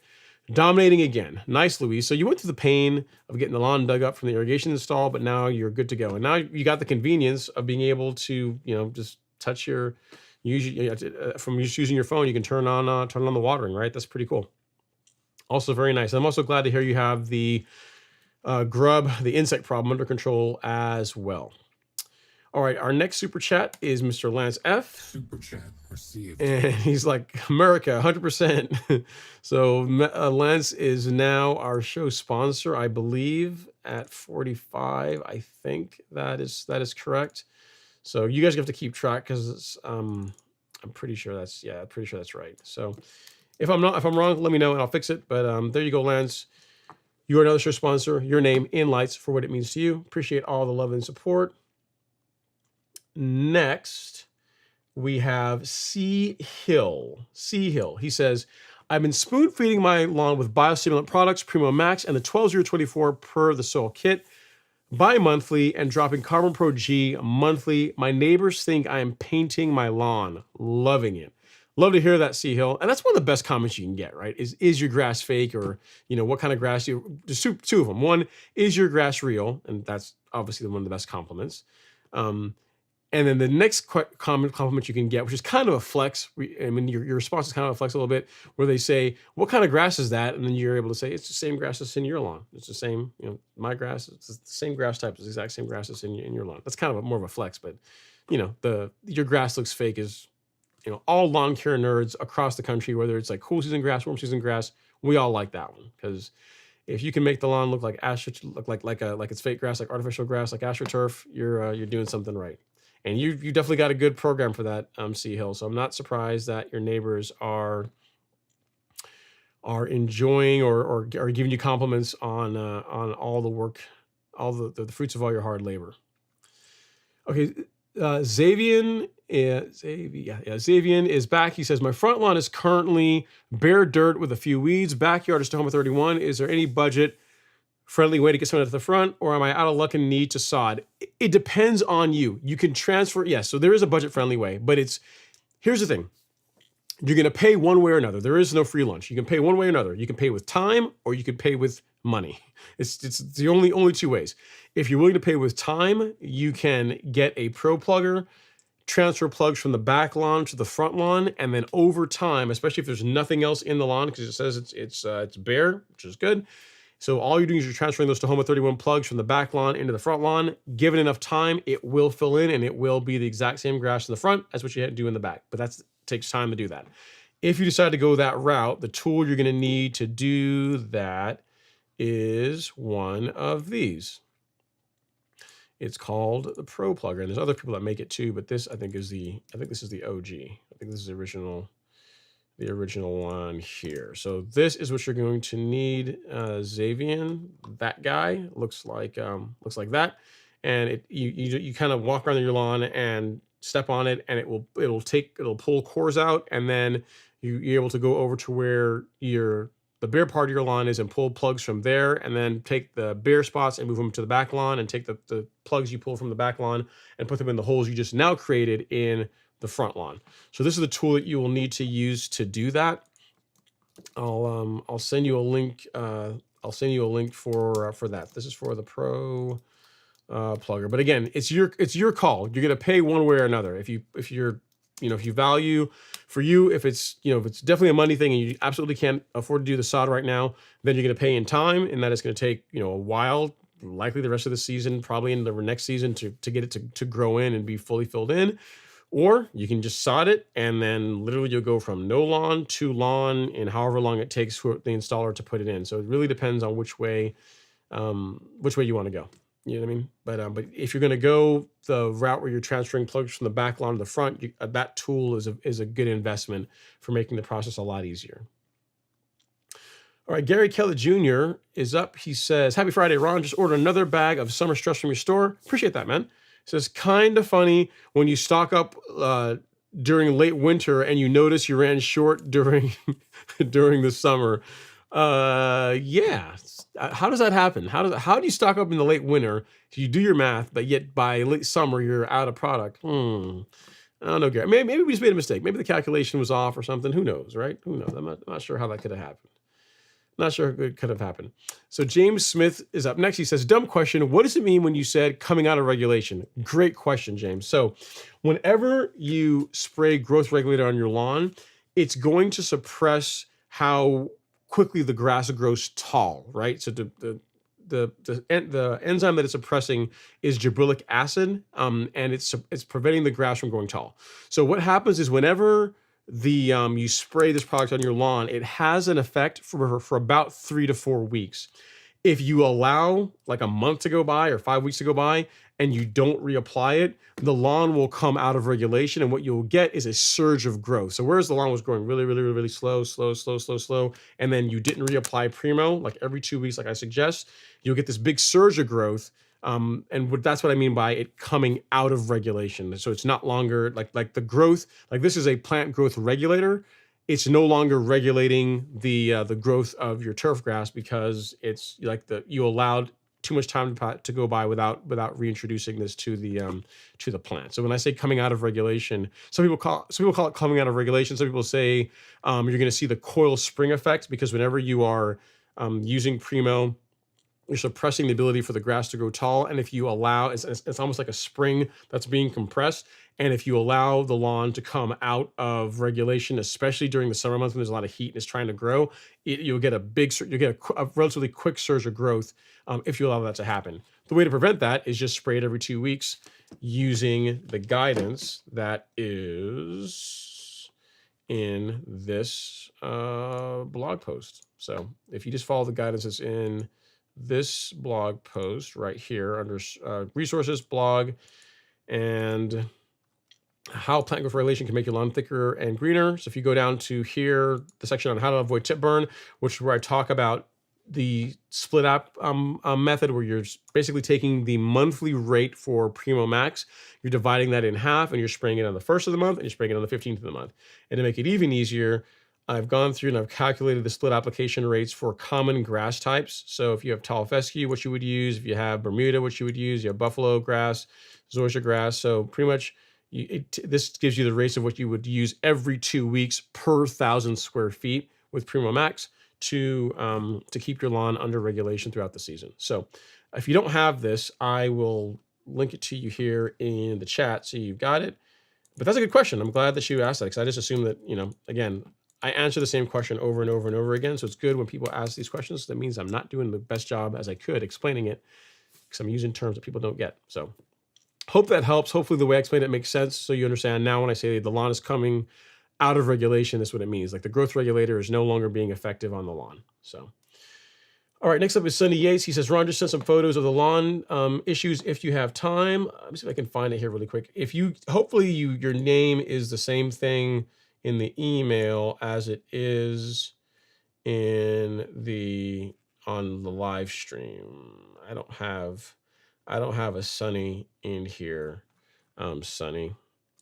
This might be you. Oh yeah, I think this is you.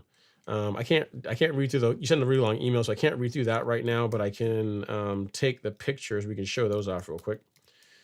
We can do that. Let's see here. We'll take all of these and I will save them here and we'll give it a quick look. So you think it's a disease problem that you have? Is that disease or is that just sand, man? I don't know if that's that looks like disease to me. We'll see here. Okay, so Sonny, these are the pictures that he sent in. So that's picture 1. This is picture 2. This is picture 3. I'm trying to see here. That looks, it looks like sand. It looks like the area was sanded and the lawn just hasn't filled in there yet. Even like necrotic ring doesn't look like that. It looks different to that. I don't know if this is a disease problem. Did you top dress the lawn this year, Sonny? Because it looks, they're not great pictures, but look at the pictures. It looks like sand. It looks like an area that had sand applied to it, and the lawn is still trying to grow through it. That's what it looks like to me. That does not look like a disease problem to my eye, based on the picture. Based on the picture, it doesn't look like that to me. So maybe you can add some more context as far as something else, like, no, it's not sand. It really is a disease problem. And then I can read through your whole email here and see what you did, because it's a pretty long email. I'll have to read through this and see what like all what you did. But that looks like almost like you did sand, and then the grass is still trying to fill in from the sand work that you did. So I'll read through the email and I'll get you an answer after the show, if that's okay. All right, next up is Craig Jones. He says, Bermuda yard in South Carolina with some crabgrass. Which would you recommend, Drive Accelerate or Conchloric 75DF? Thanks for the reply. I've not used Accelerate myself. I'm sure it's fine. Conchloric 75DF is what I have used. So either one will work fine. They both have conchloric as the active ingredient. I don't know if one has more than the other. Let's see here. Let's see. I can, for my own knowledge, let's find out how much conchloric is in. So 18% in Drive Accelerate, and then the 75DF is amount of active ingredient is 75%. Wow, that sounds like it's a lot more. Yeah, I don't know. I've never used Drive Accelerate. I've never used that one before, Craig. So the conchloric DF. The one you'll probably already have it, but if you don't have it, I'll send you a link here really quick. That one, I know does a great job against crabgrass. The Drive also does as well too. I know who likes that. Jason Creel, if you ever watch his YouTube channel, I think it's like Lawn Care Life or something. He's a couple channels, but if you ever watch his stuff, he talks about Drive Accelerate quite a bit. He really likes that product. So take a look at this. That is the link for just the DF. And then you can look at the Accelerate and see which one. They're both going to be effective against crabgrass. Which one you use is probably more of a preference thing than anything else. Okay, next up we have intermission music while I try and find the next comment. All right. So next we have is Michael Fetty. He says, I did manure this spring, worked great. So there you go. So whoever's asking about using manure, you are good to go.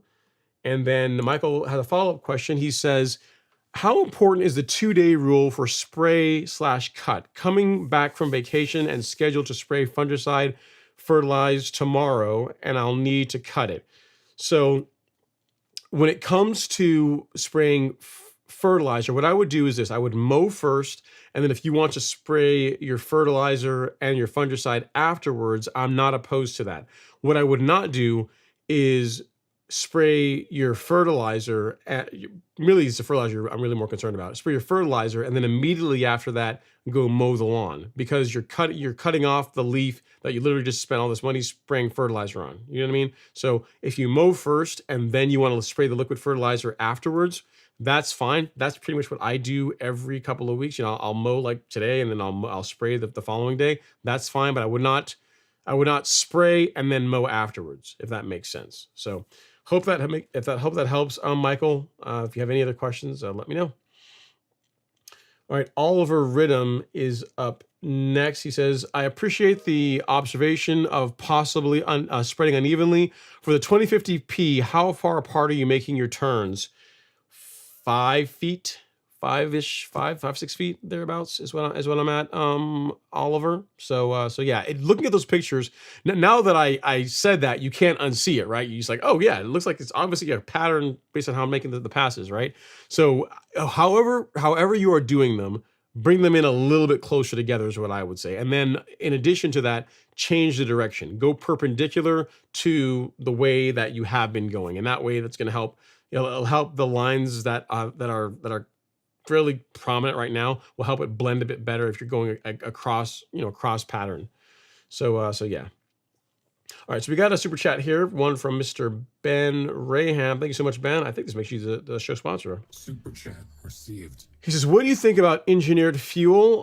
Knowing you went electric with Owlet and you keep the others in service, do you think that makes fuel even more important for equipment that sits more?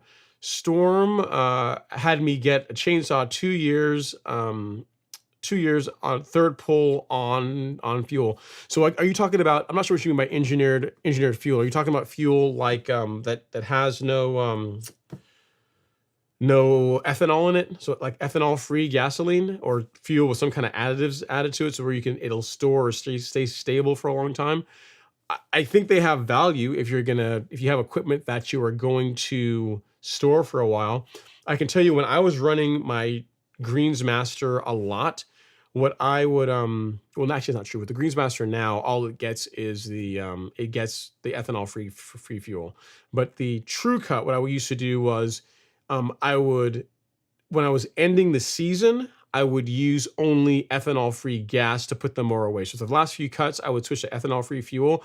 But during the season, when I'm just mowing like every other day, I would use whatever I could just get. The cheap stuff. I would go and just get like 87 and put that in there and just run it because it's going through the mower so frequently that it doesn't really matter. But towards the end of the season, I would finish up with like an ethanol-free gas, and then like, to your point, like with the True Cut, as long as I remember to put the choke on, first pull starts up every time. And that mower's, we got in 2018, so whatever it is now, 5 years old, still runs great. Still starts on the first pull with that approach. So I think the fuels, if you're talking about engineered fuel, like fuels that have additives to help make them stay stable, I think there's value in it. I don't know if there's value in running them all the time. If you have a piece of equipment that you're using all the time, where it's running, every week or a couple times a week, I don't think they're necessarily as important.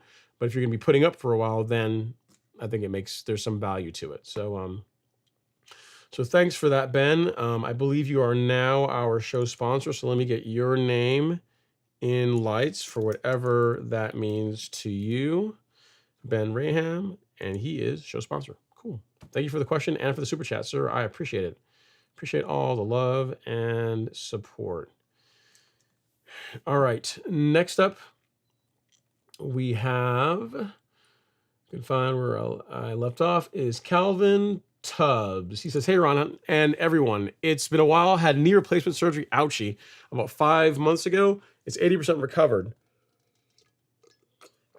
Is it too late to aerate my Bermuda yard? Nope. Are we having another grass party at the end of the season? I don't know as yet. I've bounced the idea off of Lee, and he's not opposed to it. I'll have to find out if he still wants to do it this fall or not. But to answer your question, no, it's not too late to aerate your lawn. And as far as another turf party, I don't know if I have to ask Lee. But he didn't. When I mentioned it to him, he was like, no. But he didn't say yes, or we didn't have him start talking about dates as yet either. So we shall see. But it is possible. It is more likely that it can happen than not happen because he did not say no. How's that? How is that for an answer? All right. Terrence Stamp says, Ron, for environmental reasons, my wife would prefer not to use a product like Celsius or Certainty on the broadleaves. Is there anything environmentally friendly? Thank you for the love and the stream and info. Physically remove it. That would be your next best thing. If you want to if you don't want to use herbicides, I can show you something else, but it's here's the thing, you got to keep in mind, Terrence. I do have an organic option, but it is non-selective, meaning you can't, if you spray your grass with this, it's going to injure your grass. So if you want like an organic herbicide, if you go to shop and then you go to weed killer, we have this, which is the organic weed control spray from Miramichi Green. This is, you can think of this almost like Roundup, but it's organic. You know what I mean? So from the standpoint that you don't want to spray this on your lawn because it will discolor. It will discolor it. It's going to injure it. It'll cool in grass. It may even kill the grass. Bermuda is not quite potent enough to kill Bermuda, but it's still going to give it a big ouchie. It's going to look like like the nastiest fertilizer burn ever until the grass recovers. So if you want something that is organic, that's not a synthetic herbicide product, you can use this. If you spray a weed that's in your lawn with it, it is going to discolor your lawn. If your lawn is a Bermuda lawn, which you didn't say, but if it's a Bermuda lawn, Bermuda will bounce back. Because I've tested this. I've sprayed. I have like a section that's over. You guys ever see it? But I have a section that I use for like testing stuff. And I've sprayed this on some spurge. Spurge was like dead right there, like gone. The Bermuda also looked really nasty and yellow for about a week and a half, 2 weeks, and then it started coming back. So it's not strong enough, at least in the ready-to-use bottle. The concentration in this bottle is not strong enough to kill Bermuda, but it is strong enough to kill spurge and other broadleaves. If you want an option for something that's that's organic, then this is a way to go. So I'll send you a link to that one, Terrence. This would be your jam if you're looking for a organic product for herbicide control, for weed control. So so there you go. Hope that helps. C Money says, hey Ron, what's going on, C Money? Frank Huang is up next. He says, hey Ron, any advice on balancing plant growth regulator and hydrotain? Okay to use together, or do they counteract each other? I've not seen it. I've gotten this question a couple times, and like this is probably the second time this year, and then last year a couple of people asked us the same question. I've used Hydrotain Moisture Manager on my lawn, and you guys know I definitely use Primo on my lawn, and I've not seen any weird interactions. I haven't seen like the lawn suffering from drought, from heat stress, and I've not seen Primo working less good. So I've not sprayed them at the same time because I don't use the liquid Hydrotain. I use a granular product. So there might be something if you mix Primo with the liquid. I've never done that. I've never tested that. That's a combination I've never actually done. But like the granular Hydrotain and Primo Max, they both still work great. I mean, on my lawn, that's what I do. There's no issue with using Primo Max and Hydrotain on the same lawn. So no problem with doing that. All right, next up is LRCX says, what can I use to kill off spotted spurge in my fescue lawn? You can use a three-way like triad. So I'll give you an option here. LXR CD. So if you go to shop and then weed killer, this product here will take care of spurge in your fescue lawn. So you want to pick a day when it's cooler, ideally when temps are not going to exceed 85 degrees, and then this will take care of the spurge problem in your lawn. So hope that helps. I will send you a link to it as well, so you don't have to go hunting around in the store. There we go. Gotcha. That is what you can use on your lawn. So hope that helps, sir. If you need anything else, definitely let me know. 2257 LRX CD. All right. So hope that helps. And next we have Julius. Let's see here. We have Julius Elias. He says, where can I buy a real lawnmower? There's a lot of places. I mean, you can, depending which one you want. If you want a outlet, you can order it on their website. If you want a Greensmaster, you can find them pre-owned, all over the place. You can get them from like a place that services them. So if you go to call it like Jerry Pate Company, they typically have ones that they get off lease that they make available for sale. You can go that route. You can get online and look at Craigslist, OfferUp. There's tons of people often selling them, so you can find them that way. And if you got more money than you know what to do with, you can buy a brand new greens mower. There's often that. Like Jerry Pate will be happy to sell you one. There's that. If you're looking for a trimmer, or like True Cuts are kind of hard to come by these days because they're not producing as many of them, unfortunately. But like if you want a trimmer, Real Rollers gets them in stock all the time. If you're in Georgia, Julius, call up Lee at Real Rollers. He can get you a California trimmer. So there's tons of ways. I mean, they're all over the place. It really depends on whether you want to go new or pre-owned. And when it comes to greens mowers, really pre-owned is more the way to go, because a new greens mower when I priced one last year, I was quoted like $16,500. They're expensive. They've gone up. They're proud of them. They are not inexpensive. Whereas if you can buy a pre-owned one for $2,000, $2,500, that's and for most people it's going to serve you just fine for what you're trying to do on your lawn. All right, next up is Falcon Pilot. He says, Ron, what's going on? He says, Ron, I want to thank you for all your help so far. Do you have any plans to sell grass seed on the store? Any seed recommendations for my northern cool season lawn to patch spots I asked about earlier? I don't have any immediate plans right now, Falcon Pilot. As far as seeds, you can look at like Barenbrug, like anyone that I've recommended Barenbrug grass seed. I've not had anyone come back to me say, yeah, I bought this grass seed and it was terrible, didn't work. I got poor germination rates. So if you go to Barenbrug's website, the way it's spelled is like this, actually. I will share it here. It's spelled Barenbrug. And sorry for you guys on Instagram. They cut me off. They only allow you to do 4 hours on Instagram. I don't know. All right, but yeah, check that company out. There are other companies as well though that make great grass seed for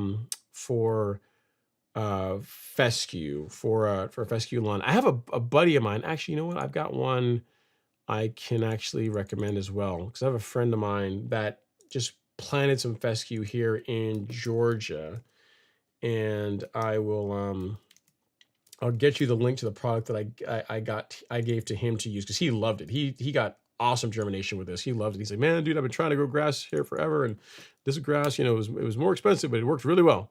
So yeah, so 5-star fescue grass seed blend. This is the stuff that I recommended to him to go try out because he wanted something that he could get quickly, and he absolutely loved the results. So take a look at that one, Falcon Pilot. Check out Baron Brugg's website, but that is one that I know someone with direct experience has used, and they love the results they got with it. So that's something you can try for fescue lawns. I hope that helps, sir. Need anything else? Let me know. But yeah, no plan to carry grass seed at this point. Don Summer says, yay, thanks for answering the question and the t-shirt. I really do appreciate it. No worries. Don, remember to send me an email, ron@golfcourselawn.com.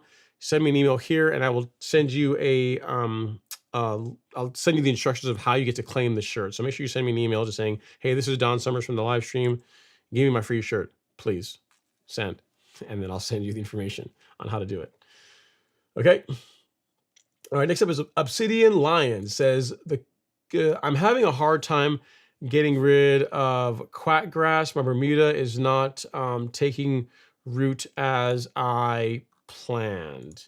So for quack grass, let me see here. I think that's Certainty. I'm almost positive. Let me just double check here, make sure I am not telling you. Yeah, it is Certainty. Yeah. So Certainty. So I'm not sure what you're using, Obsidian, the code keeper, Lion. But try this. Try Certainty. Try this with surfactant. And if memory serves me, remembering the label, there is some special guidance on there for quackgrass, I believe. So you have the rate needs to be higher. Let's see. Or am I thinking about something else? No, actually, no, there isn't any special guidance. Yeah, so try this product, Certainty. Use surfactant along with it, this and this. It may take a couple of applications, but this will get rid of quackgrass in your lawn. I know that one because there's an article that I'm working on quackgrass, believe it or not. And Certainty is what you can use to control it. So heaven help you if you have it in cool season lawn, but in warm season, we could actually use Certainty to get rid of it. So I'm not sure what you're using, Obsidian Lion. I'm going to send you a link here on the store where you can grab it. So if you went to shop weed killer, and there you will see Certainty. So you'll want to get this Certainty, the herbicide, and you want to get surfactant. So these two are what you need to be able to control your quackgrass problem in Bermuda. And I'll send you a link to the collections page, and from there you can pick up what you need. So hope that helps, sir. Sorry you're dealing with it, but at least it could be worse. You could have a cool season lawn, and then it would be really bad. But at least you got a Bermuda lawn, so you can use Certainty on it. So good stuff. Xavian, yeah, no worries, Xavian. I saw that. I saw you asking the same question twice. No problem at all. And then James says, yes, Ron, it's a real name, always a hard time, and it's normal to see it come up in IT white papers, for examples. Yeah, James Smith, John Smith, so-and-so creates a user, and his name is James Smith, So yeah, that's wondering, is your name really James, or is it something else? All right, so James is up next. James Smith is up, and I think James is now the show sponsor. I think he just dropped a super chat. Thank you so much. Super chat received. And based on that, so let me fix that first so I don't mess this up. And he's a question. He says, thoughts on the Swordman Electra 55 mower? I would pass.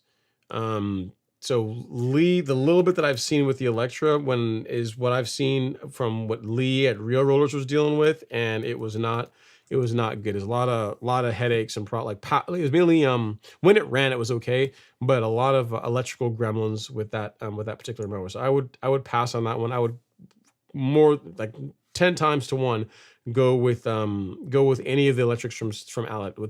I think the Sterling obviously would be the best one to go with, and their smaller mowers. And I think it was the Kensington, or I'm not sure which one is in their smaller ones that was electric, but I would do one of those before I would do an Electra, because again, I've seen one, like personally, someone that had one, and it was not great. Now here's the thing. It's been years, been a couple of years. So maybe they fixed all the problems in it. Maybe it's the best thing since sliced bread now. But whenever I saw one, it was not great. So take what I'm saying with a grain of salt. But yeah, whenever the last one that I saw, the one example I saw was not, it left some to be desired. All right. Next up we have, I'm trying to see where I left off. Next up, we have John K. Powers is up next. He says, "Hey, Ron, happy Friday. Thanks for doing this every week and sharing I'm going to do a Ty Lopez, your knowledge. Thanks, man. No worries about it. I appreciate you coming to hang out. I'm still here because you guys show up. So if you keep showing up, I'll keep showing up. So thanks for coming to hang out. And it's fun. Like I say, it's a good way to make me better and make me just memorize a lot of stuff. And because believe it or not, it actually is pretty hard to answer all these questions live. You know what I mean? So it's a good way to get better. All right, so next up is Anna Duran. She says, "I sent an email so you can see my soul results. Thanks for your help and doing these live streams." You are very, very welcome, Anna. No worries at all. Let's see if I can find your soul test results. I do. I got them right here. You guys want to see Anna's soul test results live? Why not? We can do that. All right, so let's go to, will it load? Ugh, it's kind of, okay, so that is one, and then this is the other one. All right, so the good news, Anna, is your pH is in good shape. So your potassium is, yeah, so you could really go either way. You really go either way with this. You could go with the, oh, your sulfur is also low. So of those two, I think that the 12024 is what I would go with, because it has more sulfur in it than Humic Max does. So of these two, so I'll show you here. So nitrogen and potassium are consumed. They're used up by your grass throughout the growing season. Like phosphorus is the one thing you really don't want to add if your soil already has adequate levels of it. But nitrogen you want to continually add, and potassium also too. You want to feed your lawn that regularly as well. But if you look here, and I think this is correct, we'll see. If not, I'll just be wrong live, right? If we look at the label for Humic Max, one of the deficiencies you also had was sulfur. So Humic Max has 3.8% sulfur. Do you see that there? Right there, 3.8% sulfur in it. Whereas the 12024 has, I want to say it's higher than that. I believe it is. I don't remember this on the top of my head, but I think the amount of sulfur in this one is, yeah, there you go. See, so it's a 9.5% sulfur in this one. So for that reason, and the fact that it also contains some micronutrient, which you need, this one is the one that I would go with. I would do the stress, the 12024 over Humic Max. That also saves you from only having to buy one product instead of having to buy Humic Max and Nutrizolve. This is the one that I would go with. Even if you decide to get Nutrizolve because you wanted to address the boron and copper deficiency, which I think you had that. Let me see here. No, just copper. Yes, if you want to address the copper deficiency, then the way you're going to have to do that is to use Nutrizolve, the liquid fertilizer. So you could do the 12024 and Nutrizolve. And then that would be then you'd be good to go, because it's also going to address your low sulfur levels as well too. So that is the one that I would go with, Anna. So see, you got your answer, you got your question answered live. See, you're like, I don't want to wait. I want my answer now. So you sent your email in. I got your soil test results. We looked over them. So that, and if you want, I would consider this optional. I mean, it's really if you want to bring the the copper rep, but that and that. Those two are what would be a good fit for your lawn based on your soil test results. So again, good stuff. Thanks for sending me that. Fun times. All right. Next up, we have Lance F. He says, I sent you an email with your lawn picture in all its glory. Let us see. Ooh, my goodness gracious, man. You were not lying. Sometimes people say in all its glory and they're kind of overstating the fact. It's like, it looks okay, but they're trying to sell a little bit more than they really should. But I got to admit, Lance, this is clean. Yeah, that's pretty clean, man. The color looks good. It's nice and even. You got it all nicely edged and lined up good. I like it. Looking good, man. Looking solid. The color looks great, and that's looking solid. Well done. Not done. Salute you. Keep doing what you're doing. All right. Next up is Scott Harrington. He says, sorry I asked my question. I stepped away. I'm not sure why I said primo. I meant pre-emergent later this summer, fall, with so many bare spots and root clubbing. I mean, as long as you apply it at the correct rate, Scott, you should be fine. It's only root clubbing really becomes a problem if you over apply, at least on Bermuda lawns anyway. If you over apply the amount of prodiamine that you're putting down, so if you don't stick to the label rates, that's when you can run into that. The negatives, I'll put you this way: the negatives of not using pre-emergent in the fall far outweigh any potential that I don't think you're going to get, any potential root clubbing that you might get from using a pre-emergent. Because here's what happens. If you don't use pre-emergent in the fall, what you're going to have in the late fall, winter months, and definitely next spring is this nasty weed called Poanua, which is a pain to get rid of. And you end up having to spend a lot of money on expensive herbicides like Certainty, and you have to spray it at high rates. Sometimes it takes more than one application, and you can avoid a lot of that if you just use a fall pre-emergent. So if it were me, I would use a fall pre-emergent. There's no way I'm not doing that in the fall under the very small chance, the slim chance that I might get some root clubbing. You shouldn't if you apply your pre-emergent at the correct rates.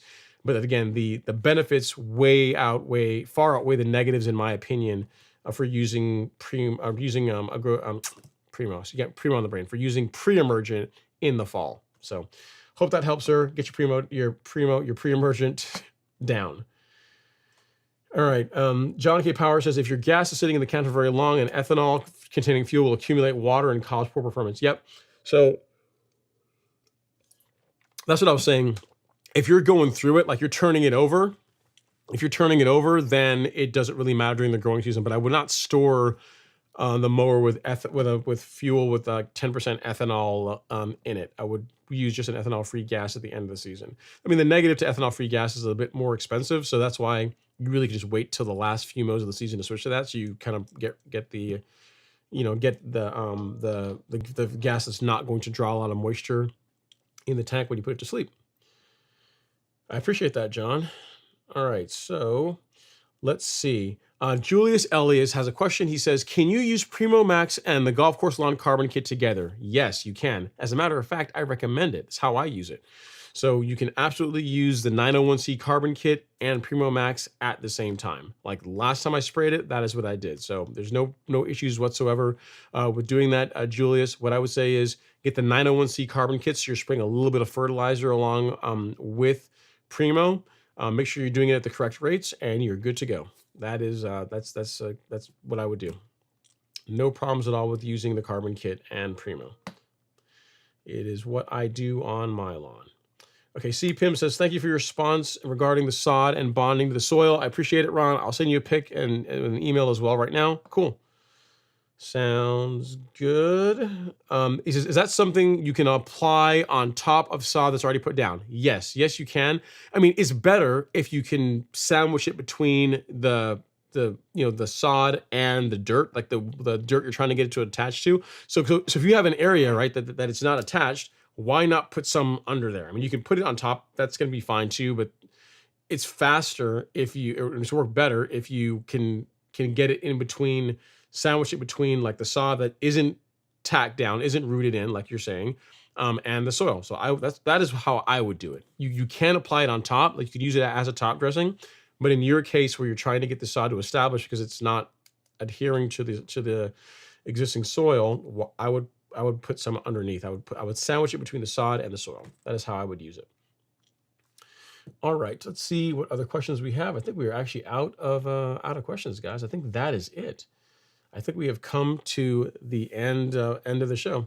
Let me see if there's any other talking points that I have. Yeah, so there is a new blog on the pros and cons of lawn fertilizer. That's going to be in the description. I'll have a comment at the end of the show as well for that, for any of you guys that are watching this after the fact. And I think that is it. I think we are at the end. Thank you guys so much for all the love and support. Hopefully you guys got some value out of this. If you did, share the live stream, share the channel, share the content with friends, family, anyone that you think can benefit. Wishing all you guys a safe and fun weekend. Get out there and mow, do something fun in the lawn, and I will see you guys next week. Take care.